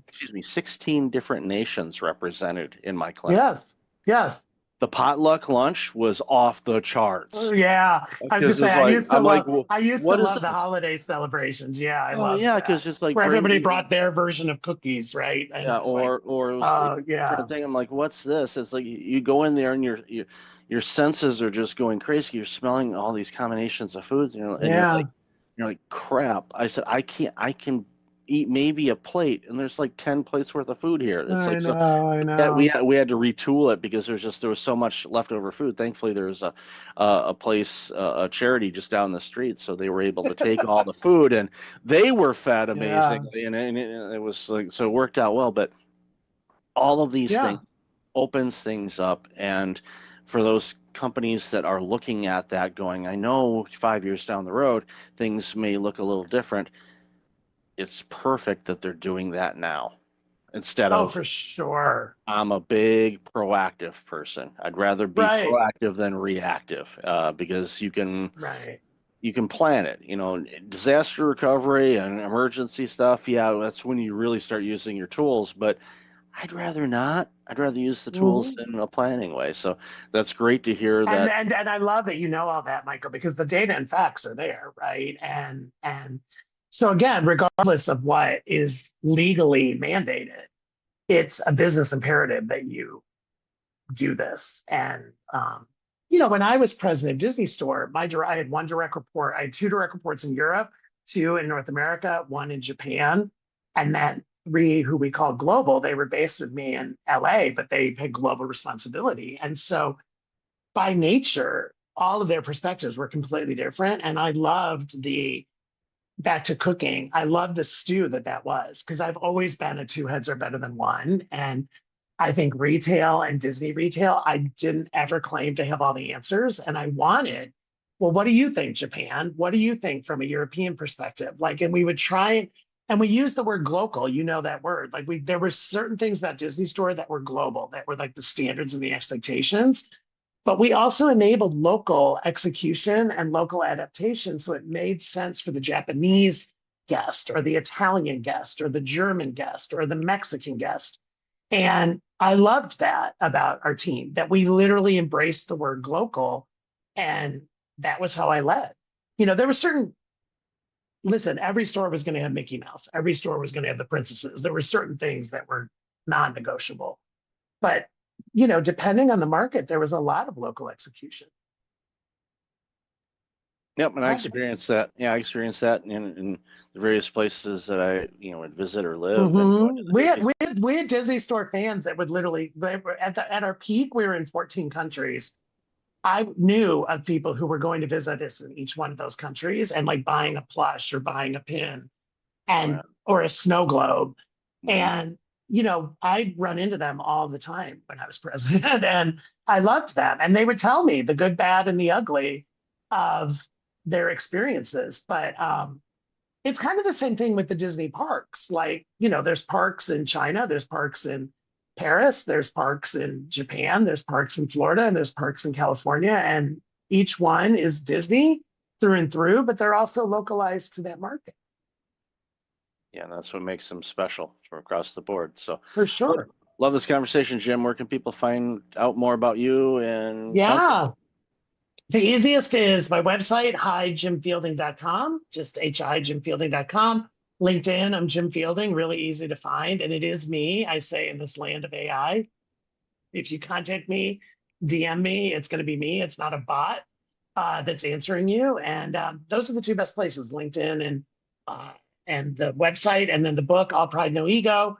You can find that at Amazon, any of your local bookstores, Amazon, Alstora. It's also, I did record the audiobook. I get asked that a lot. So it's like me talking to you for almost 7 hours, if you can handle that. You can do it in small doses. But yeah, I read the book and it was a great experience. Awesome. Definitely have all that information in the show notes. And I listen to audiobooks at 2x speed, so it'd only be 3.5 hours. So, I'd sound like Jiminy Cricket, but okay. There are some voices you can do that, and there are some voices where I don't know if mine is. I'm gonna try that now. That's on my to-do list. Yeah, there's some that for some reason I can't hear it, but my dog is going nuts for some reason. So I'm afraid I might be setting off your dog. I'll have to try. There you go. We'll give it a shot and let you know. So thanks again, Jim, for your time today. Really appreciate it. Such a pleasure. Thank you. Welcome back. I've got Katie Trost on the line. Katie, how are you? I'm doing great. Thanks for having me. I'm excited for this chat. Yeah, I've been looking forward to this one for a while now. So for those that aren't familiar with you, why don't you share a little bit about you and the work you're doing, and then we'll jump into the conversation. Happy to. I'm an advisor in the tech ecosystem. I mainly work with CEOs and their executive team, sometimes the board as well, and pretty much 360 around the CEO, everything from their leadership, internal, external brand, how they show up in the ecosystem, what's their brand, but then also just the whole internal operations and implementing operating systems and scaling organizations. Mainly, as I said, tech, so usually around 100 to about 500 employees. And as they scale their engineering teams and their sales teams, usually they have quite similar challenges, and I work with them on that and do the whole strategic planning and internal structure. Because I'm German after all, so I like structure. But then also scaling culture and working on the executive team dynamics and the team building. So really everything the CEO touches. And yeah, I advise about 10 to 12 at a time and having a good time doing it. I enjoy it a lot. Well, it's amazing. And, the work that you do, and especially the deep understanding that you have about every angle of an organization is so critically important, because nothing against our fellow advisors that are out there, but sometimes they can be a bit narrow focused when it comes to the work they do, their own understanding. But going back to your comment about systems and being German, I have a little bit of German heritage on my dad's side, and I blame / thank that, because I am very structured. I have to have order, otherwise chaos drives me absolutely bonkers. And when I go into an organization to look around, I'm just trained to see, oh, that's a mess. Oh, that's a mess. And I just want to go clean it up. And sometimes they're not ready for that. And when it comes to IT, and it's getting, and I'm going to change, obviously correct me if I'm wrong here, but in the early days of IT, going into organizations and things like that, it was definitely a bolt-on type of approach, and it was never really part of the DNA of an organization. It was like, okay, we're adding this on type of thing, like you would add on an expansion to a building or something like that. But now it should be, but I'm guessing it may not be as much as it should be, a crucial integration with how everything flows. And I think, again, going back to what I said a moment ago, I think that's where your skill set really shines because you can help people connect the dots and have it part and just kind of flow through the organization instead of being this add-on or outside source or resource or Yeah. whatnot. Yeah, I think that's the massive difference between being a consultant and an advisor, because I need to create the whole buy-in, not only from the CEO, but also from the executive team, from the VP level, director level, across the whole org. You really need to get the buy-in. They need to see the pain point. They need to see how the solution actually, almost getting them to the solution themselves. And then I'm like, oh, by the way, I have this very convenient tool for you. And they think they basically got there themselves, because then they really push it and they really want to integrate it. Where a consultant would go in and assess and identify and put together a plan, and it's never executed, or you feel like you have to go uphill. It's a complete battle to integrate or change anything. This whole change management, I mean, it's just a complete train crash. So yeah, I think that's where advisors and consultants are very different. I also have a coaching background. I was an executive coach for a while in corporate America. So lots of my advisory work is based on has, you know, their roots in coaching and in that methodology. And it really works a lot with buy-in, and you just get so much better and faster change accomplished than just going in and pushing things that you think are right. Yeah, I agree. And I think it a lot of times too, you know, the quicker you can convince the client it's their idea, the better. And Yeah. they'll say, look what we came up with. And like, yes, that was a great job. Proud of you. Yeah. You know, and it makes such a big difference. But I'd love to hear your thoughts on, and I don't ask too much about this anymore, about what we saw, you know, during the pandemic, because I know there were changes, and we've talked about that on the show quite a bit.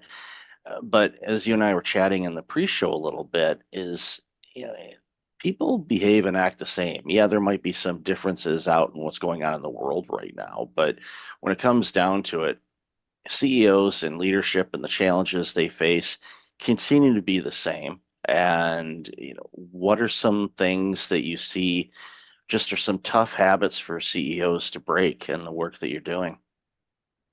Interesting question. I think in general, the whole ecosystem behaved very, on one hand, very similarly, where we had the, you know, obviously the big tech spike and the valuations went through the roof, and, you know, people were just fundraising like crazy and scaling like crazy, and there was not a lot of substance behind it. So a lot of companies then had this empty shell, no revenue, very little revenue, no real product to show, no real product market fit. And then obviously they have to, you know, they have to cut after, and they have to let people go. And I think that is something that people and that CEOs deal with on a daily basis and outside of the pandemic as well. But this was just very accelerated and very much, you know, just top of mind.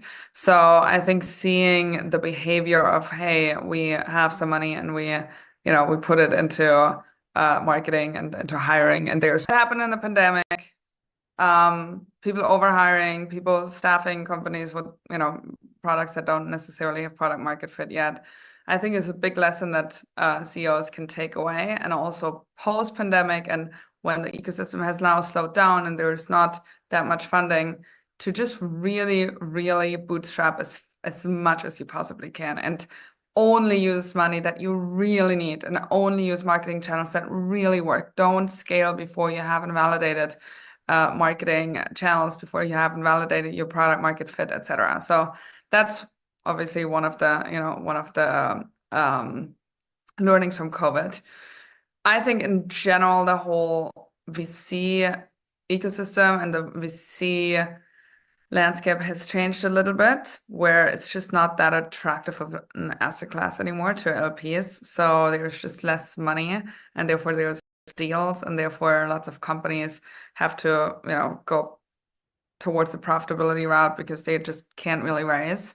And some still haven't really had that insight. So they're still trying to raise, and they get low and low valuations and do down rounds, and they kind of give away the whole value of their companies, right? Lots of CEOs who are stuck in a business that, yes, has good revenues, but the growth rate has slowed down, and they already gave up so much of the business that there's just not much to to take out once they sell, right? So they were kind of stuck in this.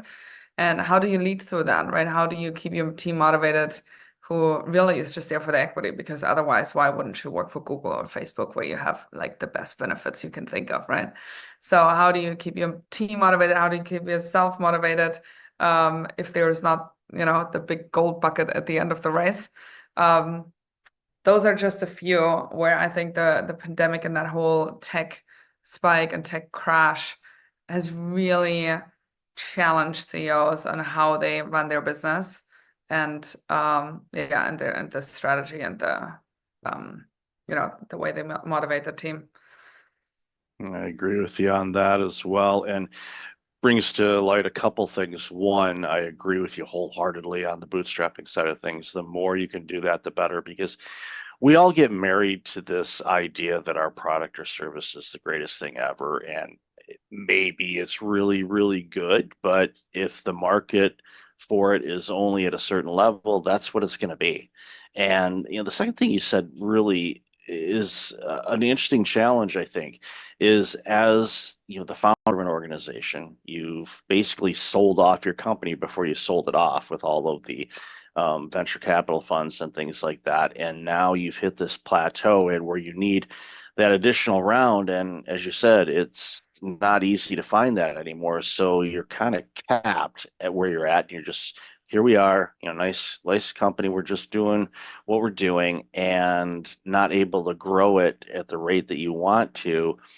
And that can get you, pretty disgruntled as an executive to the point where you start mailing it in or you don't do the work, and your people are going to pick up on that. And then you're going to start losing those key people to Google and Facebook because they're going to say, you know what, this stock's not going to be worth anything. So I'm getting out before I take too much of a bath. And they leave, and all of a sudden your company starts to sink. And a real life example, this was yesterday.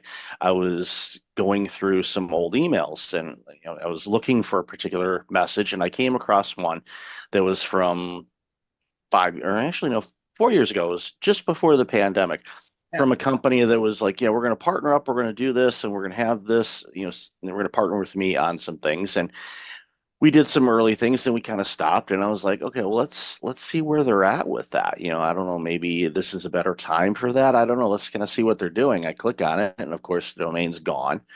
And you can go through old emails 5 years ago, look at those companies. The majority of them, in all likelihood, aren't around anymore because it was this flash type of thing. And I saw it during the .com era too. I'm that old, so I was through that, and thankfully I went through and was working for a company that's still around, publicly traded.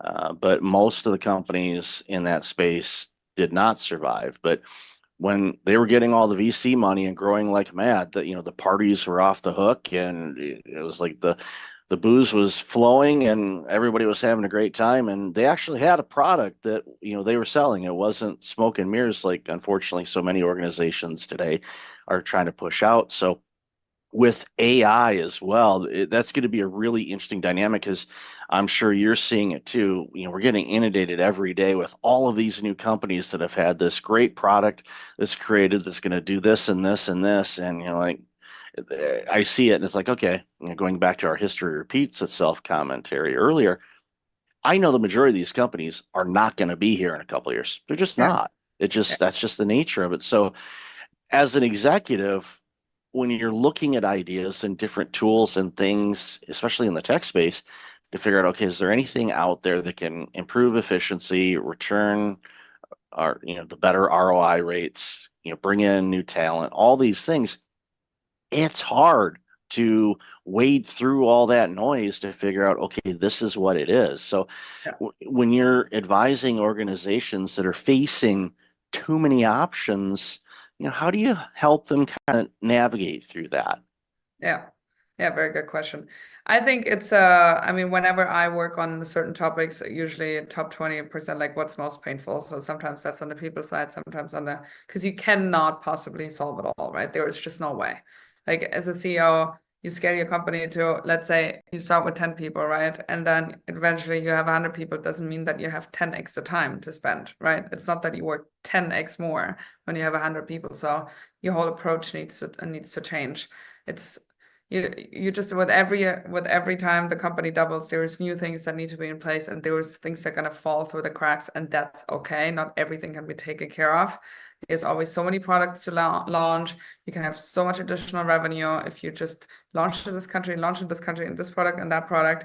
But then your team is getting completely, scattered in all different kinds of directions and loses focus. So you cannot do it all. And if you can do it all, you probably need the money that you don't want, right? So you probably need to have multiple organizations within your organization, have business units, and just run them as separate organizations, basically, right? And then you rather have a different kind of portfolio in terms of having different kind of companies that they are at least separated. So in case there's any legal issues, right? But I think knowing that you cannot do it all necessarily. Also, the whole sprint towards the exit, like if you are in a venture-backed company, there is no point to just like drag it on just because your growth rate is good, or just because the revenues are good.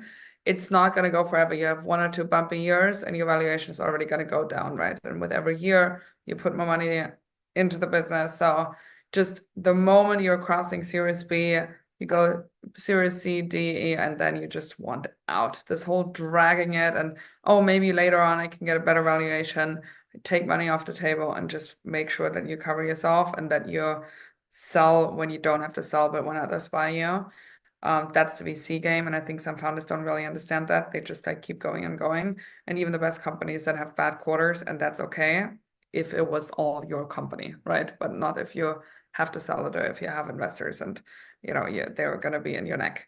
So yeah, I think lessons from just like very well performing companies, from companies who didn't do so well in the COVID and post pandemic tech crash, and you just have to navigate every single situation a little bit differently. How much have you raised? Is there any potential for exit? I've seen term sheets with people basically having an exit next week, and then it all crashed, and then complete bankruptcy. I mean, I've seen it all in the pandemic, post-pandemic, etc. So you're basically on a gambling table, right? And there was some control you have, and there was obviously some levers you can pull, and having a great team is one of them. But you're in the middle of this, have to juggle all of the balls, and I think being in that position is very, you're just kind of on the edge all the time. Like whenever you have a quiet 24 hours, it's probably, something is going wrong already. It's just hasn't reached you yet. So it's really a sprint, right? It's like having this 7 to 10 year sprint where you get through it, and when you come out on the other side, you pat yourself on the back if you had a good exit. But most people never make it. And yeah, that also needs to be, kind of being realistic about that. Okay, what if I don't get the valuation I want?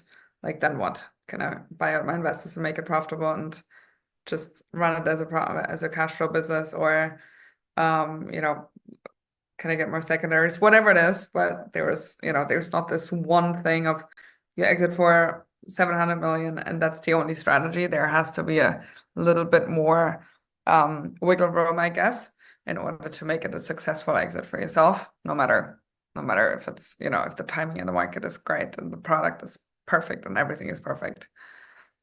One of the things that I've found with executives that are able to navigate those crazy waters is, while they focus obviously on the end goal and the results and the direction that they're going, they tend to focus a lot of their effort on the actual journey and the process itself. Yeah. And I have found, even in my own organization, that is where I've had the most growth, is just being present in, okay, here's a challenge. All right, how do we navigate through this? What can we do? Do we need to ride it out? Do we need to adjust? How should we go about this? Obviously, you have an end goal in mind, whether it's an exit strategy or to hit, a certain percentage of the market or raise this type of revenue on an annual basis, whatever that happens to be. Those are great targets. You got to set targets because if you don't set a target, you're guaranteed to hit it, because you're not gonna, you don't know what it is. But Yeah. for a lot of people, it's the ones that I find that stick around, not only just the companies, but the executives themselves are the ones that are, basically having the time of their life in this. And it's sad that so many aren't, because it's an amazing opportunity. And think Well, about it. I But yeah, I go get it ahead. both completely. Yeah. Yeah, it's so it's amazing to see this. So a long time ago, you used to ask, okay, where do you see things going? But in this world, it's hard to, it's impossible to. But and you've kind of mentioned it already, where the VC funds are a whole lot harder to, gain. So, what are some easy, quote unquote, easy things that some executives can do to navigate whatever the world throws at us over these next couple of years, which I anticipate it's going to be bumpy. Not trying to predict anything, but I anticipate we may see some real choppy waters for a bit. So I'd love to hear your thoughts on that. Very good question. I think take it one day at a time. As you already said, the execs that are the best, they usually, hey, I want another challenge. I'm really excited about this. I just love problem solving, and every day there's a new set of problem that we haven't seen before, and I'm using my expertise and my ways of thinking and my ways of problem solving to come to the other side, to get to the other side, right, and find a solution. And if you approach it that way, then every day is a new challenge, and every day you find new solutions to that. And it's exciting, right? That's something that's engaging, where you feel like you can motivate the team as well. If it's a drag, obviously, and you feel like, oh my God, another problem, not the right way to look at this, and not the right way to approach your job as an exec. I think for CEOs especially, you're really on the hot seat. And what I find pretty interesting, and again, I'm not giving advice here at all on how to necessarily approach this, but if we are politically or economically, you have to lay off people, you have certain, political views, etc. I've seen a lot of CEOs who get backlash on it, right? Because you make one little comment and you're kind of a celebrity, you don't necessarily know the ripple effect and the impact that you have, not only on your employees, but also externally, and that that personal brand and how you're perceived externally. If you're a CEO, especially in the tech world, there's a certain kind of celebrity status to it, especially if you have a certain size company. So I mean, laying low, I would say, is probably the best advice, to not be hyper, obviously Elon Musk is a little bit different here, but to not be a hyper, opinionated on certain things. And when you have layoffs, just in a very human way. I remember Airbnb did it very well when they laid off people, and they had an amazing strategy around that. And so nobody walked away with resentment, and they could totally understand why, and they obviously saw reasons, and etc. But yeah, I think a human way to leadership, a very human approach to leadership, and internal and externally building your brand around that, and trying to have people understand your decision-making process and why you came to certain conclusions and why you have certain strategy and why you change certain things in that strategy, and being relatively transparent, not too transparent, but relatively transparent with that. You usually, again, coming back to the buy-in, you get people's buy-in, and they usually understand why things have to happen the way they need to happen. And I would say, I mean, the biggest nightmare is always for your CEO to let go of people, right? It's always I have to do a RIF, and I have to let go of 40% of people, and what's going to happen, and how, and that's the biggest pain. And I think once you do that once, and once you have the skill set to do that, and you have the experience to do that, many people say, well, it wasn't so bad, and actually it was almost good for the people who had to leave, because they that was not the right thing for them, right? And they found something that's better than what they had. So yeah, it's not a straightforward answer. But you just navigate your way through the waters, and every day is a new day, and you see the challenges and opportunity. I think it's a lot about the outlook and the mindset you have when you're sailing through that world. And get yourself the right support, have a good board, have good advisors, and make sure that your executive team is sound, and that you have a good pair of execs around you that can make a big difference. Otherwise, you kind of carry it all on your two shoulders. Yeah, and that's when you start seeing executives burning out, is if they got to carry all the weight and they don't have the strong board or the strong team. And those points you mentioned, there's so much to carve up there, but I want to highlight just one. I think that the transparency one is definitely a good one, and it can take years and years and years to build up a reputation, and literally a couple seconds to destroy it. Laying low, especially in a very public type of world that we're in right now with social media and stuff, is not easy, but you have to, I highly suggest it. And, I love that you mentioned Elon Musk. If he has a filter, it's not installed, which at least, if you understand that about him, then you get it. And sometimes you're like, oh, I totally agree with what he said, or it's like, okay, wow, that he needed a little more tact than that. And that's just who he is. And if you understand that, I think that goes a long, long way to figuring all this out. So, Katie, I've loved this conversation. Love the work you're doing. So why don't you share where people can find you and follow what you're doing? Of course. I would say easiest is my LinkedIn, Katie Trost, or my website, katietrost.com. I'm spelled with a Y. And you find all the information there and more about my work, etc. Yeah, it's great stuff on there, and I'll definitely have that in the show notes. So, Katie, thanks so much for taking some time out of your day to have a chat with us. Really appreciate it. Thanks for having me.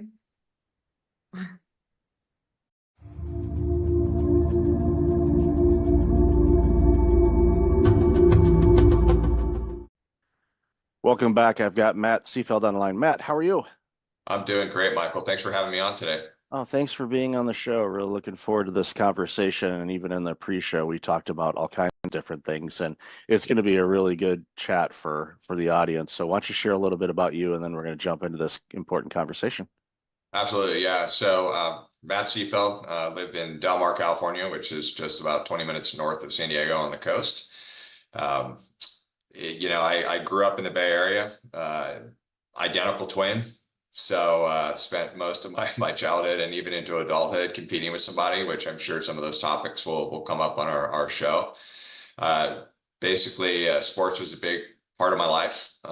Played sports all through college, and continue to coach, as part of giving back and being of service to others, and help motivating this next generation of athletes to create I call it the callous minds, to be able to take on this world, right? Not let the world take on them. So, a lot of things there in my career. I've been in healthcare my entire career. After undergrad, went right into working for a couple of the big four consulting firms, PwC, Deloitte, trying to fix health systems problems financially. Fast forward 24 years, I'm still trying to fix health systems and provider group problem. I did start developing software. Early in my career, I left Deloitte in 2007 to start a company, healthcare software company. Eventually sold that to a public company, and pretty much have been an entrepreneur ever since, and really do enjoy it. And again, I think we'll talk a little bit about what it takes to be an entrepreneur, what it takes to lead a team, what it takes when you're trying to recruit people, and the types of personalities and the challenges that come apart with it. I would say the last big thing that's really why I'm here talking to you today is I did get sober almost 7 years ago. I'd struggled for many years with alcohol. I was using that as my coping measure for stress, trying to avoid feeling. And when I got out of treatment, I realized there was no easy community out there, virtual community to connect with. And this was pre-COVID, right? And so I built an app. It's free for the world to use. It's called My Life Link, and it's a place where people have a soft entry into recovery, right? They can go in, they can basically be as open and honest about who they are, and we connect them digitally to people like them and people who have gotten sober and are in recovery that can help them with this journey. So it's an amazing experience. Again, if any of your listeners out there are struggling with substance abuse, behavioral addiction, or emotional addiction, then or know somebody in their family or friends, pass them on. We'd love to have them. We have lots of virtual meetings. We have lots of things that we offer through the app, and it's free. It'll never be charged for. It's my trying to get back to society as another way to get away from the chaos of this world. As if we focus more on others and less on self, right? That's when healing begins. That's when we start to evolve again as a society. That's amazing. I'll definitely have the link to the app in the show notes for sure. And I highly encourage those that are struggling with any type of addiction to check it out for sure. So let's bounce back to the healthcare side of things. I worked in healthcare administration, the primary care setting for almost 15 years. And every year was trying to fix healthcare. And my colleagues that are still in that industry, and I've been out of that for several years now, are still trying to fix it. It's a weird thing. And I have my guesses as to why it's so challenging to quote unquote fix it. And I think you kind of alluded to it a bit. And it just seems like that there is a combination of a reluctance to make adjustments because we've always done it this way, or people are afraid to take risks to say, well, let's try this, because from physicians closing down practices, which is downright scary because we know the population is getting older and we're going to need more healthcare providers, not less. So it's frightening to see that there's so many practitioners that are closing up shop or just saying enough of this. I'm going to go work at Target.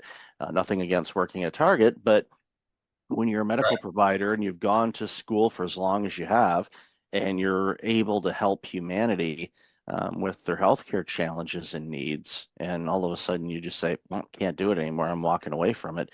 Society loses on that. So I'd love to hear your thoughts on that. Yeah. I mean, you already touched on two of the big ones, right? We've always done this, right? There's an apathy in healthcare, and I see it whether you're a large academic medical center or you're a 3-doc shop, right? It's the physicians have put so much trust in the administration side to just get it done.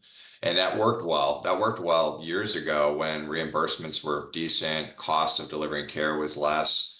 But today, right, what has inflation done to supply and labor costs to deliver the service? It's skyrocketed. And I don't know of anyone who's getting more money from insurance companies, right?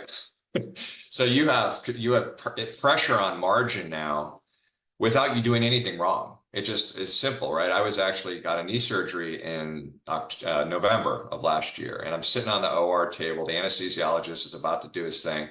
And I said, hold on a second. And I said, hey, do you know what to the doctor, my orthopedic surgeon, do you know what the allowable is for my meniscus surgery you're about to do? Do you know what you're going to get from Blue Cross? And he's like, I don't know. I said, $1,400. So that's pretty good for a 20-minute procedure, right?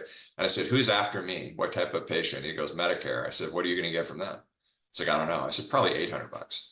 And then I went one step further and I said, do you know how many people and touches on the administration side it's going to take for you to get paid for my claim? And he's like, no. I said, do you think you should know that as a business owner? It's like, yes. So there's your problem. So the problem that I see now, and I've been pitching this for 20 years, right? And it's always been a kind of a nice to have concept, but now it's a required to have, is the fact that unlike Henry Ford figured this out in the early 1900s, and healthcare still hasn't gotten there, right? It's this principle of people, right? And it's how do you get a workforce in place that will move heaven and earth to do the right things for the jobs that they're in, right? Revenue cycle is a nasty business, right? High turnover, low wages, not a lot of motivation going on there. So when you start to think about touches to get outcomes, I mean, we looked at like our company, we have a services business as one part of our company. And I looked at all of the outstanding account receivable. Those are claims that are just sitting out there waiting to get paid. We had already touched those 27,000 times at $5.27 a touch. Is that a problem? Of course it's a problem. So I really think the only way for healthcare to get back on track, and this is still probably not good enough. I think healthcare is going to have a massive change over the next 5 to 10 years, probably some more government intervention there. Is it we've got to reduce touches and humans to get payment for services that are already much more expensive to deliver, right? It's as simple as that, right? It's getting people in the right organization, and it's measuring them and holding them accountable. So if you think of like, I call it recognize, reward, and retain, right? How do you recognize people for the great work they do? How do you reward them? And there's lots of ways to create reward systems. And then how do you retain them, right? Ritz-Carlton, Walt Disney figured this out decades ago. They call it the internal service quality, right? I love my job. I know where I fit in the organization. I want to be here. I want to brag to everybody, including my family, about what work I do, right? So I'm not going to leave you and I'm going to perform, right? Healthcare, what the heck? Like, go into a business office and hey, everybody's motivated or nobody's raising their hands, right? So you have to get back to it. And the only way you can do that, though, is to be able to give them non-emotional, objective data on how they're doing. Because you're going to see two things. You're going to see the people that rise up and are like, finally, Michael sees what I do. And then you're going to see the people that select out. They're like, I don't want to be held accountable. I'm going to go work at another organization. I'm going to go work down at the Target or Starbucks or whatever, right? It's that piece. To me, revenue cycle management is you touched on this. Like, I live in a community where if you have Medi-Cal, you will not be getting seen by any surgical specialist in our area. If you have Medicare, good luck. If you have good commercial managed care and you have a net worth that allows you to pay cash for lots of it, I'll see you. So not only these communities are, you're not losing physician groups, but the communities, they're only now taking select patients. So so all of this is hurting our society. We're all being impacted because we can't get our arms around the fact that there's too many people and too many touches to get paid. And we can't hold these payers more accountable. Those payers make billions in profit, right? The supply companies make billions in profit. The drug companies make billions in profit, yet the providers are going out of business. Wait a minute. Where's that economic principle? So I've done this for so many years. And so like the software we develop really sits on top of these billing platforms that measures every unit of work and provides that feedback to administration to say, hey, this is where all these humans are getting involved. Let's look at why.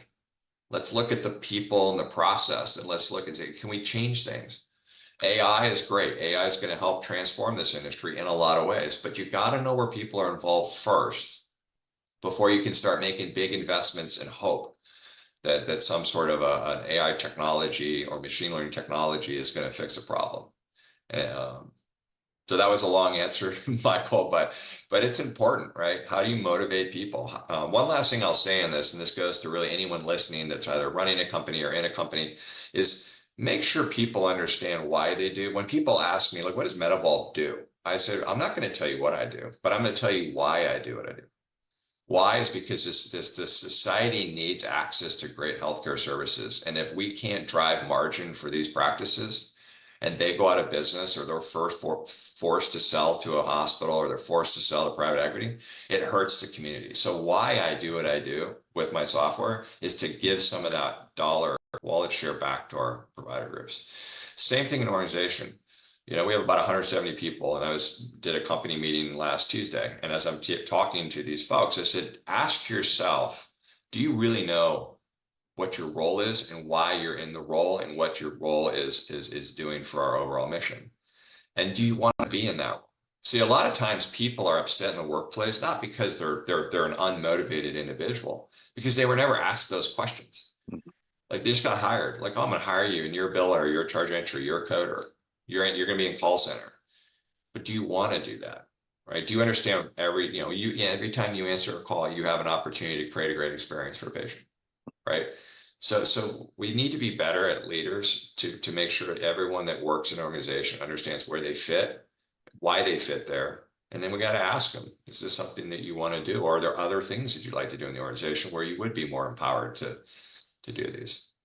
Yeah, it's important to figure out, and for individuals as well, because And there's this theme of blaming the companies for everything, but as employees, we have to take ownership in our own experiences and what we want and get clear as to what we want. And if it's okay if you don't know, but one of the things that I'm thankful that I did at an early age, wherever I worked, was to get as much of an understanding of how the entire operation worked. One, for opportunities, in case I want to get promoted or work in a different division or department or whatnot, but also to what you said, figure out myself, okay, what's my piece of this puzzle? If I don't do my job, what happens?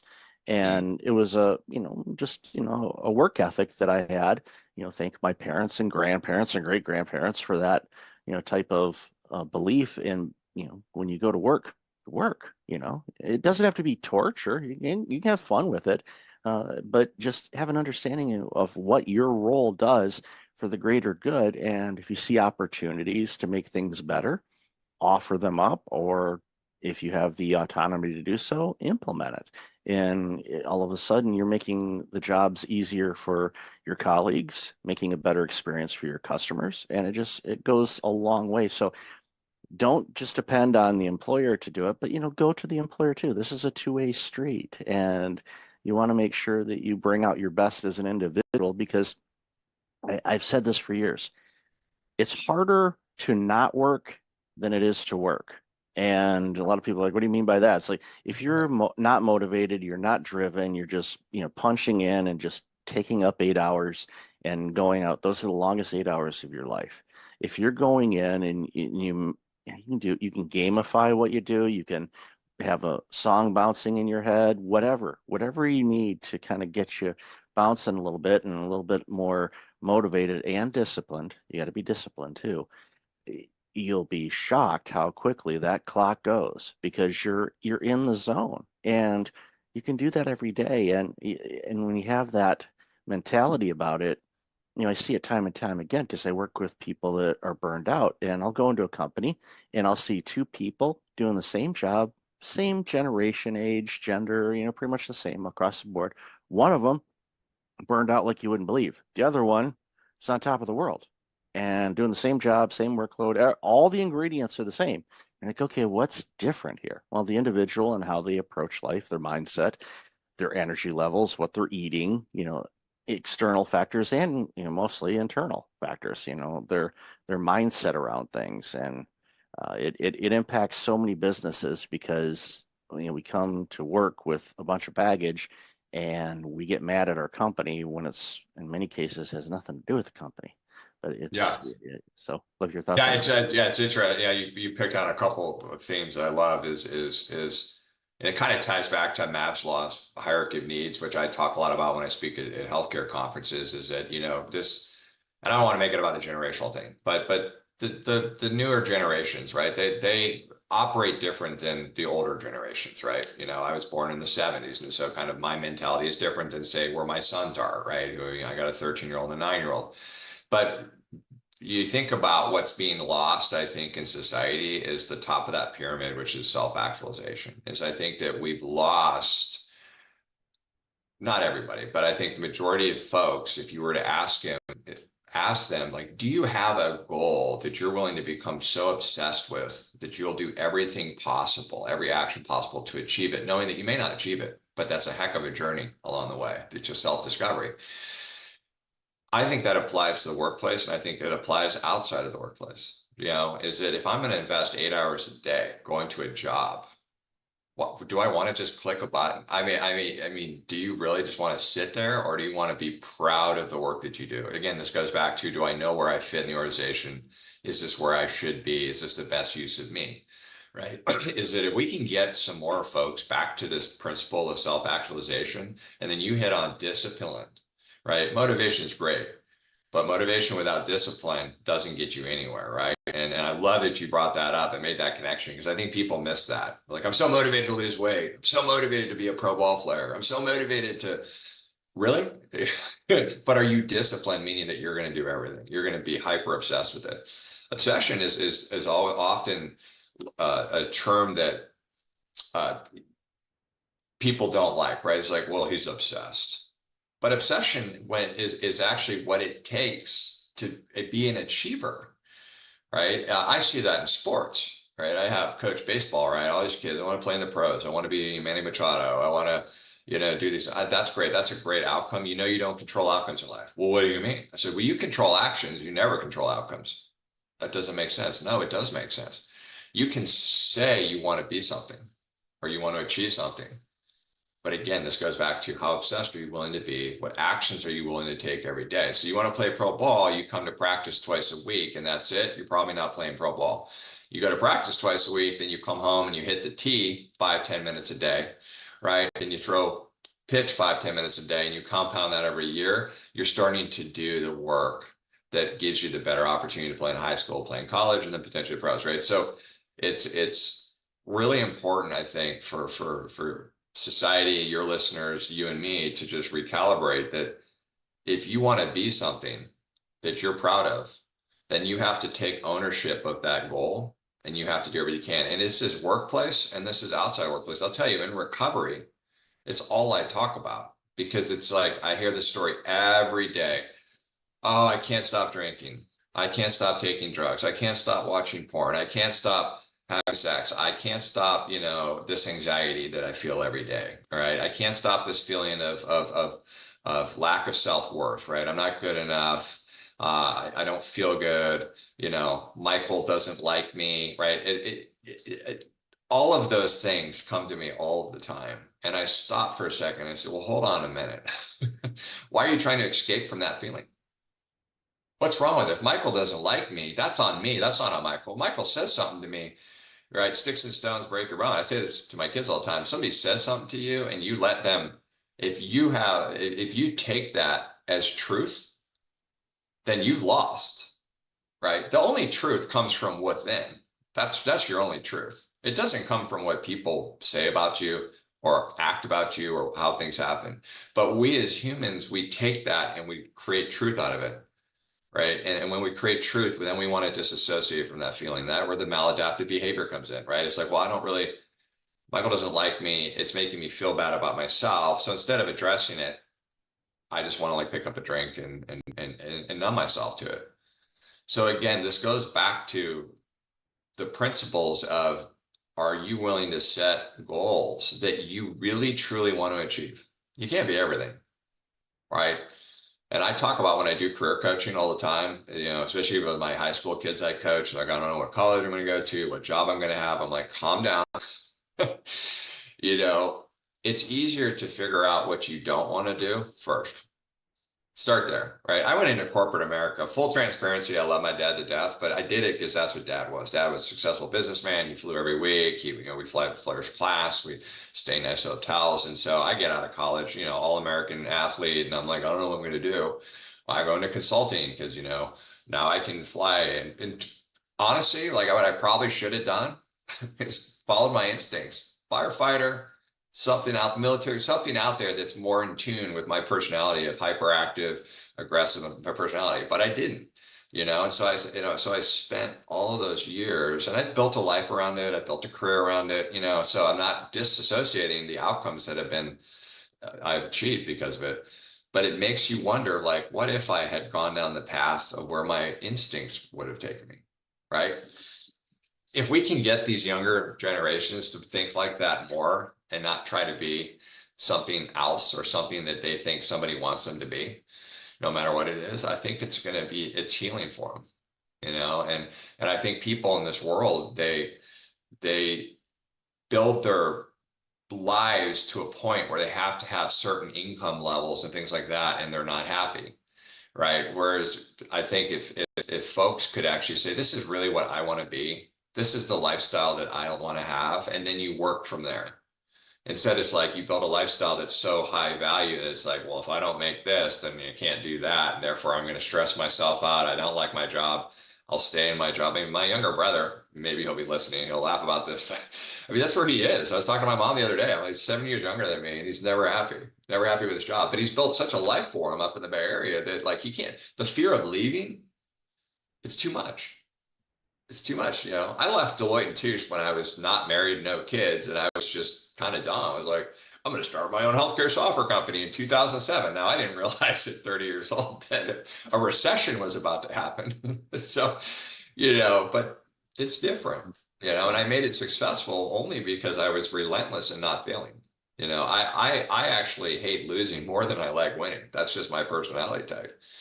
And so it does go back to what you want to be. And this all ties back to what we were talking about earlier, which is, am I in the right role? Am I doing something that I'm passionate about? Do I want to brag to my friends and family about the work that I do? Why I do what I do? And if the answer is, I don't know, or no, look at that and set goals outside of work, right?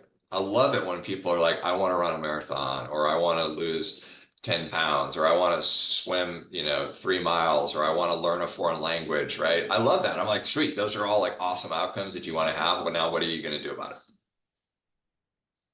Yeah, it's easy to write down the goals, but you have to live them. They have to be a living, breathing document. Like Brian Tracy says, write down your goals every day. Every day. And, yeah, and I love that guy. look. And, Yeah. I know he's amazing. And you look at them and you look at the goals, and you just and over time, you say, okay, if I had to pick 1 or 2 things today that I know if I stick to it, motivation there or not, but the discipline to do them, that will move things forward quicker, then what are those things? And sometimes those things are going to change. And going back to what you said earlier too, and this is something that I picked up a while ago, was when we have negative thoughts, or we're feeling bad, and we want to mask them, or go run away from them, like so many of us do. The approach that I was taught to take was welcome those feelings. They're there anyway. You could just welcome, like, hey, how are you? Glad to see you. Not really, but I'm glad to see you. Have a seat. Why are you here? Why is this thought coming across my mind right now? What triggered it? What did I see that reminded me of it? It could be something that has a direct correlation with it, or it could be something completely off base, where you see a yellow lid for a container, and for some reason it reminds you of going to a restaurant and having a fight with a friend of yours or something. It's like, well, was the restaurant name Yellow? No. Right. I'm not sure where the correlation is, but there's something there that you subconsciously picked up on, and it brought it to light. It's like, then welcome and say, okay, what do you want me to learn from this feeling? What are you trying to teach me? And if it's not clear, then you just say, journal it and say, okay, this came to mind. I'm not sure why. Maybe it will come to me, but I'm not going to let it, interrupt me too long. I'm going to give it its moment and say, okay, thank you so much. I'm focusing on this now, and go that. And again, these techniques vary for people. Whatever helps that you can, change your mindset, or your thought pattern, your focus back to what you were working on. Even if it's simple breathing exercises, just to kind of center yourself. Sometimes that's all it takes. But to run away with it, like my wife says, it's like, yeah, try running away from your skeletons. You can move states, you can move countries. Guess what? You open up the closet, ta-da, hi. Yeah. So they're always going to do that. As I love that you brought that up. Yeah, in recovery, they always say, if you can move, but if nothing changes, nothing's going to change, right? It's still there. I think that one point on is that we as humans take our thoughts as reality, and there is no reality. There's no truth to thought. Thought is a thought, right? Yellow, restaurant, right? Whatever, it's a thought, right? But when we create that and say that's true, the only truth right now is you and me having this conversation at this exact moment. That is present moment. And that's what we're trying to do, right? We're trying to bring ourselves to present as often as we can. And the amount of time it takes you to bring yourself back to present when you have the thought about the yellow restaurant, that's where you start to be successful, right? Can I just flip that switch in a second and laugh it off? Right? We talk about, this too shall pass, right? How does somebody stay sober 30 days, 45 days, 60 days? It's like, oh my God, I'm having triggers. I got to drink. Give it 2 minutes and see what happens. 2 minutes. Think about your consequences if you do pick up, right? So how quickly can we send ourselves back to reality is really important. I think the other thing is that and I do this a lot, right? I grew up with anxiety. I could play for anxiety every day. I wake up at 6 a.m. in the morning. If you want me to just be like, let's just be anxious today, that's me, right? I had the nervous tics as a kid. I was very unsettled as a kid. I always put myself in stressful. I was a quarterback, I was a pitcher. Like I always put myself in stressful positions, which was like subconsciously, I think, my attempt to try to get over this need to be anxious all the time. But what's interesting, and I say this to my kids too when I'm coaching them, is that if you don't stay in present moment and you let what just happened impact you to right now, you lose, right? You strike out, you miss a ball, right? You have a bad throw with the discus, right? If you carry that to the next moment, you might as well walk off the field because you've already disrupted your mindset. The same thing is don't create a future that hasn't happened yet. I do this all the time. I'm like, I can play for like what's about to happen. I go, Michael, I might lose a game tonight. Kid might not do as well as I want him to be, right? Those are futures that haven't even happened yet. If it impacts any minute of my day today, I was taken away from this moment of being present with you. So it's the whole thought addiction. We do it. My twin brother is it's ironic. He's a physician. He's an ER physician in recovery with me. We're about the same time frame, and he works with me on my LifeLink, the sober app, but he's actually taken the next step further, and he's created curriculum around thought addiction and emotional sobriety, which has been amazing to really see how he's evolved now in terms of these topics. But it's just amazing to me, the farther I get away from drinking and the more people that I meet who are struggling. The answer is so simple, yet it's so hard to get to that level of disparity that you're willing to do something about it, right? I think Eminem has a song where he's talking to his daughter. He said, you know, I got sober for me, but I actually got sober for you. And there's truth to that, right? And I wish there was a pill I could give somebody struggling. If you have listeners right now that are struggling, I wish there was a way to be like, take this pill, you're going to have your bottom and you're going to be on to healing, but there is nothing. It actually has to come from within. You have to have that spiritual awakening that says, you know what, I'm willing to do anything I can possible to get help, right? Become obsessed with it. And what I'll kind of leave you with this is that what I've found in my life is the more selfless acts I can do throughout the day and in my life, even though it takes a lot of time, you know, when you're volunteering your hours, you're coaching, you're still trying to work out and be healthy, you're still trying to run a company. It's absolutely what's kept me grounded, is that when I can serve others and not focus on me, and those others can be inspired to serve others, that's what drives hope, right? When I pass away, my hope is to leave a legacy of memories in people that inspire them to keep that going, right? And I think that's what this life is about, right? Is can we stop the nonsense on the news and can we just get back to helping each other?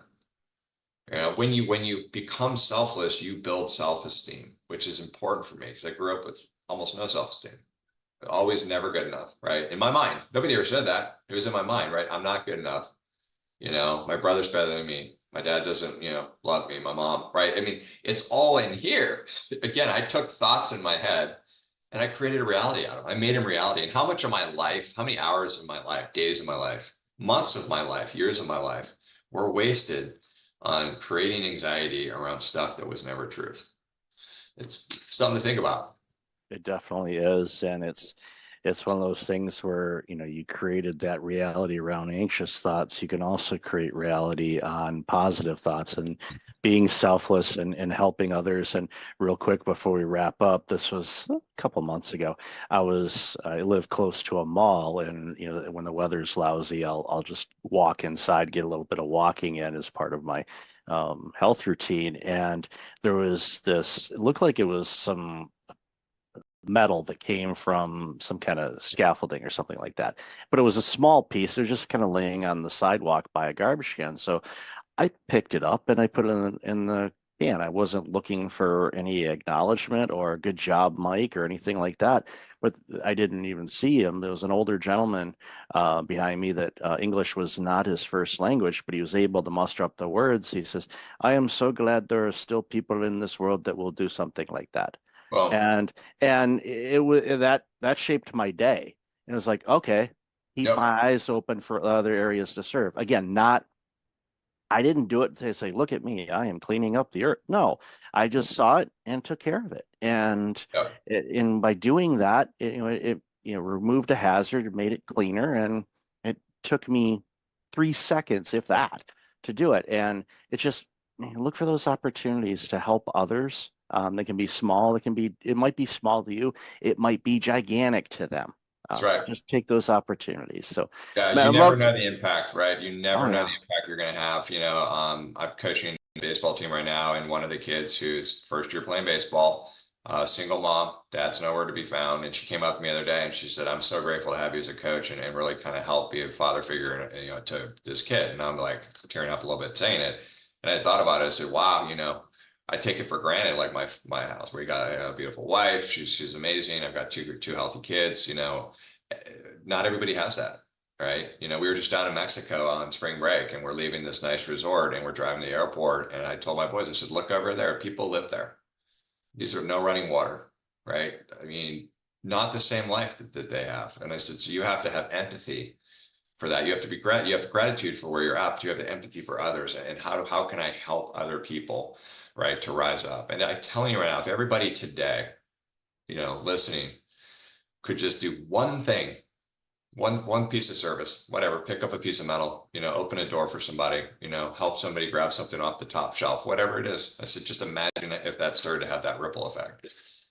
And it does. It feels good. Like that guy saying that to you felt good. And that's okay. That's a nice dopamine hit. You're like, okay, I didn't do it because I needed it. I did it because that was just the right thing to do. But it does start to build that self-esteem and confidence. So and it attracts more of that to you as well when you do it. Yep. So Matt, love this conversation. Yeah. Where can people find out more about you and this amazing work you're doing? Yeah, so LinkedIn obviously is the easiest way to look me up, and regardless of which company you're interested in, but Matt Seefeld on LinkedIn. And then of course, if you want to put it in the show notes, My Life Link is the app. So you can download it on Apple or Google Play. If you or anyone is suffering, you can be as anonymous as you want to be. So it's a soft entry into this amazing and extraordinary world of recovery once we distance ourselves from the things that we historically did to disconnect from feeling. So would love to connect again and keep in touch with you, Mike. I really appreciate this time. These are fun podcasts to do where you can kind of just be open, and talk about a lot of different things. Yeah, no, I appreciate you and really enjoyed the conversation as well. And I'll definitely have all that information in the show notes. So Matt, again, be well, and hopefully you don't have nightmares about linebackers tackling you or. I still have a little bit of, it's funny. It's always like, I'm not prepared. I was a quarterback, so I wasn't prepared for the playbook. Like that's usually, it's not like a lot of people worry about school or they're not prepared for a test. I worry about, I show up to a game and I don't remember the playbook. Isn't that funny? So I still have that. or pitching, Manny's up at the plate and he hits the ball and the ball leaves Petco Park and lands in Balboa Park. So I know we've seen a few of that. Yeah. Yep. Awesome. Well, thanks again, Matt. Really appreciate it. You too. Take care. Welcome back. I've got Bruce Piasecki on the line. Bruce, how are you? Very fine, Michael. Glad that you're here. I'm glad that I'm here, and I'm glad you're here too. We've talked quite a bit in the pre-show, which we'll sprinkle into the episode as well. But you do some amazing work, and you're concerned about a lot of different things that impacts humanity. But one of the things that we discussed in the pre-show was the connection of fear of war and fear of climate change and how they intersect a lot more than people may think. So would love to hear your thoughts about that. Yeah, like yesterday I did a podcast with Colonel Robin Phillips, who ran for the national security at the Pentagon, both the Afghanistan desk, the South Asian desk of those 41 nations like India and Pakistan, and also ran for 10 years the desk.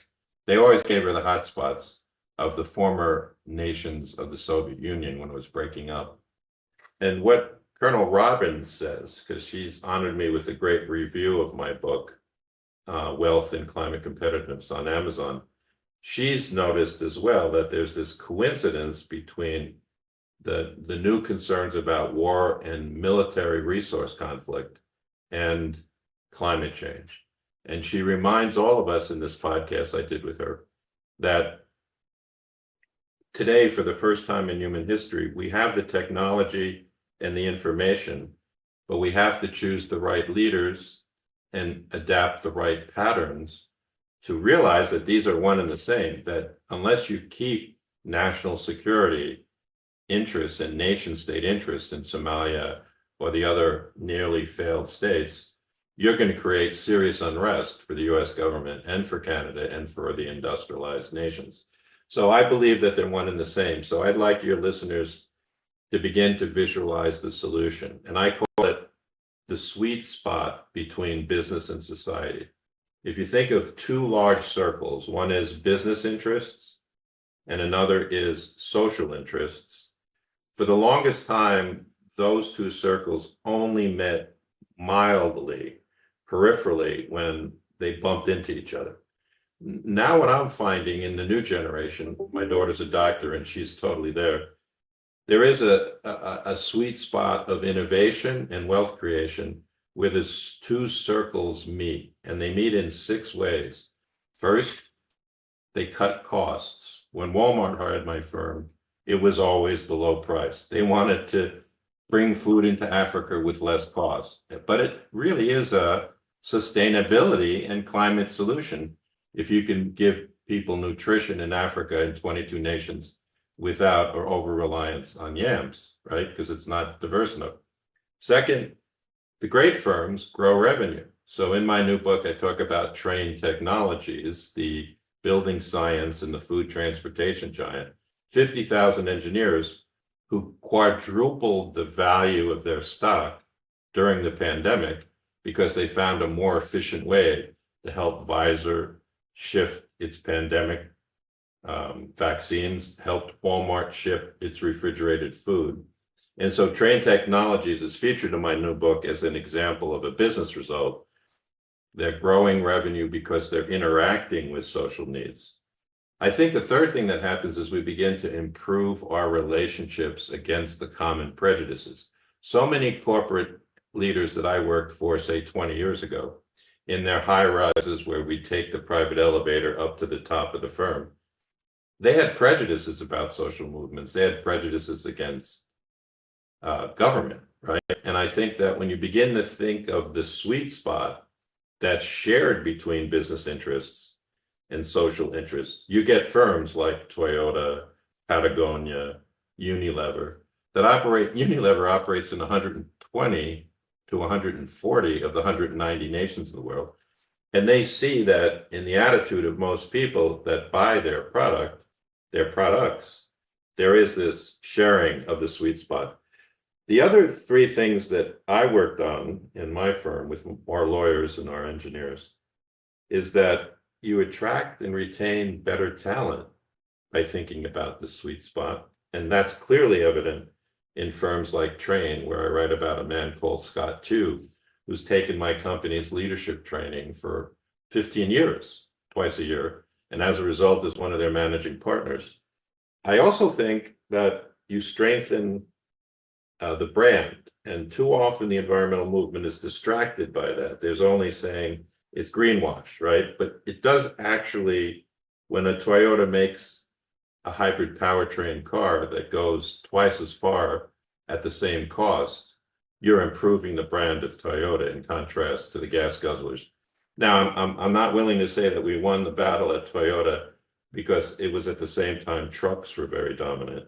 So although we launched 8 million hybrid powertrain cars, the Prius and onward, we didn't change the entire market. But the sixth and last thing it does is it reduces risk, right? So all those financial concerns about capital exposure. So cut costs, grow revenue, reduce risk, strengthen brand, improve social relationships, and attract talent. That's what we've focused our company on for 40 years. And you recognized early on, how intertwined everything is. And when you get all of those pillars, as I like to look at them, working together, you create this system and this organization that is doing amazing work. It's addressing needs. It's fulfilling. You know, it's an organization, you go in there and like, okay, what, you have this opportunity to be creative because you're bringing in the best talent, because you're doing creative things to make a positive impact on the world, improving profitability. You can have both worlds or all worlds. I think you made a key point, Mike, so I'd like to build on it. I was trained as a classical financial literacy person, but you're talking about how in today's generation and most people find satisfaction in purpose. And purpose at a firm is doing what you exactly described.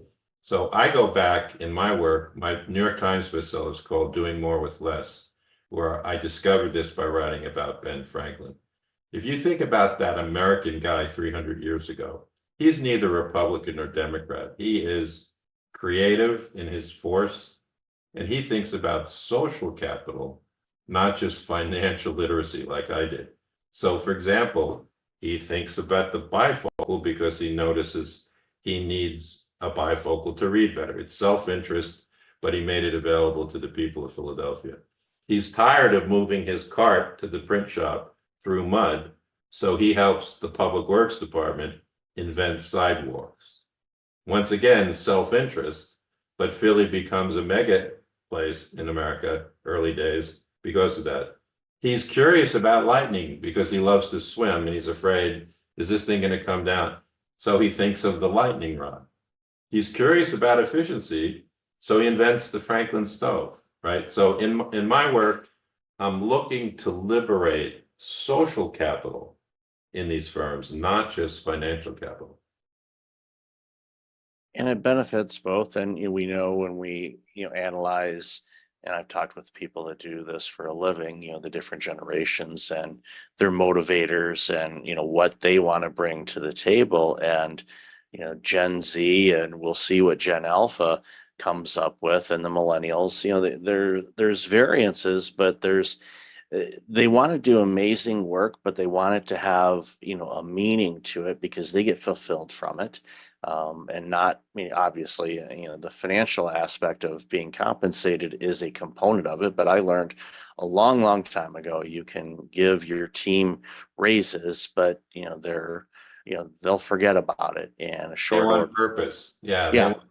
They view their, so this is really where these new books of mine go. We want to create a competitive spirit in people in their relationship to their family and their friends and their firms, but that it be based on creative force rather than destructive, litigious force. So let me say this, I've come to conclude after running a capitalist organization for 40 years. Now, I'm happy to say, Michael, I could speak more freely about it because after having worked for a fifth of the Fortune 500, I haven't worked for these giants for the last 2 years. It was 41 years, and now I'm retired. I do run a leadership workshop that's financed by some of these firms. But the fundamental of my newest book is that capitalism can become social response capitalism if it's about the smart realignment of money, people, and rules. Without a doubt, you made reference just now to how the people in a firm you learned want to be purposeful. So you have to realign for that, right?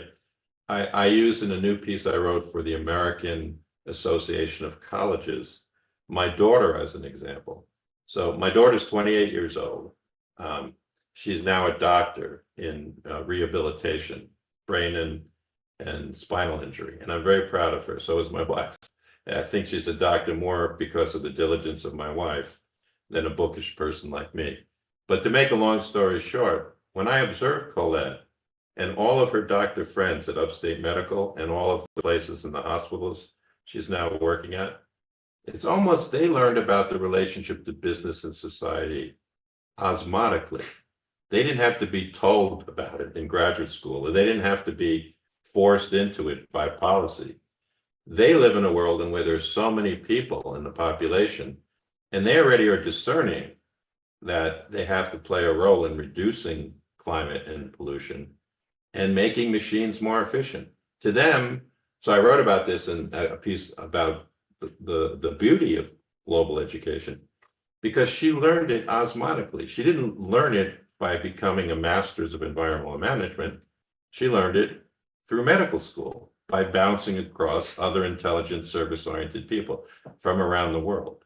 So I've come to conclude that we are in a race to save the environment and save the planet, but I'm of the school that we're getting there. After 41 years of practice, I feel, Michael, we're getting there. Yeah, and I think, the competitive spirit of, we'll use racing, for example, but yes, we're all competing, but we're all competing together because we have a same goal.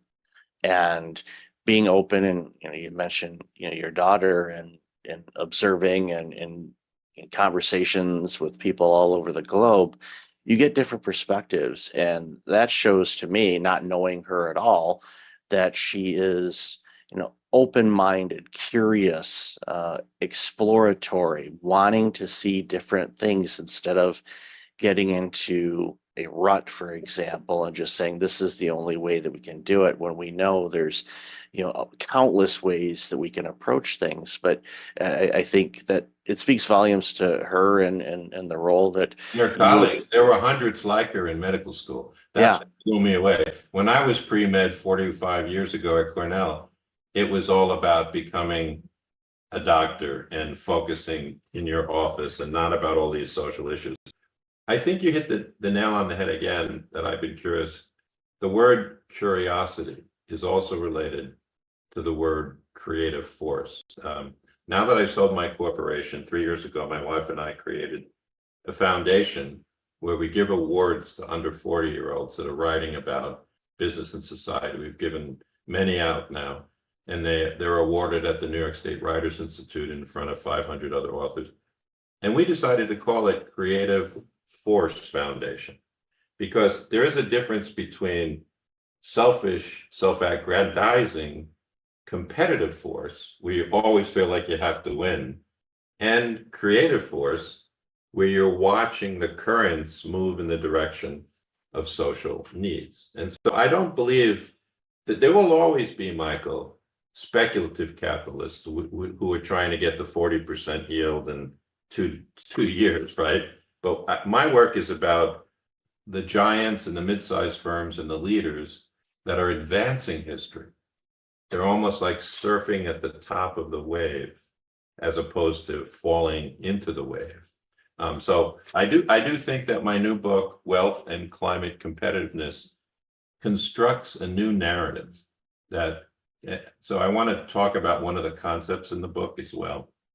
I've already mentioned to you, Michael, that money, people, and rules is the way we capitalists organize our staffs and the way we compete, often in a cooperative way, right, through partnerships, right? But I think the thing that I found myself surprising myself, Michael, in writing this new book, is I tried to think, what kind of 700-year-old tale exists out there that's going to prepare people of all different generations to think this way that we're talking about more easily. And I decided there's a whole chapter, a whole passage in the end of the book about Robin Hood and redistribution of wealth. Now, if you begin to think about Robin Hood, he's really celebrated in the British tales across the last 700 years as a social hero, as opposed to a criminal.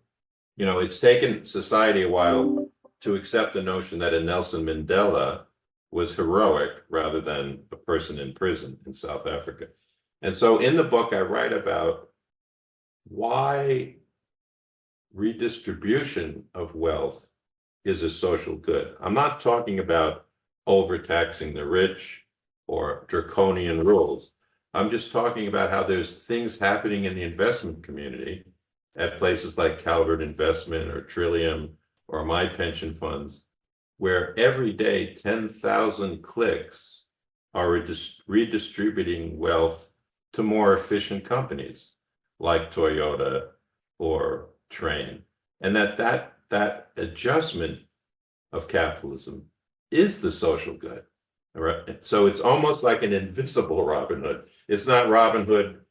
It's instead the merry pranksters exist in capitalism, and they're beginning to click the change. So my book is a reflection about that hope and that optimism in a time where it is easier for people to despair. Yeah, it's very easy for people to go down the negative rabbit hole. If you look for it, you're going to find it. But working with organizations like you have, you know, okay, these are the ones that are they're going to ignore the naysayers.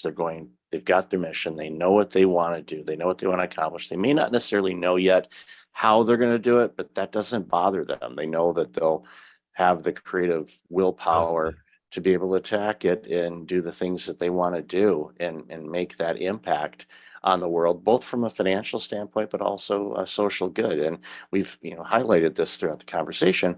Both of those can coexist. They're not an either or, but I think sometimes people try to pigeonhole them as an either or, and they're not. And the more that we recognize that yes, your organization can actually be more profitable if you do things in a way that benefits humanity and social good and all of that, you'll find efficiencies. I'm a big fan of efficiencies. Believe me, if you can do it in 2 steps and still give out the great quality, by all means, because that frees you up to do other things that can make impact as well. So it makes a ton of sense. I would like to learn a little bit more before we leave about your Breakfast Leadership Network, because Yeah. I'm happy to be on it. So can you tell me a little bit about who you're reaching? Yeah, of course. Our organization, we launched it. Actually, the website was registered 8 years ago on Monday, so it's been around a bit. And the initial premise of the organization was I was working with organizations and C-suite executives on burnout recovery and prevention because I had my own. I noticed that. journey. Yeah. Yeah, I had a pretty bad case of burnout 15 years ago, and cost me nearly everything, including my life. And after recovering from all of that, I determined, well, I don't want to do that again. So what do I need to do? So I started researching burnout and went down that rabbit hole. And this was, 2011, 2012, when I still, I was, diving into it. And it started as I got more aware to it, I noticed a lot of my peers, and I was working in the healthcare industry at the time, were going down the same road that I did, and it scared the crap out of me. So I thought, okay, what can I do about this? So started writing about it, started talking about it.